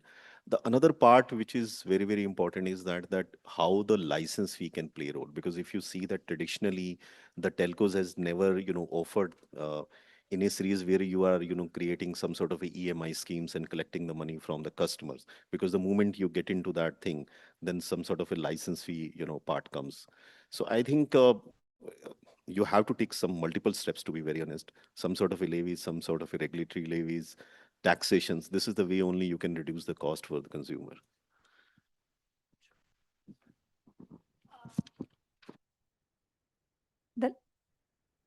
Yes, the last question to the last panelist, Mr. Brajendra. How do we secure a space-based communication network against growing cyber threats and electronic interferences? Your quick thoughts. I think time is short and the question is tough. The best is that I answer it in very sweet words. I think this is not an easy question to be answered, and I don't think so. There is one simple answer to it. There are attacks. We'll have to classify the attacks in types. The attacks can be something which can have an impact, which can be a global impact that brings down the entire services of a constellation. To attacks which are local and impacting only a handful of consumers or users of that satellite.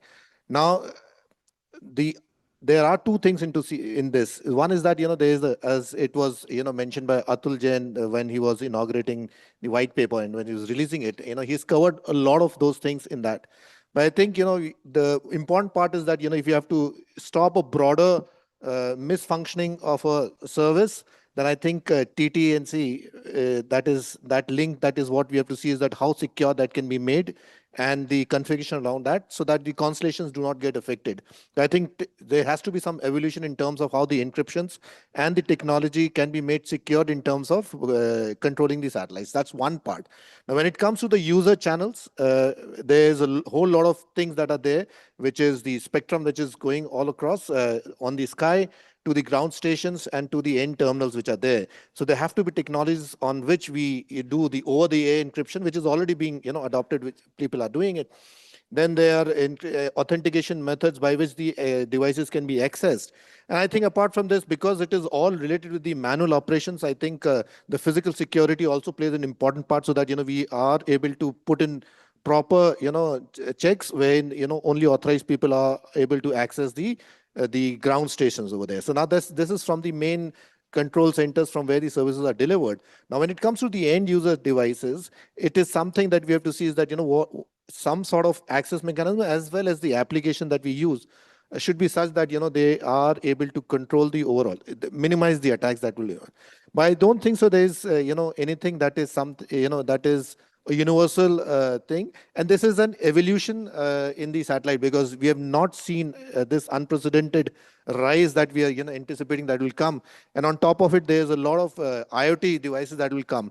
So as the time goes along, I think it will develop. But as rightly pointed out by Atul, I think he was saying that there are certain standards that we have to bring in terms of security across the delivering the networks, and all the respective departments have to play their role in terms of stopping that. I think one aspect that I missed was in terms of inducing interference into the spoofing. So our signaling mechanism has to be such that they are spoofing proof and interference proof, and and hybrid connectivity in that particular parlance may help in terms of one of the connectivities may get affected, but the others will make sure that the connectivity is there, the continuity is there in the connectivity. Right. So technology has to gear up and standardization has to evolve accordingly. So with this, the questions are over. I'll hand over the mic to our session chair. Thank you.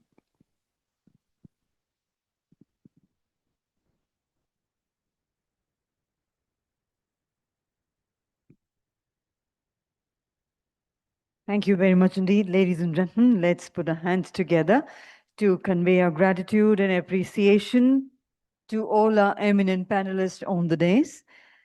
And I would request our session chair, Shri Manish Sinhaji, to kindly do the honors of presenting mementos to all our panelists. We begin with our distinguished moderator, Ms. Sonali Nanda. Thank you, ma'am, for wonderfully moderating the session and concluding it in time. We present to Shri Tarun Chitkara.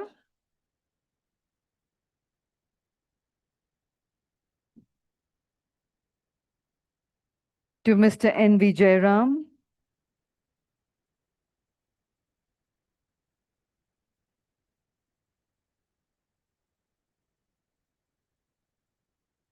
To Ms. Kopal Srivastava.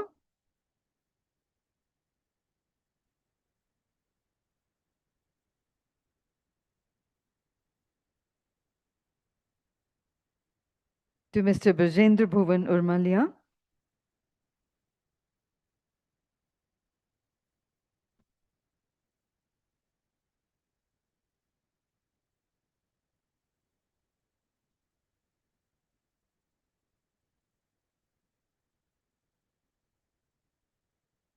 And ladies and gentlemen, we have already presented a conference memento to Mr. Sinha and Mr. Patnaik in the earlier sessions. So as we close the proceedings of the session, may I request all our dignitaries to come together in the front for a group photograph.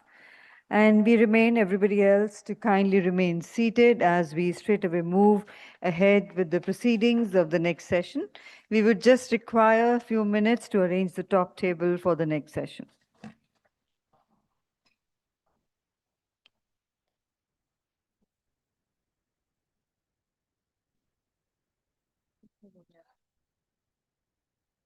Session moderator, Ambika Khurana, or Keyur Gandhi, or BS.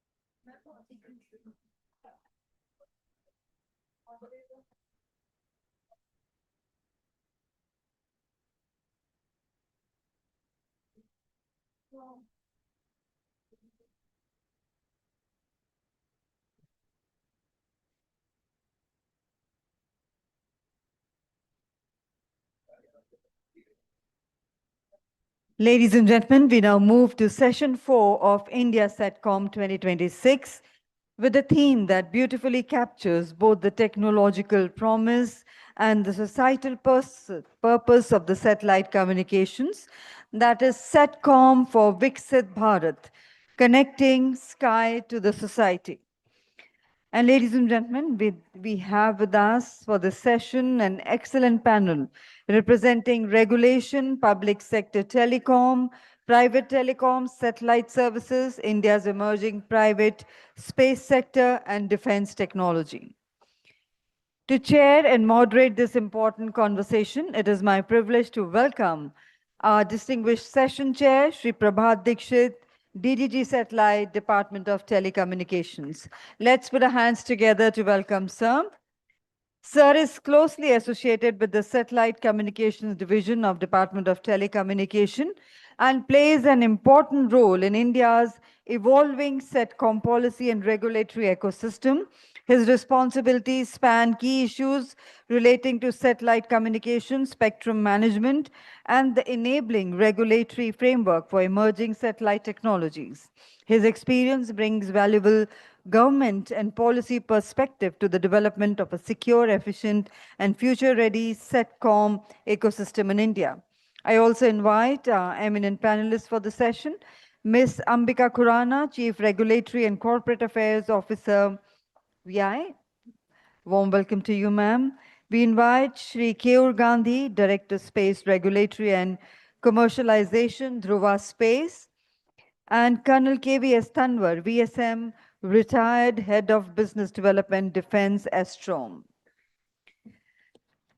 And I now hand over the proceedings of the session to our distinguished chair and moderator, Shri Prabhat Dikshit sir. And to begin the proceedings with your opening remarks, followed by the panel discussion, and if time permits, for the question and answers.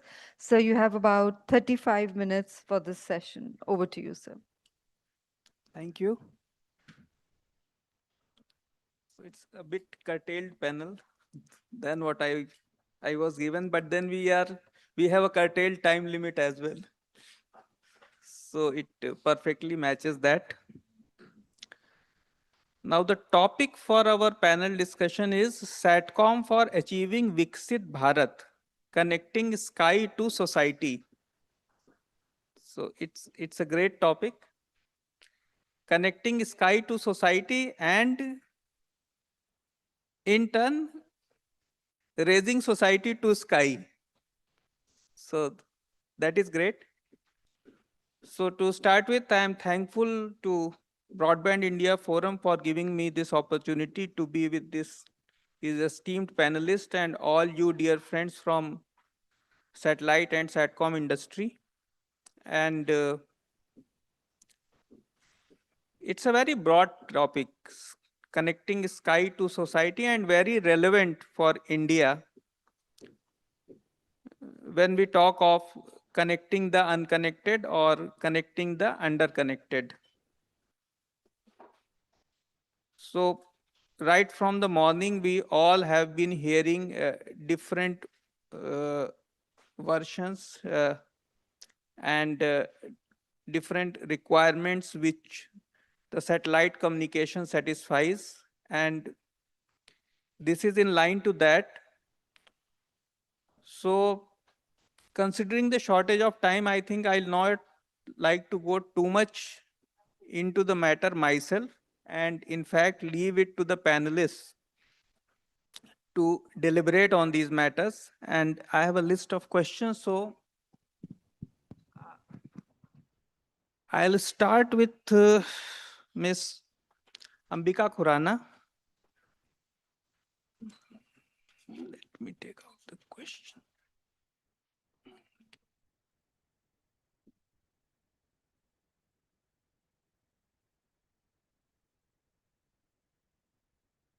So the question is, what policy and licensing changes are needed for D2D to ensure satellite communication can bridge the digital divide for India's remaining unconnected rural and tribal villages? Please. Thank you very much. Good afternoon, everyone.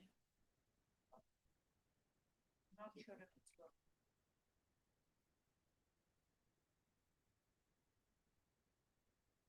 working. It's not working. I'll borrow this. Perfect. Yeah, this works better. Thank you for the question, sir. Thank you to BIF for organizing this very interesting conference. The previous panel didn't discuss extensively about the coverage that the terrestrial networks have already done in the country, and also spoke about specific use cases where satellite can play a very critical complementary role.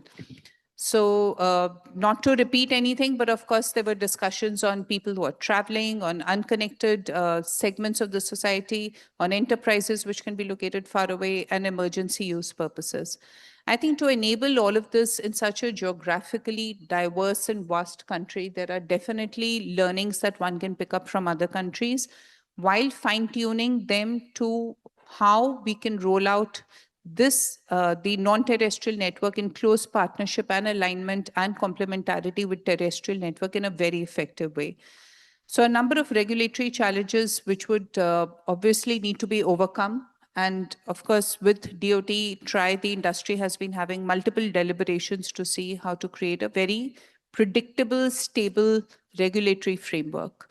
I think to begin with, the TSPs who've already been operating in the country and have a couple of partnerships, as Vodafone Idea, we have a partnership with AST Space Mobile as an example.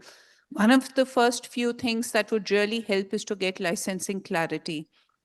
If under the existing licensing framework, definite amendments can be made to ensure that we are able to offer satellite connectivity as well. And this has been exemplified in UK, in a couple of other countries, and India can take lead in rapidly moving ahead to offer satellite connectivity through these amendments.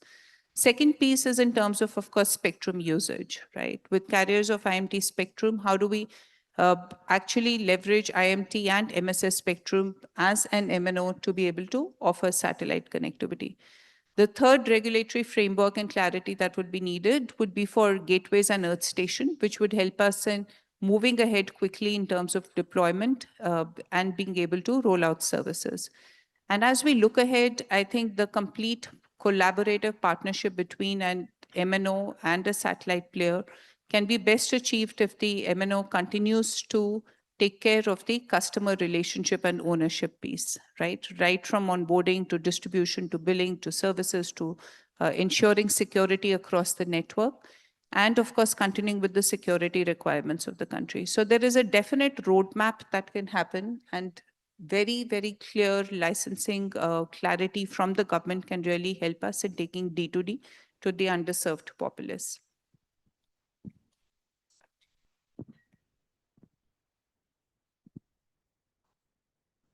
Thank you.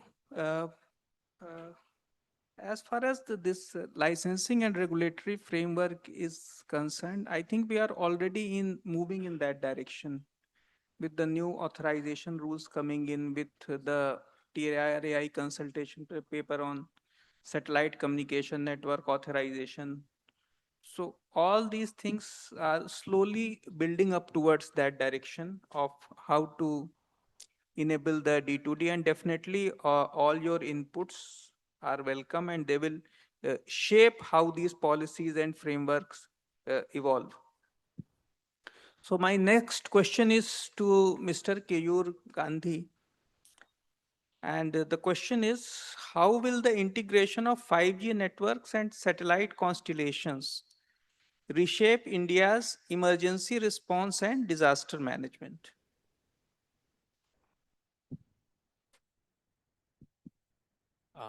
Thank you, sir, for that question. Good afternoon, everyone. Before I answer the question, I just wanted to point out one funny fact. So the theme of the panel is limited to the skies, but I think there are two people sitting from the space sector here beyond the skies into space. But yeah, I think that aptly also shows how far we've come in terms of indigenous space capabilities when talking about communications today.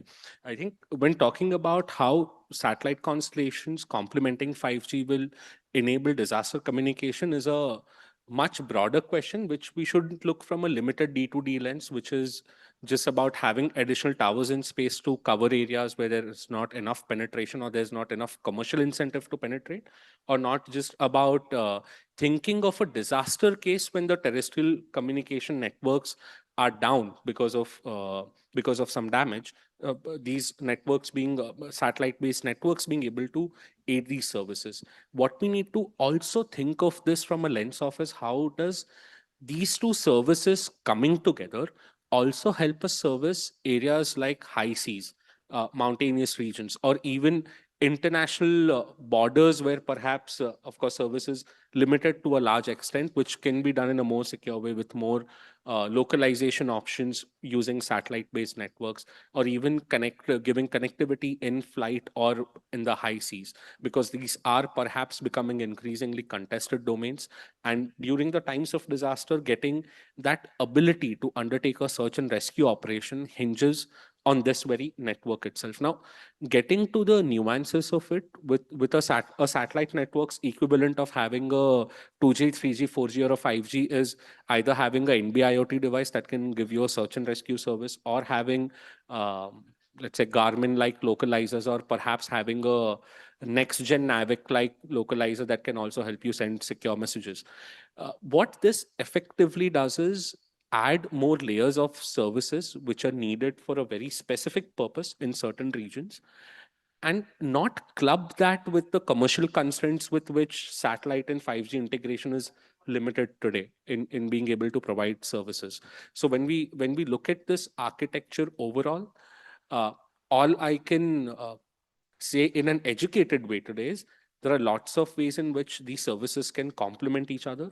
Is there a straightforward answer today as to how it would be effective? The answer is no. There are many regulatory question marks. There are many commercial question marks as to how effective this can be. And of course, there's always a question of adaptation, how fast this would work. Yes, as a country, we've had very good examples of how this could work, like digital inclusion happening because of digitizing payments was one very good example, but it is not necessary it plays out in the same way everywhere. We might perhaps have new learnings each and every time we try to do something. But yeah, that's the short answer I have for this. So thank you, Mr. Kegur, very thoughtful. And now my question will be to Colonel Tamar.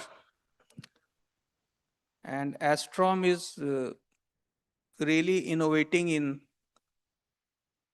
the broadband connectivity domain. And the question is, Astrom has been working on innovative high capacity connectivity solutions. So from your experience with the defense sector, with your defense background, where do you see the strongest role for Satcom in providing reliable broadband connectivity to, say, forward locations, border areas, and other places where terrestrial infrastructure is difficult to deploy? So thank you for that question, sir. And Astrom is a Bangalore-based company, and we are a communications company. We make terrestrial, air, as well as space-based communication systems. And I head the defense business, so my expertise will be in the defense field. While the question may not be really tied into the theme of the session, wherein you talk about Satcom for a Viksit Bharat, let me put my opinion on that. So the armed forces invariably work in conditions and areas where there is less population and penetration of services, goods is very less. Now, of course, as the country has progressed, the border areas of Gujarat, Rajasthan, Punjab have been penetrated by roads, by telecom operators, by other services. But there are still many areas of Jammu and Kashmir, and especially the northeast, where basic services are yet to penetrate. And I think that is where the real synergy between Viksit Bharat and defense of the country can co-develop. And a very good example I give and to the audience would be the Border Roads Organization. I don't know if you've heard of it.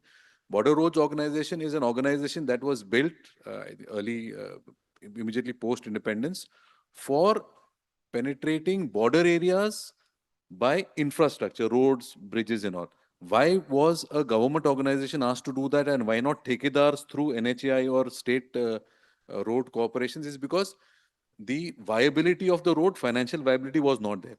But then those roads reached there to transport people for defense, and they provided a lifeline for those border areas to thrive and bring in development. So communication is one such, especially satellite communication, where the financials of the sparsely populated areas of Ladakh and maybe Northeast will not make much of a financial sense. But as people in the defense forces, communication is the backbone of any warfare. When you are out there, say you've seen pictures coming out of Galwan, those areas, there is hardly anybody else there. But you require communication, you require resilience. And satellite communication is the way to go.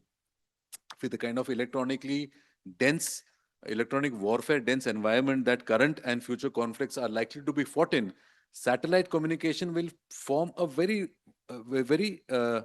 important layer of these warfare. And this communication backbone or backhaul, whatever you may call it, can also be utilized by the border villages, people out there, to for their daily daily necessities before the war and even during after the war. So I think that is somewhere probably where MOD and the telecom ministry can come in and look at something like that. So I think those are my views on aligning the two aims.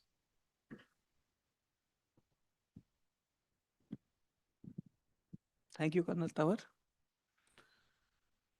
So yes, the recurring theme of conversation today, what I heard, and what we discussed yesterday evening as the round table, has been that satellite communication will be costly. It can't be comparable in cost to the terrestrial communication, and some way has to be thought as to how it can be made affordable to those who need it, so that your message is taken. And now I'll return to Ms. Khurana. And the question I have for you is, in an MNO satellite partnership, how should responsibilities be divided so that India gets innovation without losing consumer accountability, spectrum discipline, or sovereign oversight? How will the customer pay in such a model? So I think you already touched upon this in your last answer, but probably you may like to further elaborate it. Thank you. Thank you. And with your due permission, if I may just respond to one or two points that you shared earlier. I think that was a very interesting point you made about the defense forces, right? Even on our network, we realized that we've got great coverage in 17 circles, but J&K, Upper North, Northeast, 5 circles, the connectivity is still, there are gaps, and it would be great to converge with a very seamless terrestrial, non-terrestrial, like a D2D kind of a service.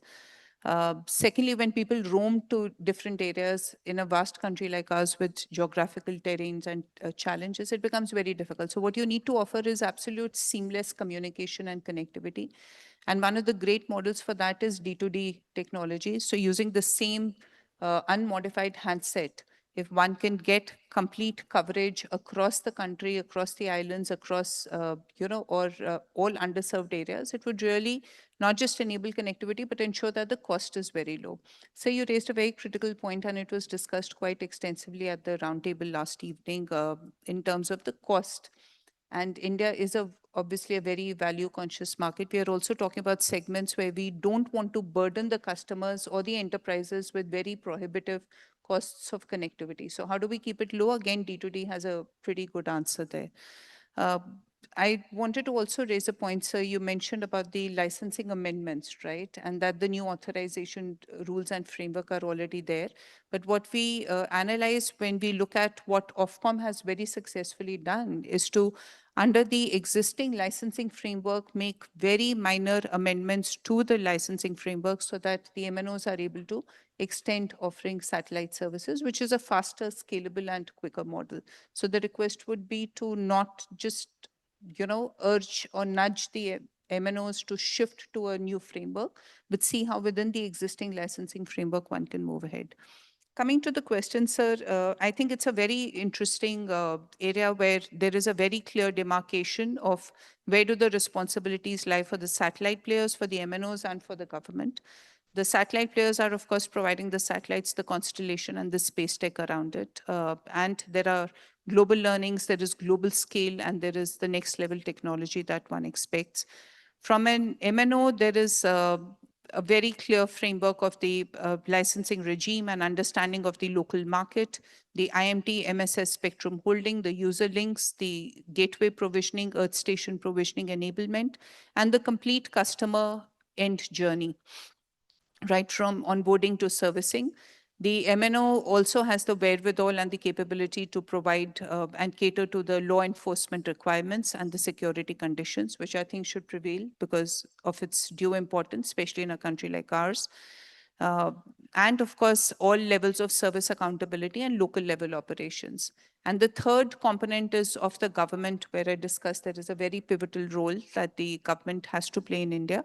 One of the previous speakers in a previous panel spoke about not really waiting for clarity from WRC 27, which is end of next year, but taking a leap, deciding that India wants to take a stewardship position globally, has the wherewithal, has the ground need and urgent need to provide this connectivity to our customers.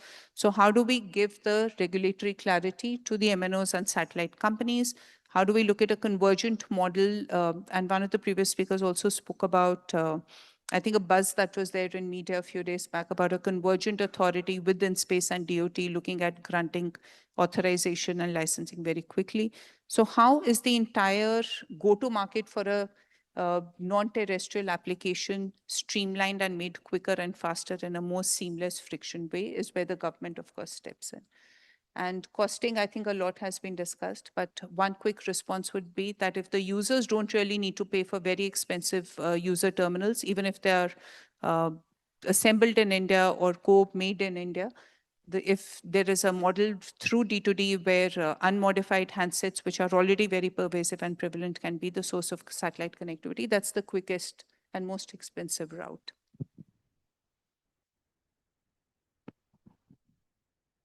Thank you, Ms. Khurana. You rightly said that if some minor tweakings can be done to the existing framework, it will be great. But I also feel that the model specifically Vodafone Idea with AST Space Mobile is looking for, we definitely need that satellite communication network authorization type of thing, because that is where the AST Space Mobile will come in.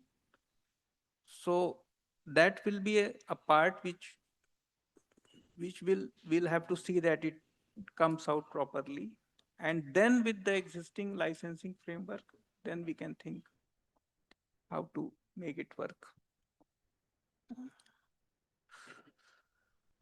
Now my next question is again to Mr. Gandhi. And it's again about D2D. So how can global regulators align rules across borders for seamless roaming? Who owns the liability when a critical emergency message fails to route properly? So you got the question? Thank you. So let me start with taking the first part of the question. How can global regulators align the regime for D2D so that there is interoperability of the service like we have for roaming networks today? I think when we look at satellite-based networks, looking at it purely from a very superficial perspective, I think the security challenges are looked at in very different ways by each country. And today, for each country, for one or the other reason, the attempt is to fit satellite-based services into a understood framework of security conditions that has not evolved, or perhaps that's not probably one-to-one with how satellite networks operate.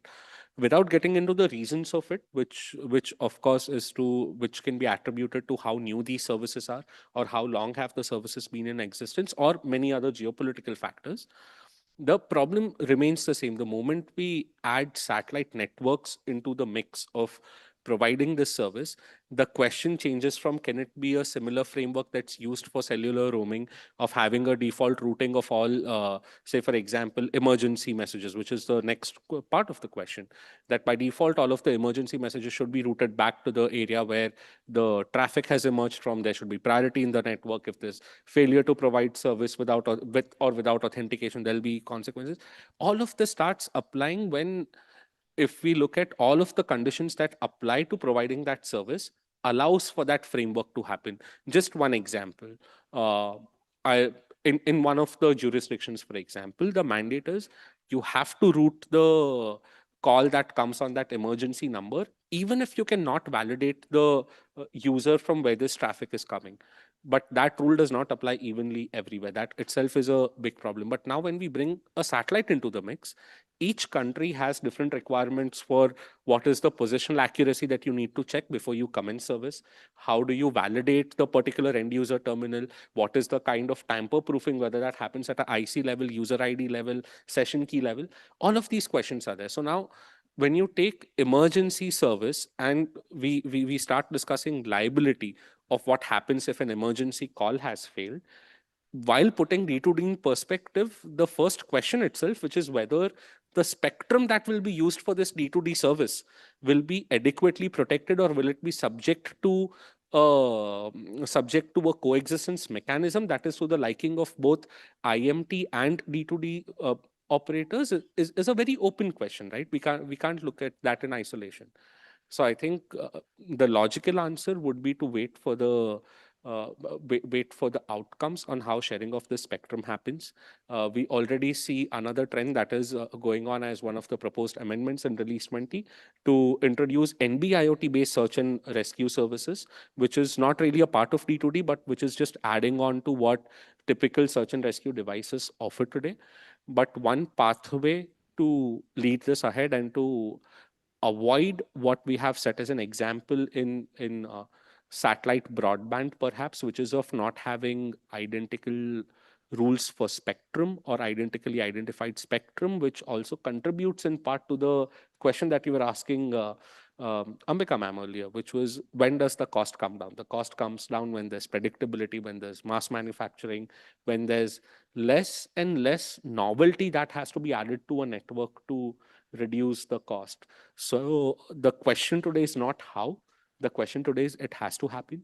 And for that to happen, we need to align at 3GPP, at ITU, at security standards, not just security standards at a service layer, but also at authorizing the space segment layer to be able to succeed at this. Because introducing service will be one part, whether the, let's say, the proverbial dream of 6G NTN becoming like a service of towers in space, neutral of networks, succeeds or not, is all contingent on these questions being answered at all of these three forums, which I must also categorically say are questions which are not just for telecom or communication regulators of a country to answer. It also goes to the space regulators and the security apparatus of the country to work together towards. Thank you.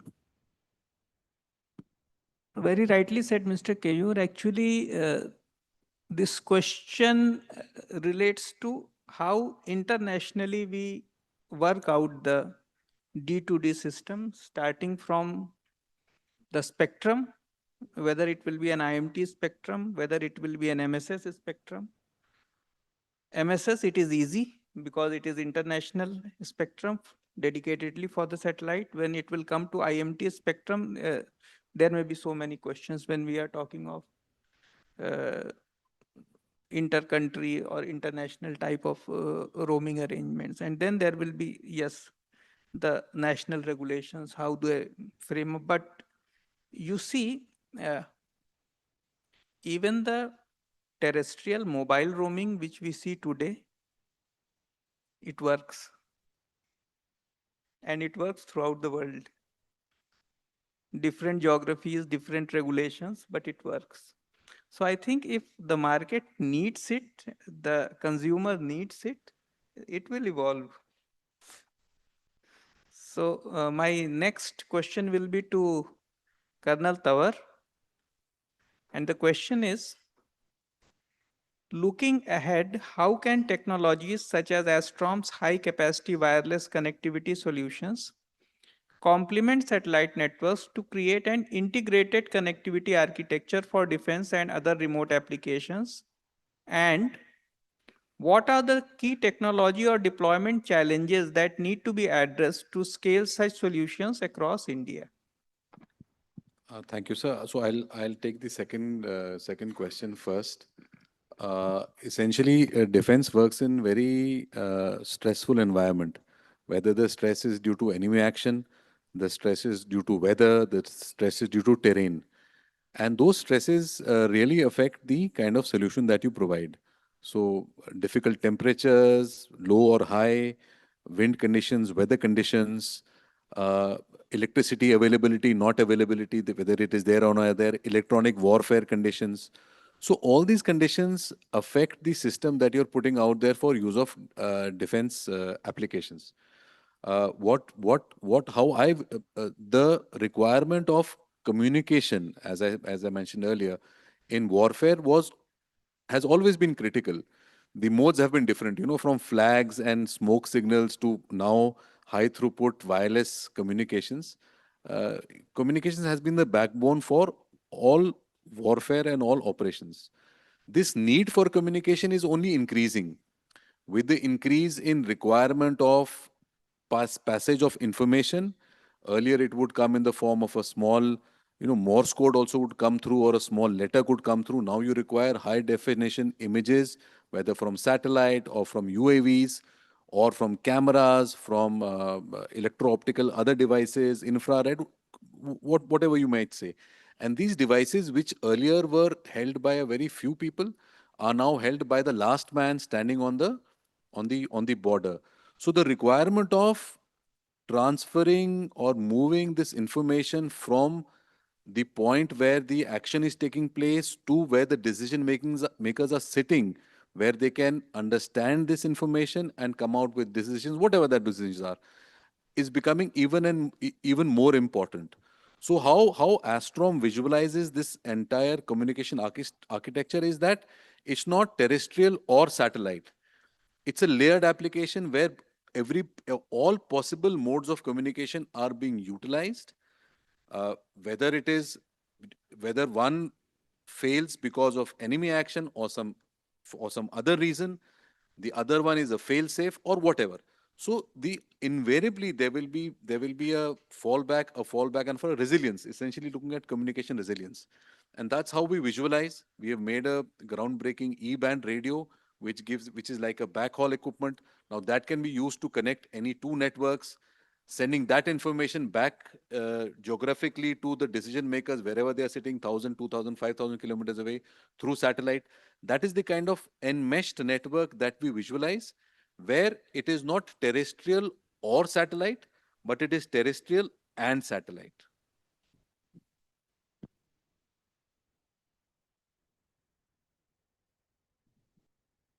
Thank you, Colonel Tawar. So you have rightly stressed that it has to be a complementary network where they work together and they work as a backup of the other. So I think we had a very productive and enlightening discussion. And if I can sum up the thoughts which we had, uh, it was from, if we look at the national perspective, uh, regulatory provisions to enable D2D services at the national level, that is a need which has come out. Then from that roaming issue, as already discussions and deliberations are taking place at the international level at the ITU, those also need to mature for a proper D2D setup and proper D2D service to come up at the international level. And then, as Colonel Tawar pointed out, there is a critical need of proper Satcom communication systems in remote and border regions, and it's actually a complementary requirement. So what has clearly emerged is that D2D is what we need. If this sky to society is what we aim to, because then there is no terminal cost. So the terminal is free. So let's all of us gathered here and make our own efforts to make D2D successful. Thank you.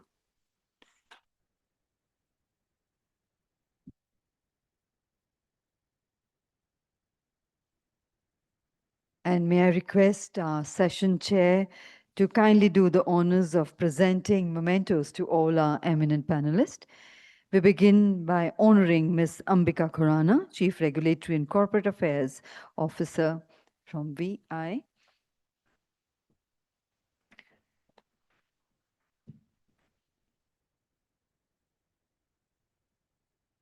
Thank you very much indeed, ma'am, for sharing all those valuable inputs with us.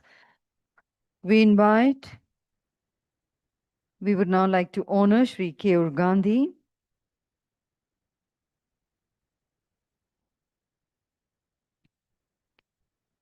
and Colonel KVS Thanwar.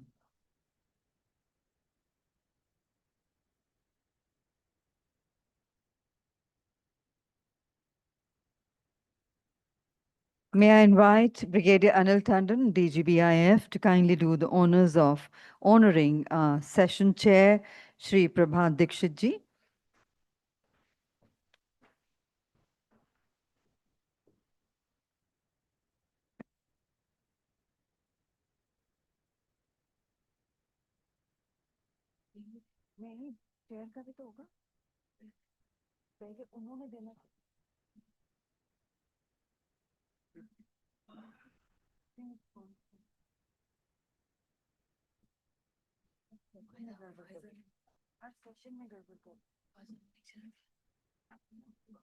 And may I request all our eminent panelists to kindly come together for a group photograph. Ladies and gentlemen, kindly remain seated. We are now straight away moving into the proceedings of the next session, which is also the concluding session of this event, the India Satcom 2026.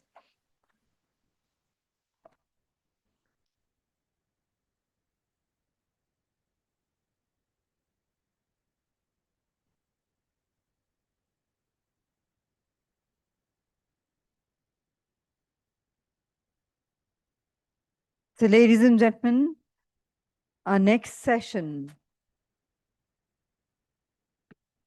is where the focus shifts from connectivity as a service to connectivity as a strategic enterprise capability.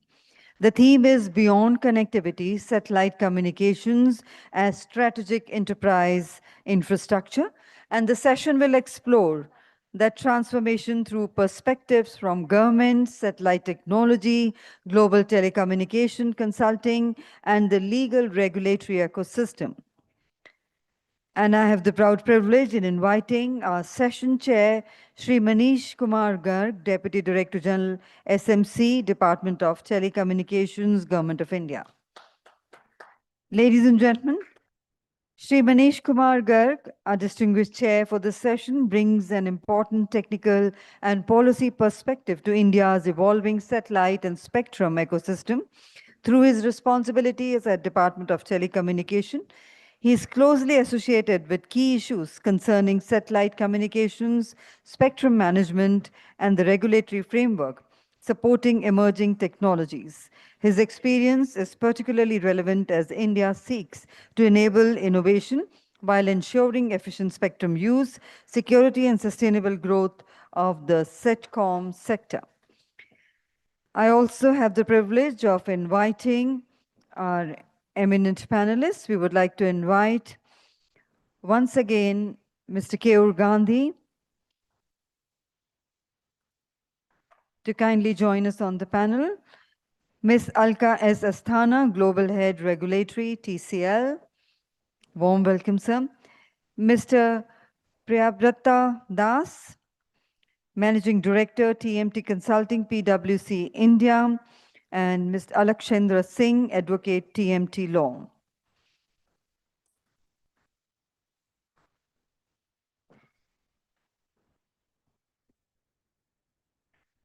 And ladies and gentlemen, I would now like to hand over to our session chair and moderator, Shri Manish Kumar Garg sir, to kindly carry forward the proceedings of the session, beginning with his opening remarks. And so you have about 50 minutes for this session. Over to you. Thank you, ma'am.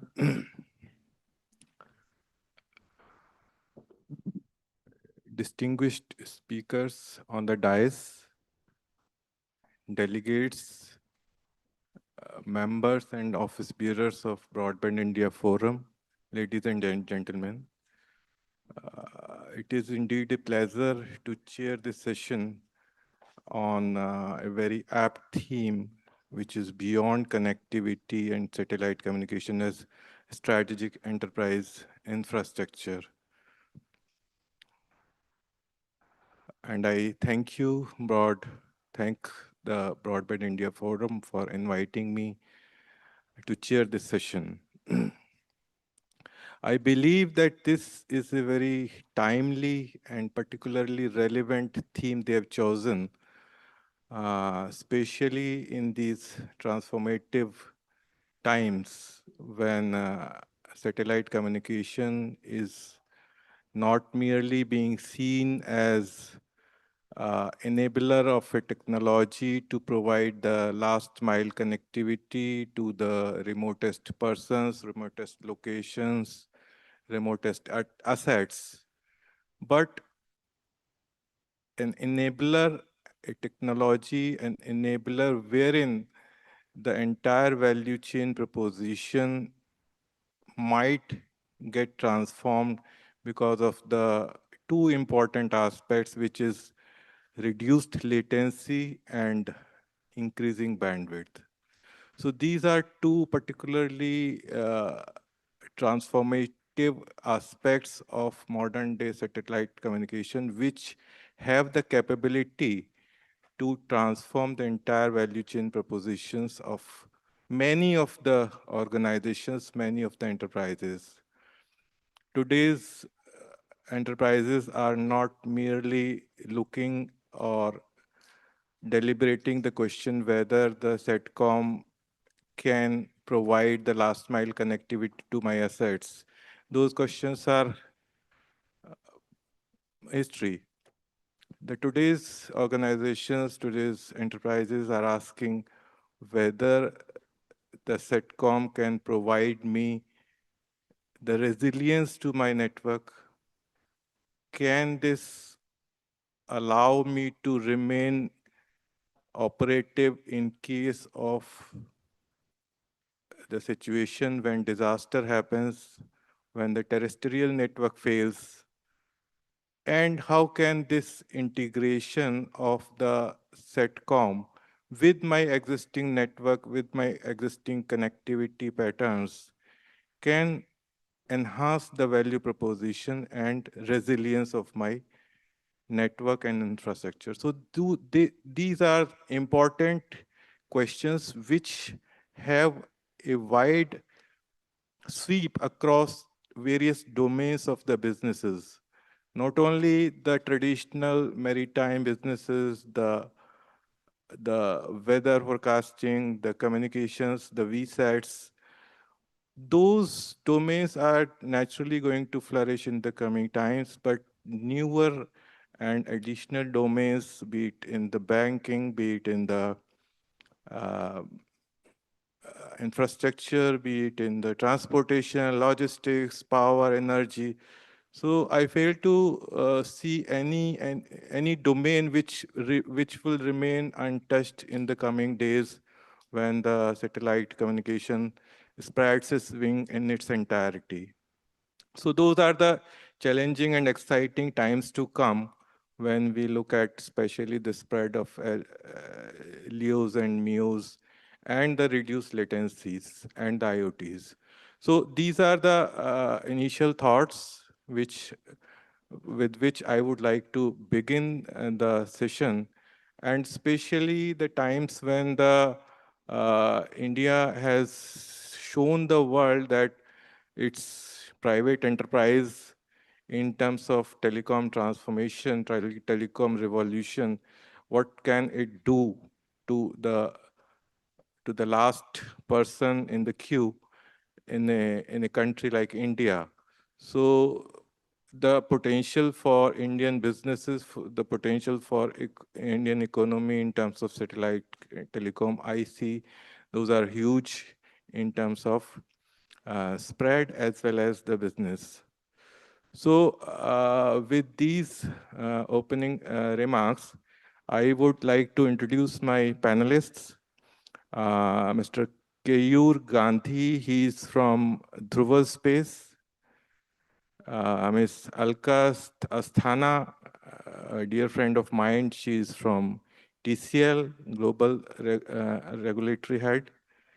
From PwC, we are having Mr. Priyabrat Das and Alakshendra Singh. He's from, pardon, sir?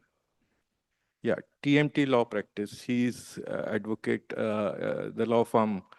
So this is the eminent panelist sitting with me on the dais, and we would try and resolve the puzzle of how the strategic enterprise infrastructure can be looked at in these transformating years. So I start with Mr. Keyur, and the formation in which we would be operating would not be a question answer session.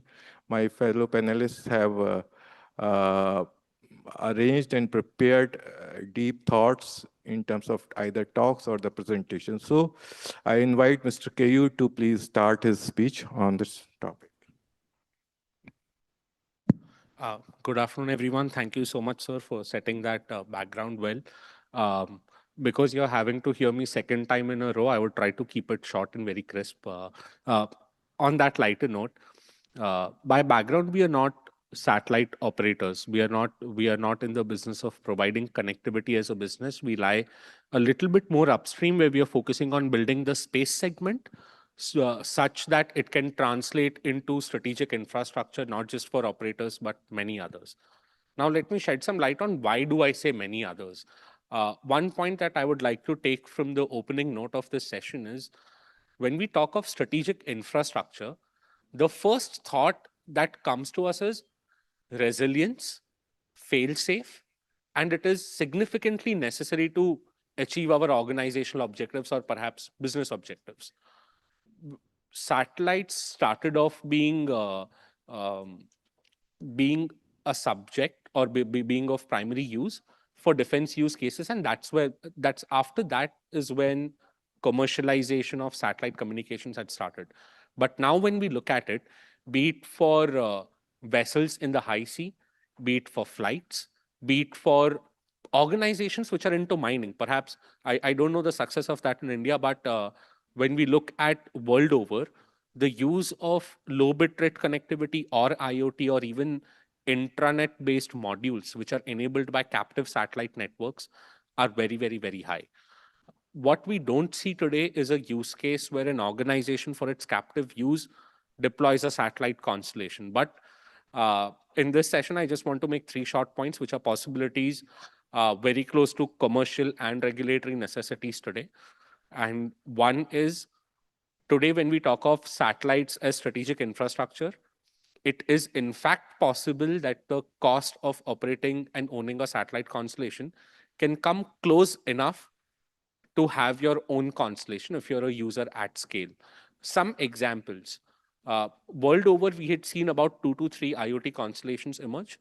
And the cost of building and deploying those constellations for non-real-time connectivity as a backup fail-safe network is extremely affordable.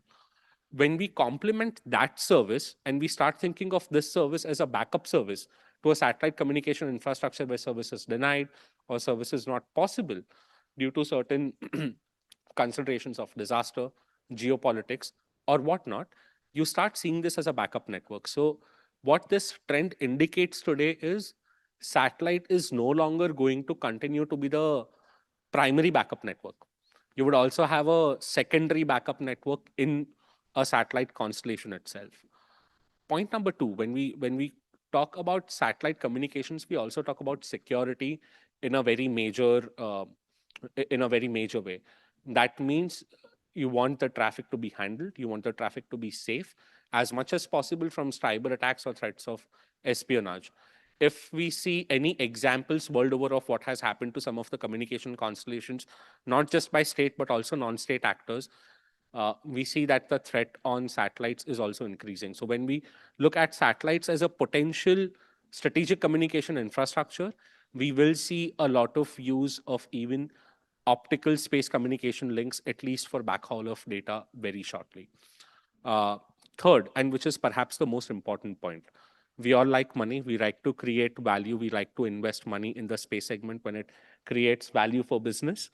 So think of an automated operation, not just for a mining site, not just for a hospital, not just for buses and trucks, which everyone is saying could become self-driving very soon. Also, let's also think of use cases where some applications are imminent. Today, when we talk of data centers coming to India, what we really hope for is that decision-making intelligence for captive use coming closer, and that actually translating into automative action or decision-based output. With satellite connectivity, we are not just looking at bridging that gap of how fast can that decision intelligence be communicated. With satellites, we are talking about aiding geospatial intelligence that informs how that decision comes to you faster, and how fast can that happen in orbit as well. We're also talking of AI labs in orbit, and we are seeing early successes not just come globally, but also from India. In fact, there's an Indian startup which is working towards this and was supposed to have its first launch this year, which we should see very shortly. What this means is, as strategic communication infrastructure, when we look at not just Satcom, but satellites together, along with its communication application, we are looking at ability to do activities in places or in ways that we could not envision earlier. We are looking at being able to cater to a certain market, or we are able to de-risk our activities in a way that was not thought of earlier. And last but not the least, today there's a lot of talk of quantum security. Quantum security, one of the primary concerns that always comes up is wherever you're generating your random numbers, what if that site gets compromised? But well, we are also looking at a time when this random number generation could happen from space, which means potentially end-to-end revolution could enable an authentication system where these random numbers will be generated in space with its own PQC modules to actually authenticate your transaction on phones, at ATMs, at airports, or anywhere else. These are just my 2 cents on this, and thank you. Privileged to be here with the esteemed panelists and the chair. Thank you, Mr. Kaur. Very, very interesting observations. The resilience and fail-safe networks that was already given, but your take on captive use cases wherein the organizations are launching their own satellites for their own use cases, that is an interesting proposition. Thank you for sharing your thoughts. Now I invite Ms. Alka to deliver his talk on the topic.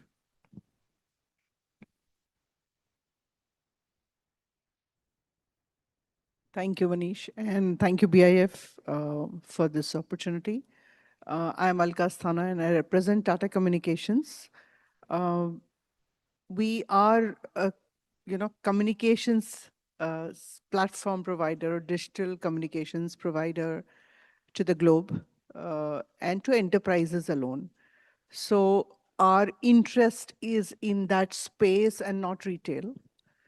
I also wanted to admit at the start that both Manish and I are of the vintage where, we have seen the telecom grow from what we now call as 1G and then 2G and then 3G. So we fall into that trap of defining technology in generations. We fall into that trap, and I'm not asking for his permission to kind of lumping us together, and I'm sure he'll pardon me for that. But we have this tendency to trap ourselves into thought processes of this generation versus that, this technology versus that, rural versus urban, retail versus enterprise. And what I believe is that technology, specifically for communications, is meant for its widespread use, of its blanket use. So when I see an enterprise wanting to connect, I don't see them asking for connectivity through fiber or satellite. They want a connectivity which is low latency and which is reliable, which is fail-safe. If I have to take it as a resilient +1 option, so be it. They are not worried about, whether I go on a LEO or a MEO or a geostationary. They are worried about, will I get my connectivity in the form, in the time that I want it. So when we are trying to put up solutions, regulations, price points, market spaces, we need to understand that there is actually no division of, 1G and 2G and 5G. No. The division is between who can pay, who cannot, who can serve, who cannot, and what combination of technologies can serve the purpose. So that's my humble request to the entire ecosystem, that let's look at how to expand and explode the growth of connectivity, simply. Whether, whether satellite becomes a +1 or +3 or whatever, right? So that's the main challenge. We have spoken just in the previous session of D2D. Yes, it will definitely expand the affordability and the availability also. See, today it's not just a function of affordability, of what is the price point. It is also about whether you can go to a marketplace and buy it. You can't. So we have to reach that stage where we are able to buy these technologies at the price points which are working for both the buyer and the seller. Telecom has always been a very high capital intensive kind of a ecosystem. But we have found our mojo through growth, through experimentation, through some errors and trials and learnings. And I'm sure India will emerge as one of the main players of Satcom, simply because we have a challenging geography to deal with. We also have the privilege of being 150 crore population, which means that the scale of numbers is in our favor or, misfortune, depending on your viewpoint.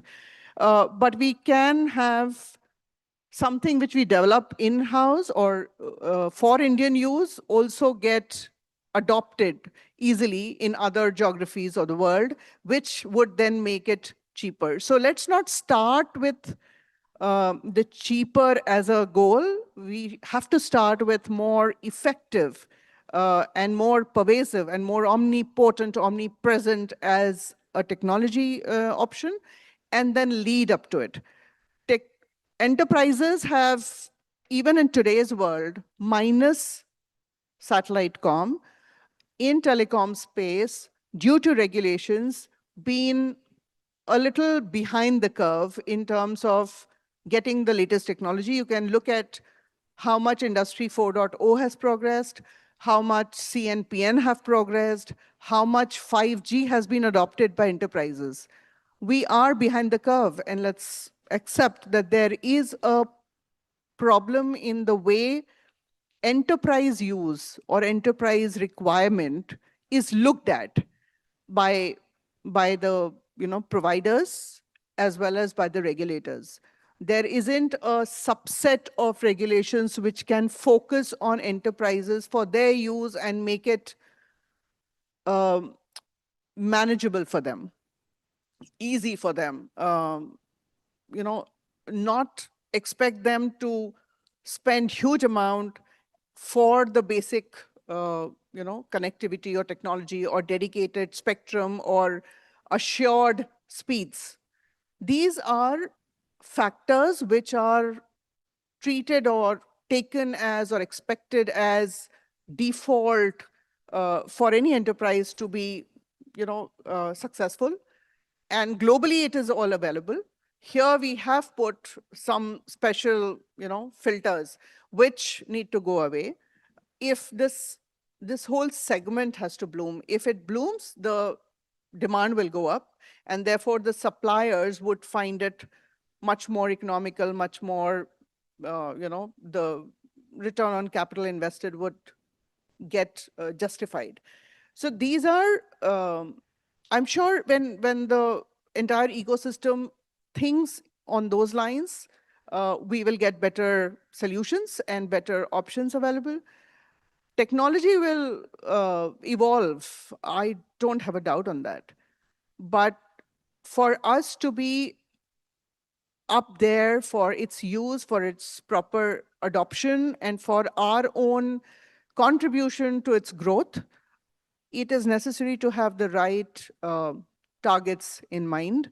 And targets not just in terms of numbers, targets on basis of, we are the best, we are innovating, we are bringing newer ways of utilizing it than the others in the globe who are generally more sorted in terms of their geography. So if we are talking about VSATs, yes, there's a huge use case of VSATs. If you're talking about villages, yes, there was a big use case of even Bharat broadband.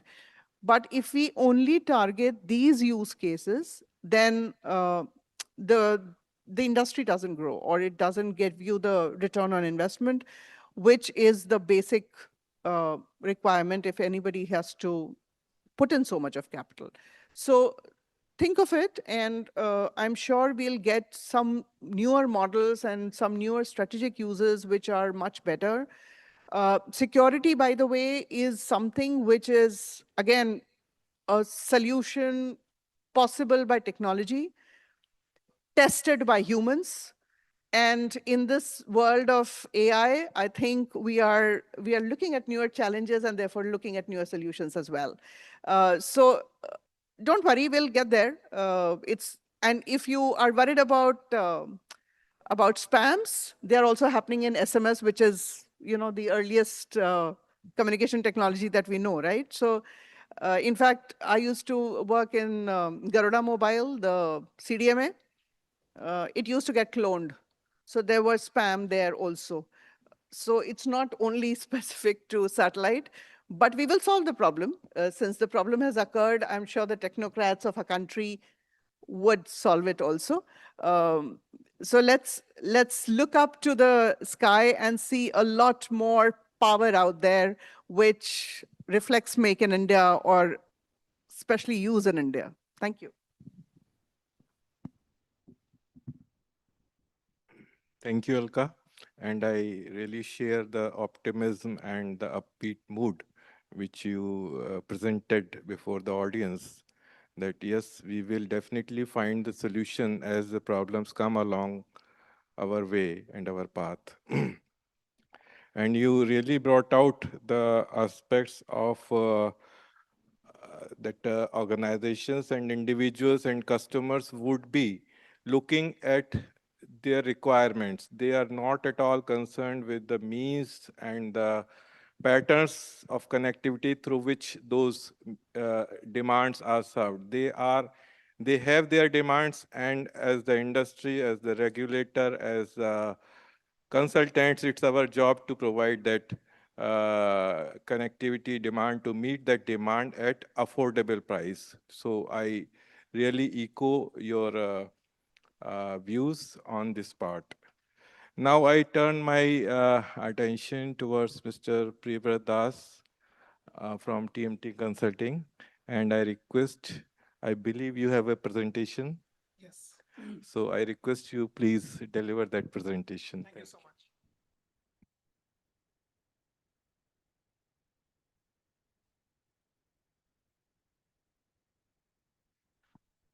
Hi, good afternoon. You can hear me? Okay. So it's a pleasure. It's a pleasure to be here this afternoon. I'm not so sure about the last deliberation or discussion of the day, but I'm sure we are going to try very hard to make it as interesting as possible for you. My name is Priyobroto. I'm from PwC. I'm a managing director focused on telecom, media, tech consulting, TMT consulting, based in Gurgaon. This is a very interesting topic. Beyond connectivity, Satcom as strategic enterprise infrastructure. Many speakers have spoken about this, and if we go through, we will see how the market is moving. We will see how the ecosystem is developing, and we will see how out of the various forms of connectivity, where is exactly Satcom being placed, and why, in my view, why is it a strategic enterprise infrastructure?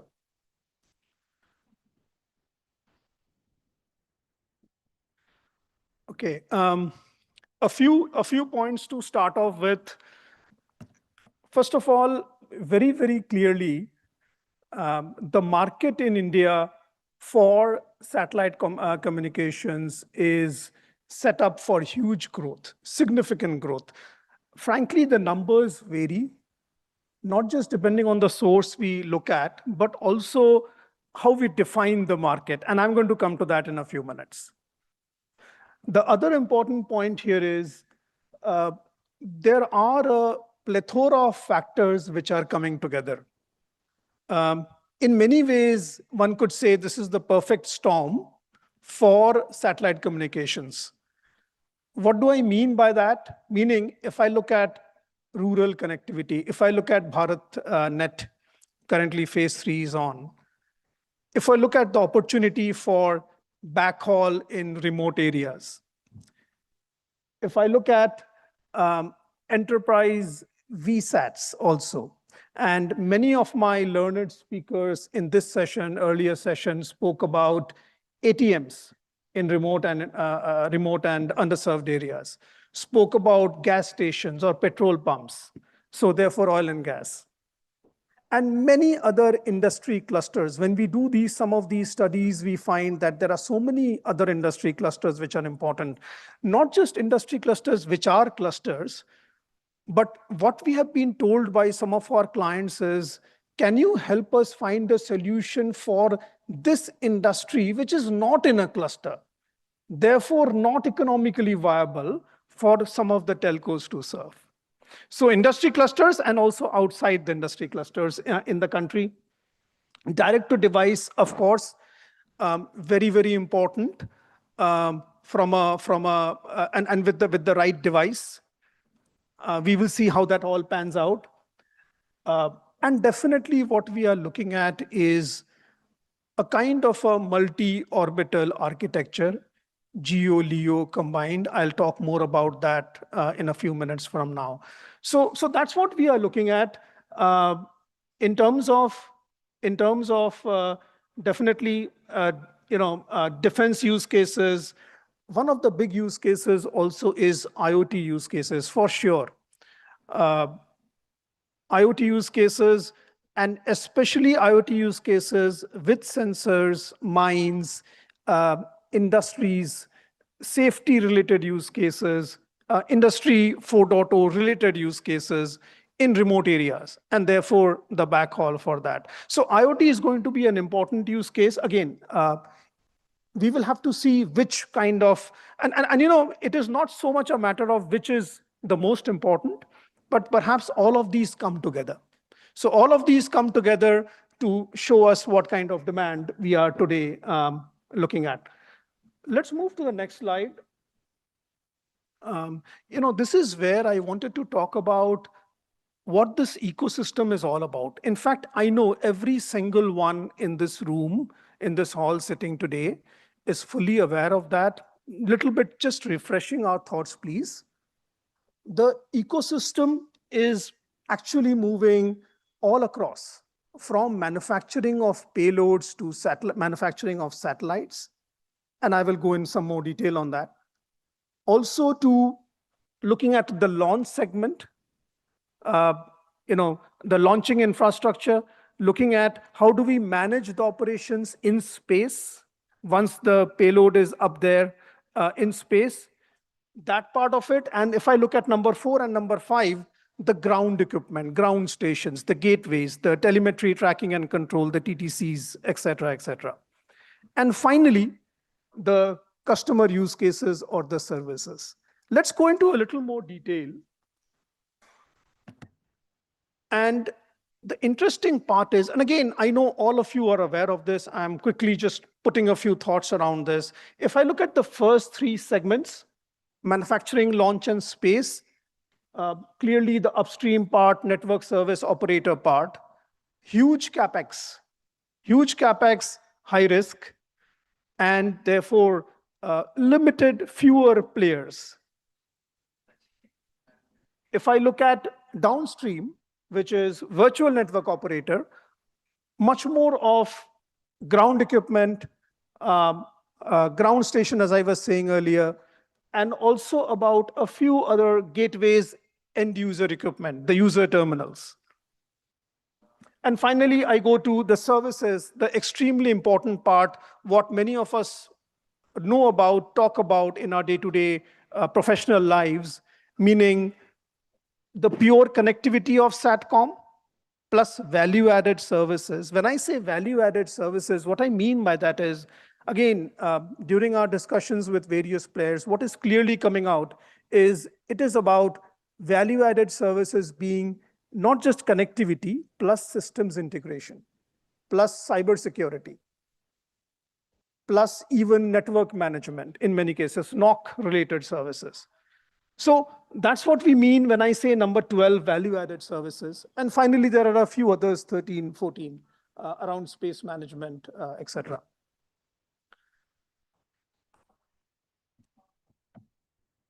Some of the important points around where we see today Satcom. Now, many of us know, and I know some of my distinguished speakers in other panels have also spoken about it.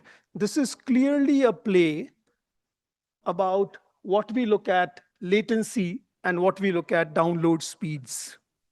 But if I look at the two, in terms of my use cases, the story behind this slide is, and what we are seeing, the narrative is, clearly there is not much of a difference, largely not much of a difference between my FBB, fixed broadband, of course, versus my 5G, let us say FWA, one of the large major use cases for 5G in most countries, versus Satcom. If I look at that dynamic, LEO, low Earth orbit, of course, LEO is not doing that bad, which means if I look at 2024, 2030, 2035, LEO is very much there.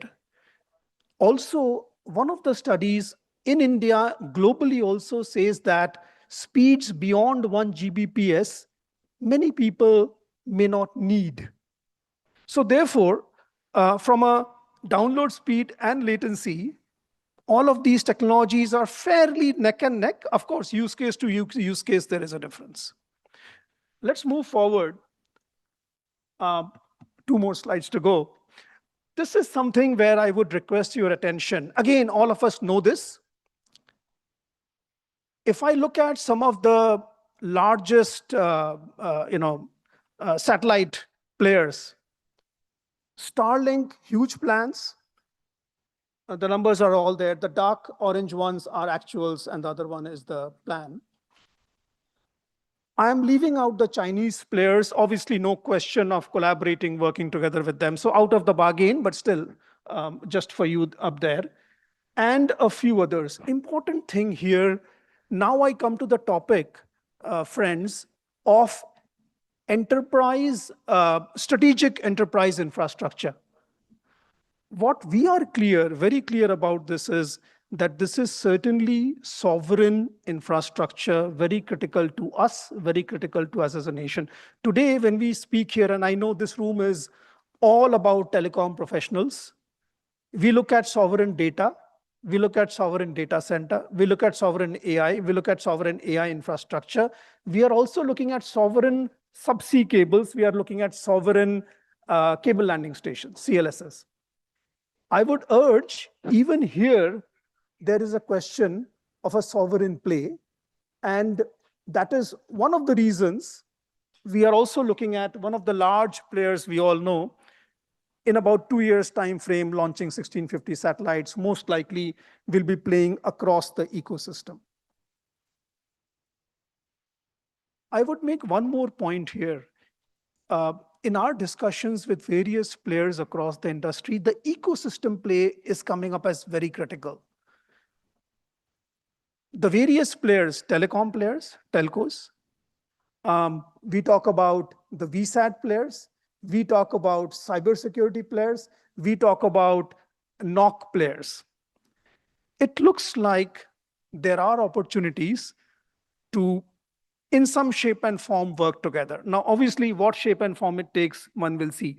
The essence is that it is perhaps most likely going to be an ecosystem play. So that's what this slide tells us. I would draw your attention, please, to one more point, IRIS. We all know the European entity, which is looking at a Europe-only, pan-Europe play of satellite, so as to try and, in a way, counter the Starlinks of the world and the OneWebs of the world and so on. That is IRIS. Perhaps it is time that we also think of what we want to do for India as our nation. Therefore, enterprise strategic infrastructure. Let's move on to the last slide. Again, many of my eminent speakers, my colleagues have already spoken. Clearly, looks like it is complementary. There was a study done across the world.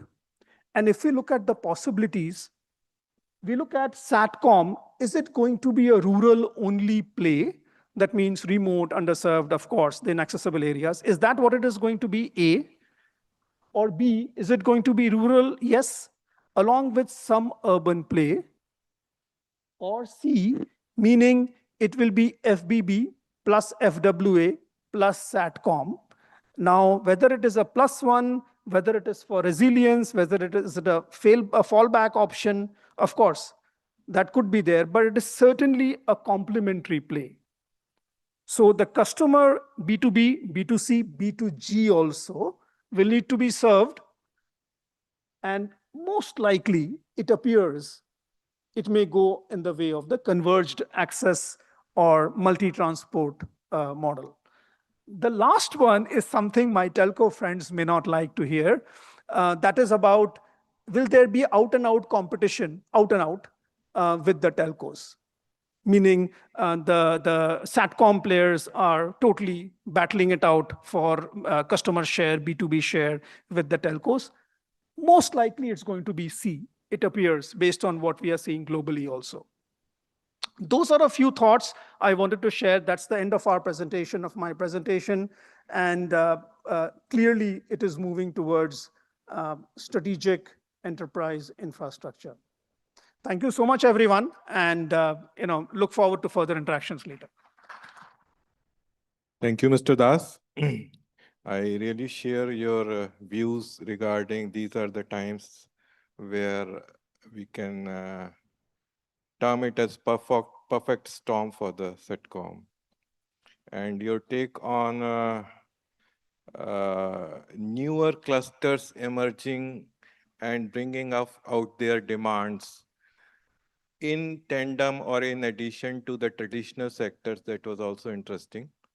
And as the technology matures, as the technology proliferates, we are definitely bound to see newer clusters, newer patterns of demands, which the industry, which the technology has never imagined. So with the advent and advancement of the technology, newer areas or demand are bound to come up, and technology will definitely uh, come up to fulfill that demand. Uh, with that, I come to the last part of the last leg of this session. And this is a very interesting and very apt part to sum up the entire discussion of the entire day, because this brings you the aspects of the sustainability. And my dear friend, Mr. Lakshendra, is presenting you a presentation on the situational awareness part of it. Welcome.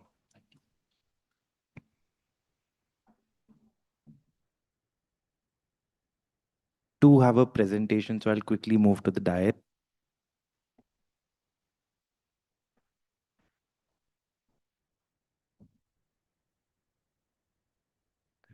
So, as Sir rightly called it out, we have covered sufficient ground. We know why this qualifies as strategic enterprise infrastructure, but it's also very, very critical to protect the entire system that creates this enterprise infrastructure. The space situational awareness is the foundational security and risk management layer that protects the satellite infrastructure that an enterprise would ordinarily rely on. Without SSA, the space-based networks handling your data face severe operational vulnerabilities. This includes collision avoidance. This also ensures service continuity. It also ensures spectrum safeguarding and supply chain predictability. To that end, I would just like to highlight that InSpace has released the norms, guidelines, and procedures for undertaking space situational awareness activities. And the stats are in front of you, right? It's an obvious problem. It's been a prevalent problem. There are, of course, international standards and benchmarks set by it, and the NGP essentially operationalizes what is mandated by these international benchmarks. So as you can see, the metrics are as follows. There are 46,200 objects currently tracked in orbit. There are 1.2 million fragments of very small particles that are difficult to track reliably. There are 660 plus fragmentation events since 1957, right? And there's an aggregate mass of about 17,000 tons of human-made objects in space. Now, the various layers of the rules are multifold, right? There are binding treaties such as the Outer Space Treaty, the Liability Convention, the Registration Convention. There are the international benchmarks and standards such as Scopus Mitigation Guidelines, which also finds place within the NGP. There is the IADC guidelines, which sets the standard benchmarks for debris mitigation. There is the ISO standard, the ITU recommendation. And then there are, of course, international frameworks.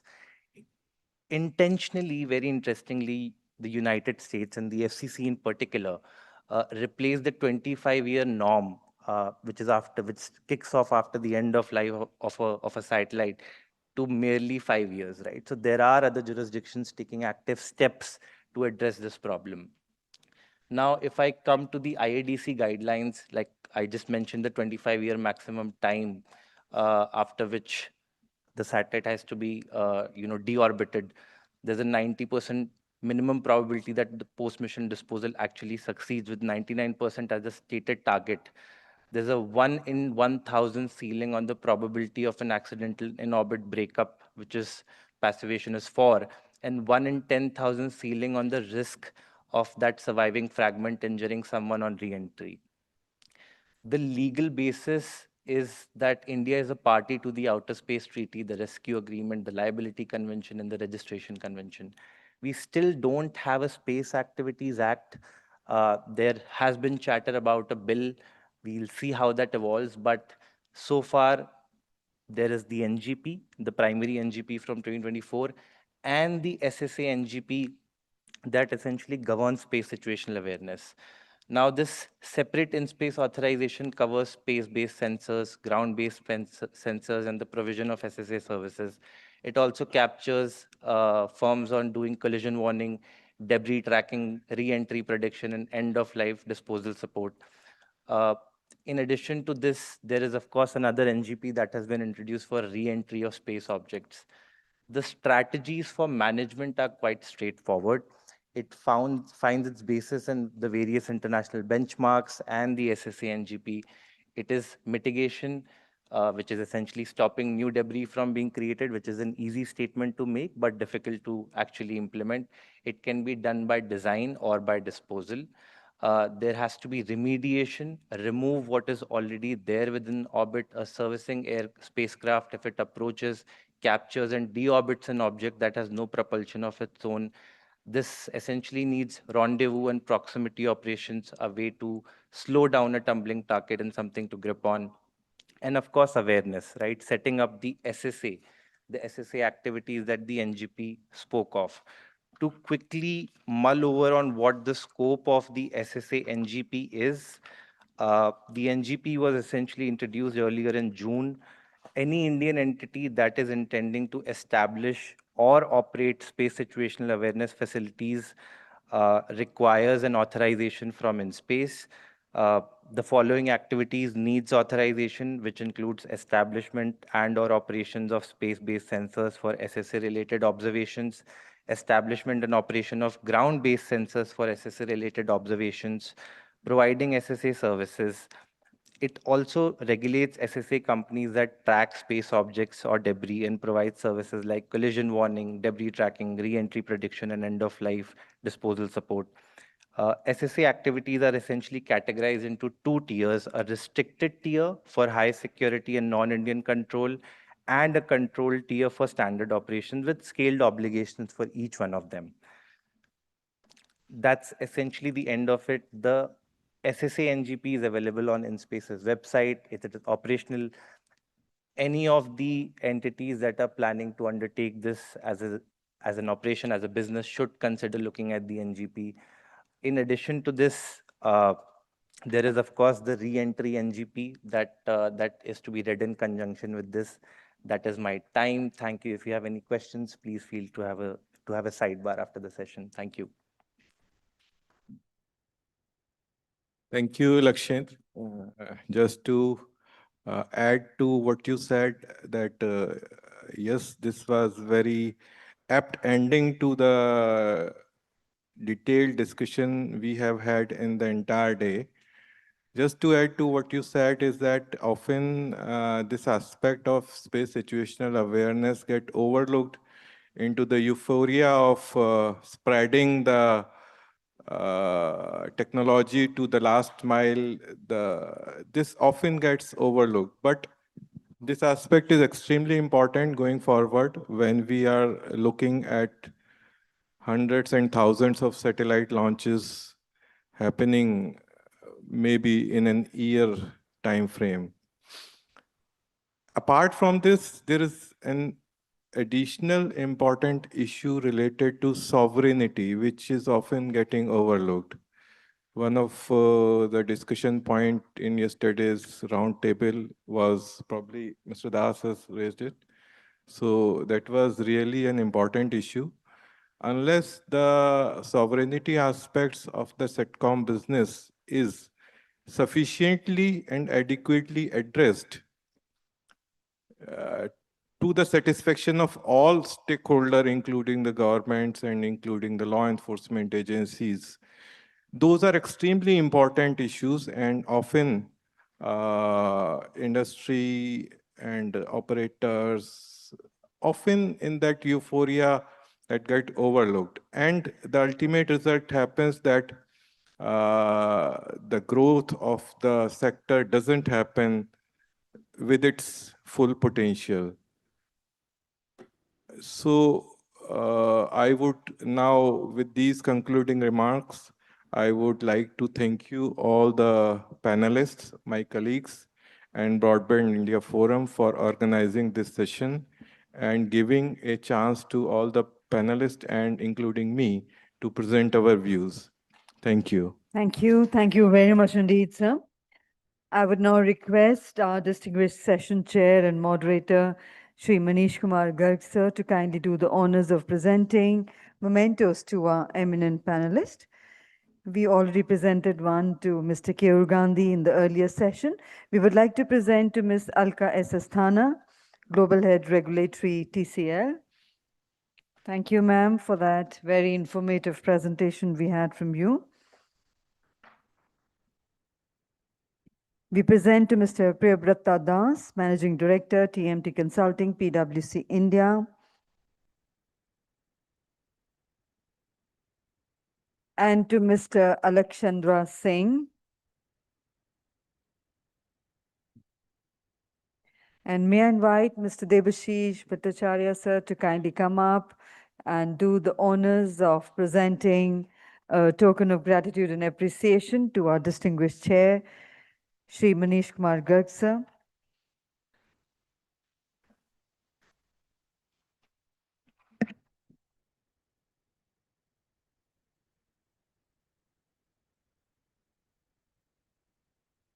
Thank you very much indeed. May I request our panelists to kindly come together for a group photograph.